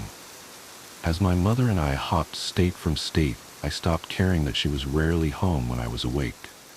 I stopped caring that I didn't have friends that cared if I moved, or would save me a seat at assemblies. I got to see my friends every night for 8 hours. At the time, I didn't think it was too abnormal to have reoccurring dreams nearly every night. My friendship with the boy as he turned into a man changed as I got older. In a few years, we'd hold each other in the treehouse, and I'd bury my face in his chest and he'd rest his cheek on the top of my head. We were closer, and it was different, and I had felt differently for him. More for him. Each time I woke, his mother would give me a knowing look and laugh when I'd wake up there, and I'd blush and find him. Friends didn't hold hands the way we held hands, as we looked over the lake and listened to wave after wave of crickets chirping and the reflection of thousands of fireflies blinking in and out like far-off starlight. It wasn't until I was a senior in high school that I found out that my dreams were abnormal. In a creative writing class, we were prompted to write on our most memorable dream. Easily, I filled pages and pages on my sleeping life. I wrote of how last night we'd been soaking our feet in the lake off a worn pier. My cuffed jeans skimmed the water and we tried to stay so still so the minnows would nibble at our toes. In the reflection in the water, I saw his face break out into a broad brace-faced grin as he loomed and tickled me. Even though I saw him coming, I couldn't help but curl and writhe in my fit of laughter, rolling into his lap and gripping onto him, ultimately thrashing us both into the water laughing. The dream ended when he kissed the top of my forehead and temple and then patted his cheek twice with 2 fingers. It was our ritual. I reached up on the tips of my toes and kissed him twice on the same cheek. A kiss for now and another when you need it later. I sat in class and listened as everyone read out loud their dreams. One girl blushed a bit and read out, "I don't usually remember my dreams. I mean, like, if I do, it's just a fragment of something. Last night, I dreamt that someone had broken in, and I was trying to get my dad. Suddenly, the burglar was right behind me, and I felt him there, you know? And no matter how fast I'd run, he was faster. It was like my legs wouldn't work. I was so scared. I woke up right before I could feel his hands around my neck. I couldn't get back to sleep. Nightmares suck. I dreamt that I'd been playing football with my team, you know? Everything was normal, except the mascot was a real tiger, and we could jump like Master Chief in Halo. Man, I wish that were real life. Tigers are cool," the boy exclaimed, miming throwing a football and smirking. A girl blushed and demurely tucked a stray hair behind her ear. I dreamt that the doctor came to take me away. 10, as in David Tennant. I got to go into the TARDIS, and I got to see the pool. Yeah, I wish I'd have that one every night." Then it was my turn. I briefly explained that I generally dreamed every night, and I generally dreamt about the same thing. The same 2 people at the same place, and I remembered most of the details, except that their faces were shadowed, and I couldn't remember their names. It was like a living memory. TARDIS girl giggled. "Maybe that's like your soulmate." "I've never had the same dream twice, that's weird." Football boy laughed. "It must be nice to dream every night. They sound nice," the girl with the nightmare said. She smiled at me. The class suggested to me all sorts of things. See a medium, look up dream meanings, post a classified ad to find my soulmate, and to keep a dream journal before the end bell broke us up. It left me a little befuddled and curious for the first time as to if those dreams held any significance. I'd wanted them to mean something. I'd wanted to not be alone. For all my life, I just felt an overwhelming urge to connect with people. Dreams are not enough to sustain a person, and I felt so tired. Mother was working overseas now, and while she supported me diligently to make sure I had all I could want or need for, the aloneness was a vacuum. The rational side of my being decided that I should talk with someone. that it wasn't normal for a girl almost at 18 to have no friends, an absent mother, a dead father, and a dream boyfriend. It couldn't be healthy. Sure, many other teens had it worse. My family wasn't abusive, and my mother had made sure I felt provided for. We didn't have to worry about money, and I was spoiled insofar that if I wanted something, I could just buy it. By the time I was in high school, I had my own small library at home. Still, with no one to talk to, I started talking to my school's counselor, Mr. Goldstein, as a last resort. He'd seen my type before. Kids that had trouble fitting in, kids that moved and had their roots pulled out so many times that it stunted their growth. He tried his best to be helpful. Whenever I felt morose, he'd listen. When I told him of my troubles of being a girl super magnet for friendships, he'd suggested clubs, after-school activities, hobbies. I really poured myself out to him, and it had been ages since I'd had someone really listen to me. My nannies were the last people I'd been given such ties, and all I had of them were my memories. I didn't dream of them anymore. Even though my tie was just a counselor and student, it was something for me to hold on to in the waking world, and for a time I felt better. Then, as everyone had, Mr. Goldstein left too. The school told me he'd had to take a leave of absence for personal reasons. It happened from time to time. Adults have tons of obligations, and I was passed on to his replacement, Miss Kwan. I liked her well enough, but I felt as though she weren't as invested. It felt almost like going to the doctor rather than opening up to a possible friend. Even with Mr. Goldstein gone, he gave me the push to ready myself for graduation and to apply for colleges. Mother decided to stay overseas and to sell our home. She bought me a condo in the Northeast next to a large university I was accepted into. Driven to succeed and provide, Mother gave me a generous stipend every month. Even though she couldn't be there for me physically, she made sure I had the means to survive. As always, once again in a different part of the country and new school, I set out to find a piece of normalcy. Still, I dreamed of my boy and his lake. His braces were gone now, and he was substantially taller than me. His shoulders were broad, and his chin and cheeks had started sporting thatches of dark bristles. His lips still carried the flush fullness that he had as a boy, and I enjoyed kissing them all night. It was my favorite hobby.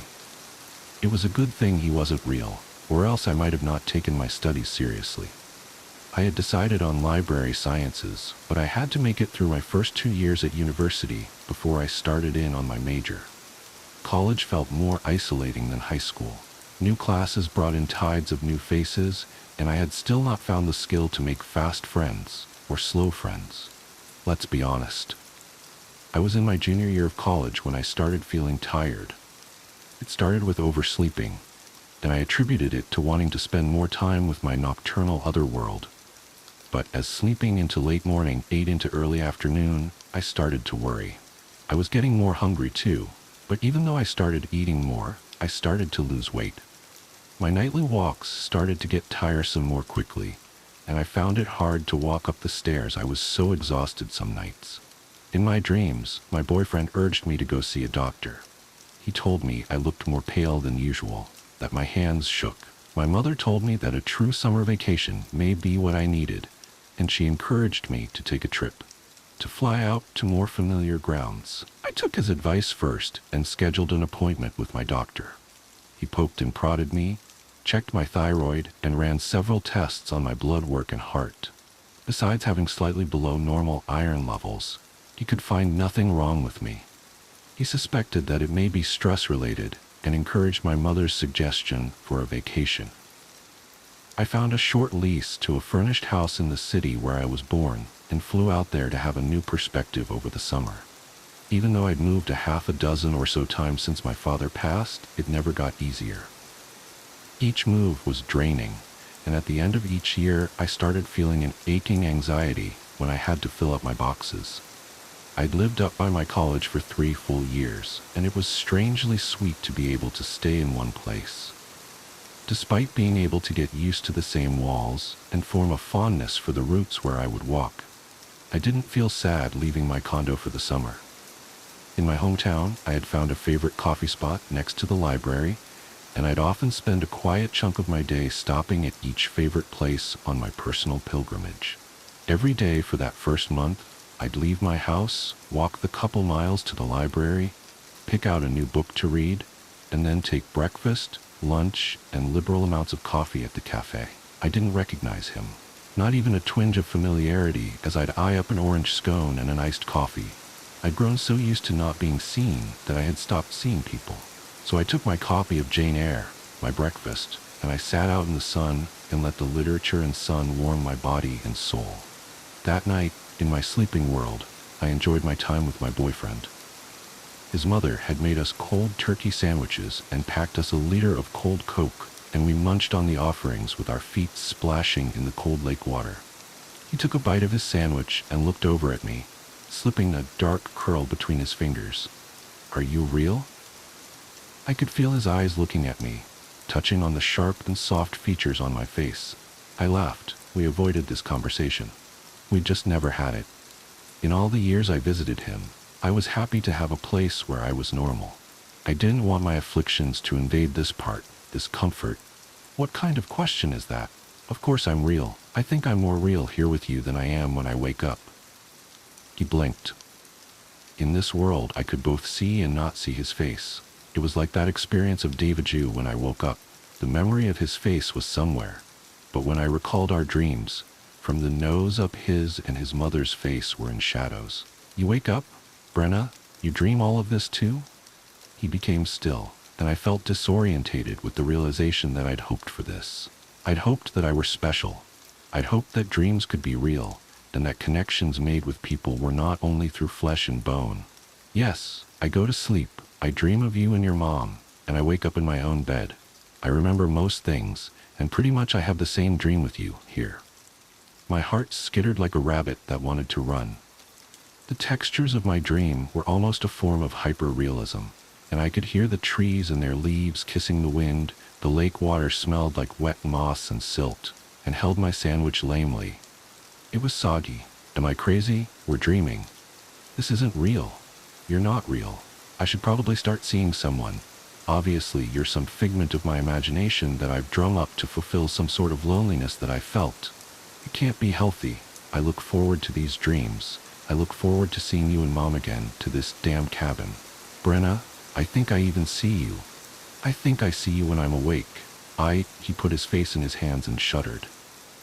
I put my hand on his back and tried to calm him, and silently wondered if he could feel my heart beating out of my chest. You know, I think those things too. I haven't seen you in the real world, at least I don't think. I don't remember what you look like. It's vague. I frowned and let my cool forehead rest on his bare shoulder. You think you saw me? Yeah, where I work. You come in and order an orange scone and an iced coffee every day and read. It was your smile? I froze and stopped rubbing his back, and we straightened and met each other's eyes. Brenna, what book were you reading? Jane Eyre. I had just picked up a copy of Jane Eyre. The next day I met Brant. He wasn't working. He'd called off, and he was sitting at a table looking at the door nervously. I had my copy of Jane Eyre tucked under my arm, and I nearly dropped it when I saw him. And that's when my life really started. Brant told me about his life, and I told him about mine. His mother had died when he was in middle school. It was a freak accident. They'd been up in their cabin in the UP, and he and his dad were out fishing when it happened. His mom was eating breakfast by herself and choked and died. They found her on the floor in the middle of the afternoon, and it was far too late. For Brant, his childhood ended there. They buried his mom, sold the vacation home, and Brant kind of lost his father too. He was there, but he'd never gotten over his wife's death. He'd taken up drinking, and they were barely getting by. Brant worked as a manager at the local cafe to help ends meet. He started dreaming of his mom when he had a bad day, and then one day I showed up. He had a more normal life than I had lived. He had a good group of friends, and had even tried dating a girl in high school. Although, he said, that things never felt right. They didn't click as easily as we did, and for the longest time, he thought he was being unfair, comparing her to a dream, a ghost. But between going to college and working, he found himself in a better place to be single. That's how things began, and reader, it was beautiful. I started feeling better. Before bed, each night, we'd chat over webcam and we'd share our days. At night, we still shared dreams. Except now, the settings would change from time to time. Brant sometimes appeared in my childhood home or at a beloved travel destination I visited in my youth. While we were still long distance, we spent hours together. I finished up and got my degree and moved back to my hometown. We bought a little condo and helped out his dad, got him into some programs to try and settle his demons. We felt so lucky, and I felt so normal. He proposed, and we started talking about having a family together.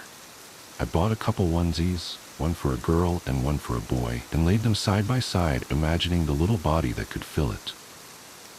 Then he got sick. It started with him being tired all the time. He started losing weight, his hands started shaking, and he got so weak. Just like what happened to me. The doctors tried to find out what was wrong with him, and all the tests they performed came back normal. He was normal, but he was wasting away. His body started shutting down, and he was put into hospice care. My care. He was no longer in my dreams, but I had the man, his body, this shell, and I could hold its hand. I've never felt so alone. They say it is better to have loved and lost than to have never loved at all. Without him, I live a half-life. I knew what it meant to be happy, and now I know that without him, that happiness will be lost. Doctors could not help him. Medicine did nothing. Love only gave him comfort, so I resorted to the last thing I could think of. I hired a medium. Did you know you can find them in the yellow pages? She came to our condo in a beat-up old gremlin. She had no bag, no talismans, no show. Madame Celeste was a fair woman, with skin that looked like she was in her 20s and hair that was aging into her 50s. She'd seen sun, and freckles had dotted her nose where her brown-rimmed glasses rested. She fit the flair of medium with a sort of boho chic style, and I thoroughly believed I would have been better burning my money rather than calling her. "Can I see the man?" She stood in our hallway. At least she was direct. I nodded and led her into our bedroom, where he was set up. She pulled a chair to his bed and touched the air around him. She touched his face lightly, laid her hands slightly above his chest, and then settled with just holding his hand. Closing her eyes, she frowned. "He's still there." Vaguely. "He's almost gone." "Gone? Is he dying?" I blinked rapidly. I didn't need a medium to tell me Brant was fading. He was nearly a skeleton with skin. The physical evidence made that apparent. Dying? Yes. If he leaves, he will die. His essence, spirit, soul, what have you, is almost gone. He's nearly empty. So empty, this one. She looked perplexed. What does that mean? He's empty? His soul is missing? I didn't have words. This was insane. This woman, insane. There are multiple kinds of death. Naturally, our bodies house our spirits until it breaks down. Like any building, time takes its toll. Then the spirit moves on, as is the natural order of things. But the body needs a soul, just like a soul needs a body. This body's soul is very damaged, just scraps of it left. I don't know what's causing it, but he could repair if no more damage is done. You can have hope. She looked at me, looked through me. Can I take your hand? I nodded and gave the woman my hand. Hers were cool and smooth, and mine were sweaty and shaking. She took a moment and closed her eyes, a line forming between her brows. Her eyes snapped open, and she dropped her hand. Leave here. Leave here now if you love him. Call your mother. She has what you must know. I must go. She stood up and shook herself, casting a bewildered look between Brant and me. I blinked, confused, afraid. What does that mean? Leave? Why? Why do I have to go? Why should I call my mother? She swallowed. She knows things you have not seen, have not accepted. It is not my place to tell you, but she knows why. She's known everything, all this time. She knows what went wrong. Goodbye, Miss Brenna. And she left. I tried to go after her, but she ignored me mutely, got in her beat-up car, and with a sputter, drove off. I tried to call her. I tried to find her business, but she would not give me anything else. I called my mother. She sent me letters from time to time, emails, to make sure I was all right, to check in on Brant. We weren't close. We'd never been close. She always had her work, and overseas, she found a life she couldn't have in this country. I'd forgiven her a long time ago. The phone rang, and within a few seconds she picked up. Brenna? Are you all right? Why are you calling? It's late. Ah, yes. The time difference, I forgot. The sudden phone call mixed with the abruptness of the call must have startled her. I told her what had happened that day, awkwardly. I felt so foolish. I never told her about my day or my life, or the petty little things that bothered me. She was always too busy, her time too valuable for me to waste on my little problems. She remained silent as I finished and sucked in a breath. "Brenna, dear, I'm sorry. I'm so sorry." She started crying. I've never heard my mother cry. "Your father and I were so in love, and we desperately wanted children. We tried for years. We tried IVF. We tried fertility treatments. There was something wrong with me. I couldn't have children. Sweetheart, I desperately wanted to be a mother.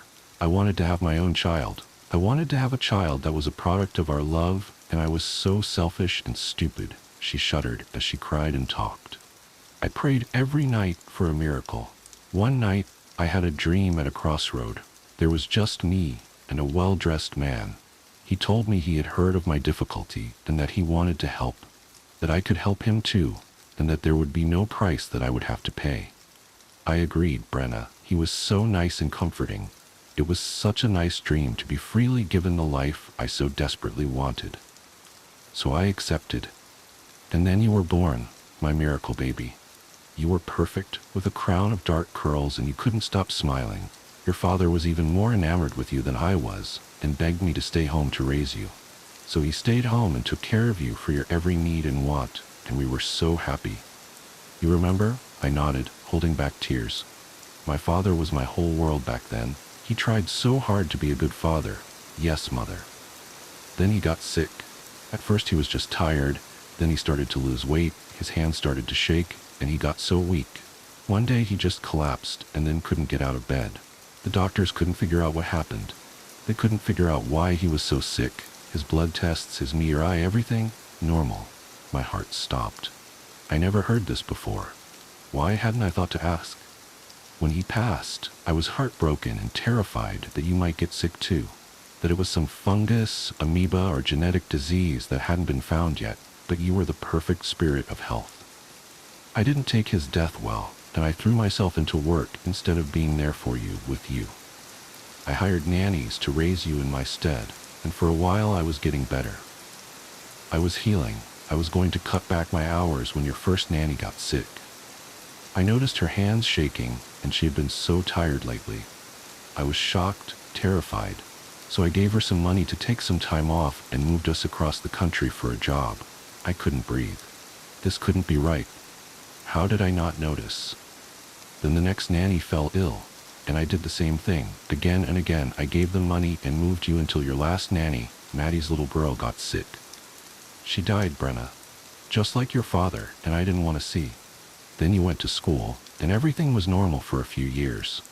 You got depressed and started seeing your school counselor, and I thought we were finally past our line of bad luck.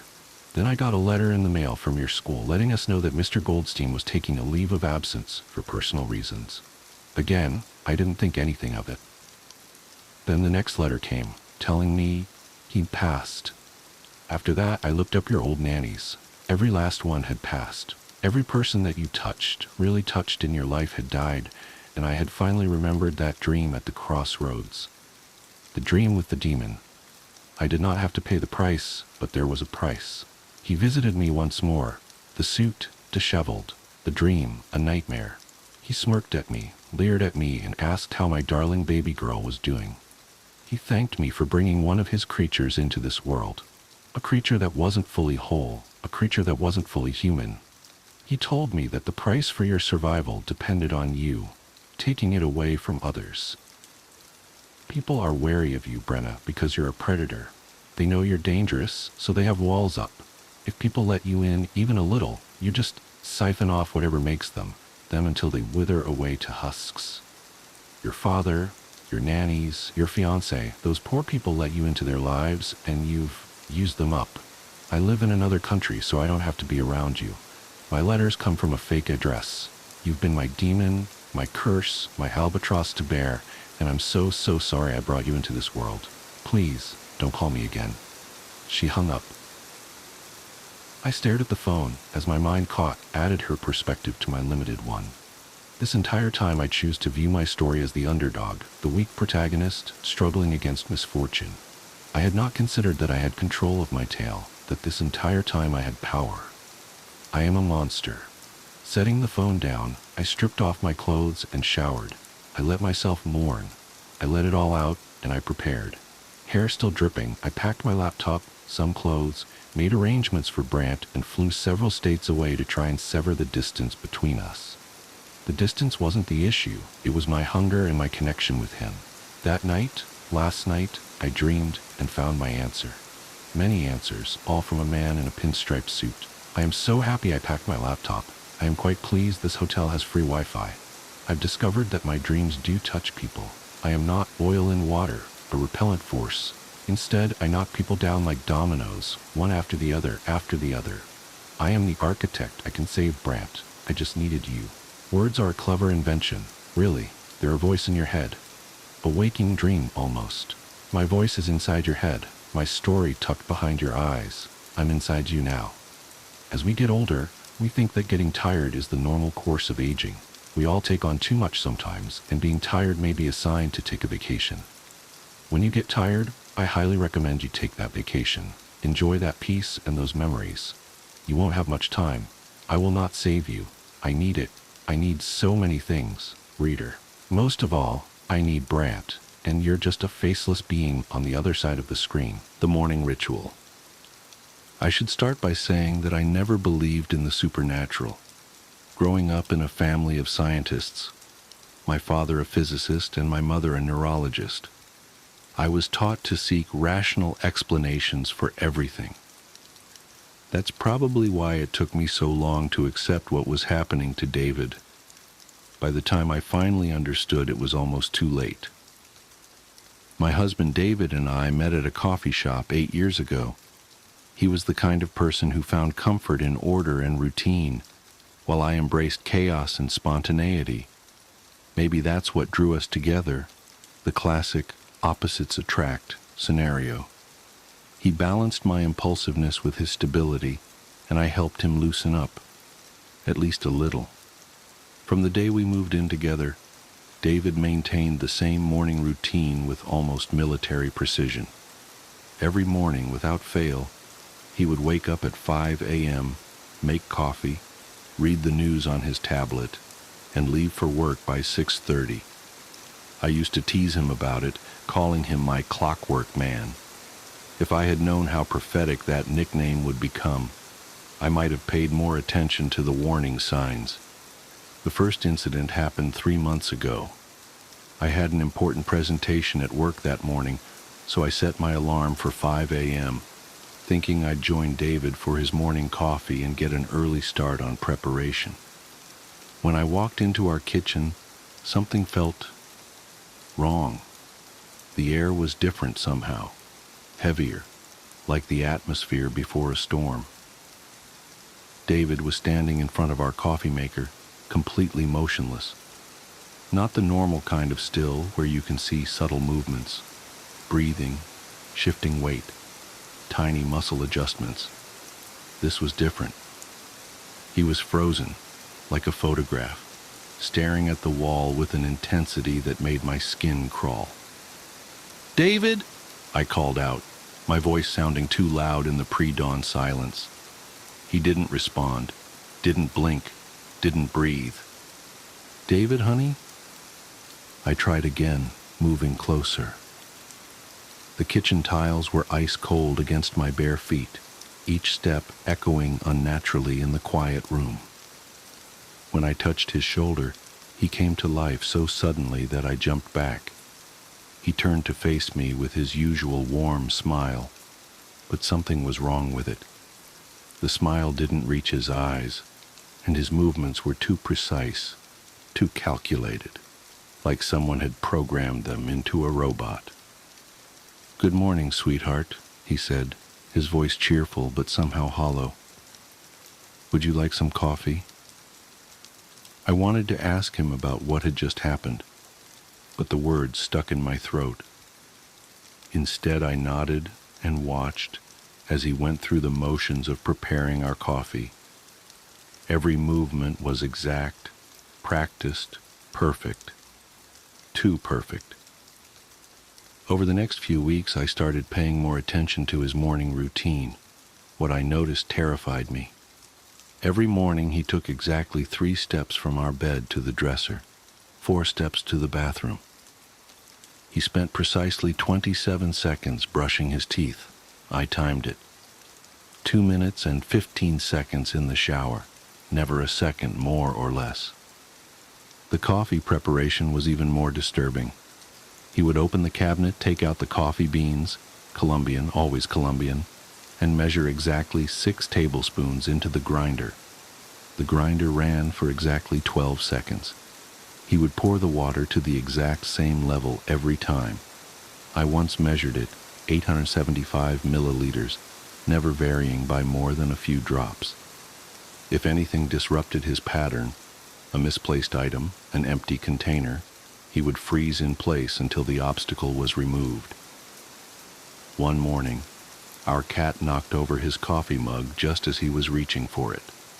His hand remained suspended in midair, grasping at nothing, while his eyes stared straight ahead. I quickly righted the mug, and he continued as if nothing had happened. I started experimenting, making small changes to see how he would react. I moved his coffee mug to a different cabinet.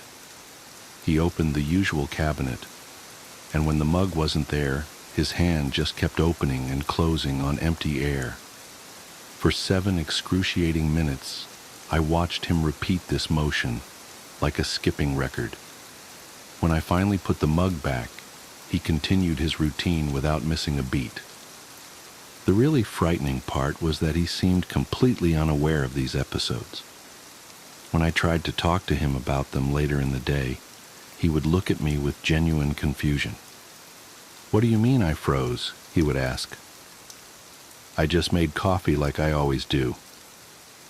But things were escalating.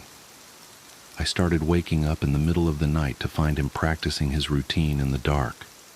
He would stand in front of our bedroom mirror at 3 a.m., mechanically rehearsing each movement with terrifying precision.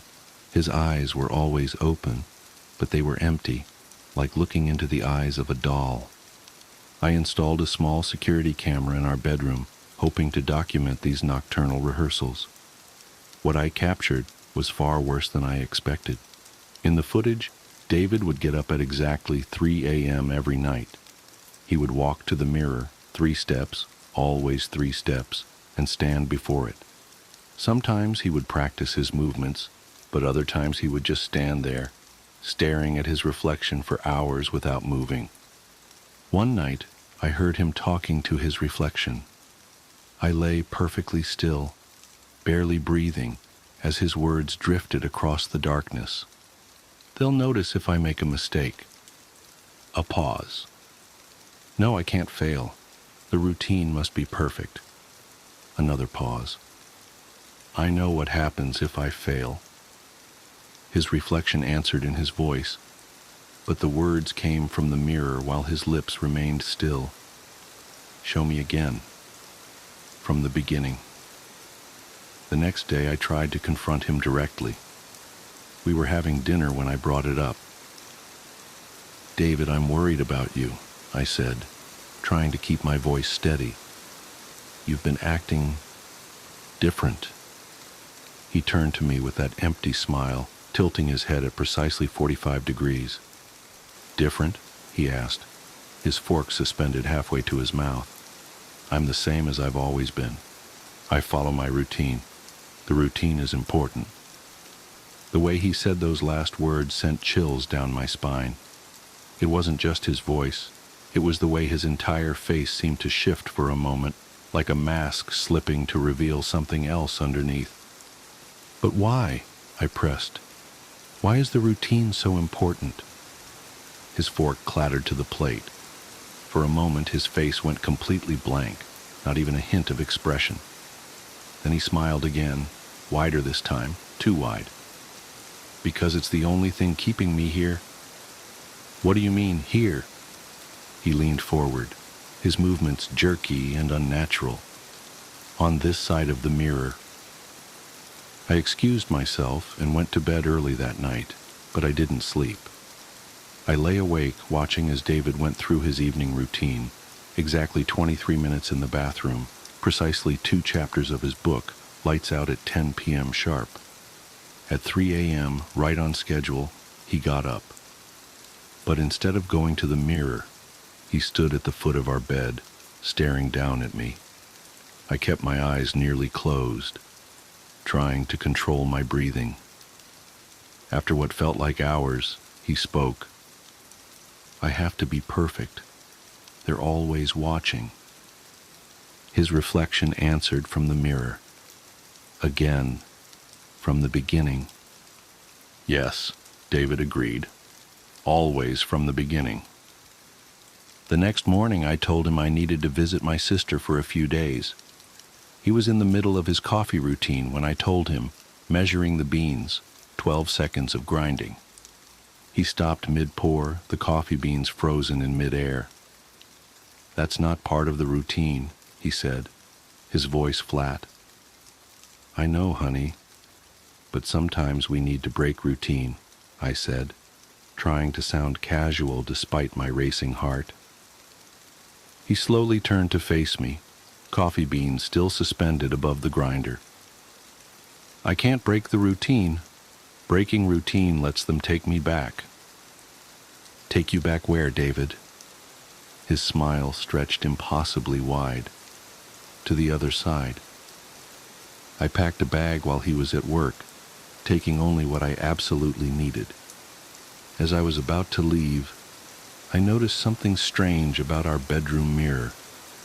The reflection seemed delayed, as if it was moving a fraction of a second after I did.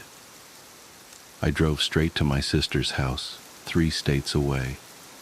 But even that distance doesn't feel safe enough, because every morning, at exactly 5 a.m., my phone receives a text message. "Watch me perform my routine." And every morning there's a picture attached, a different angle of our empty bedroom, with the bed made to perfection, exactly the way David likes it. In each photo, if I look carefully at the mirror, I can see multiple reflections of David, all slightly out of sync, all practicing their routines. I've tried calling him, but his voicemail message has changed. Now it's just the sound of someone going through precise movements, accompanied by mechanical counting. 1, 2, 3 steps to the dresser.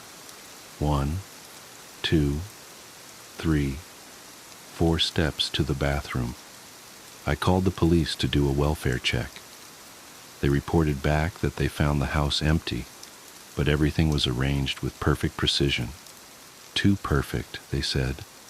And the mirrors. They mentioned that all the mirrors in the house had been covered with sheets. I've been at my sister's for a week now. Last night I received a final text from David's number. "I failed the routine. They're taking me back. Don't look in the mirrors." I called the police again. This time when they checked the house, they found all the mirrors shattered, and David was gone. The only trace of him was a single sheet of paper on our bed, covered in the same sentence written thousands of times in perfectly identical handwriting. "The routine must be perfect. The routine must be perfect. The routine must be perfect." I don't know what happened to my husband. I don't know what lives on the other side of the mirrors, or what they wanted from him. But sometimes, late at night, I catch glimpses of movement in reflective surfaces. Precise mechanical movements, performed with terrifying perfection. And sometimes just before dawn I hear his voice, distant and hollow, counting out the steps of his eternal routine.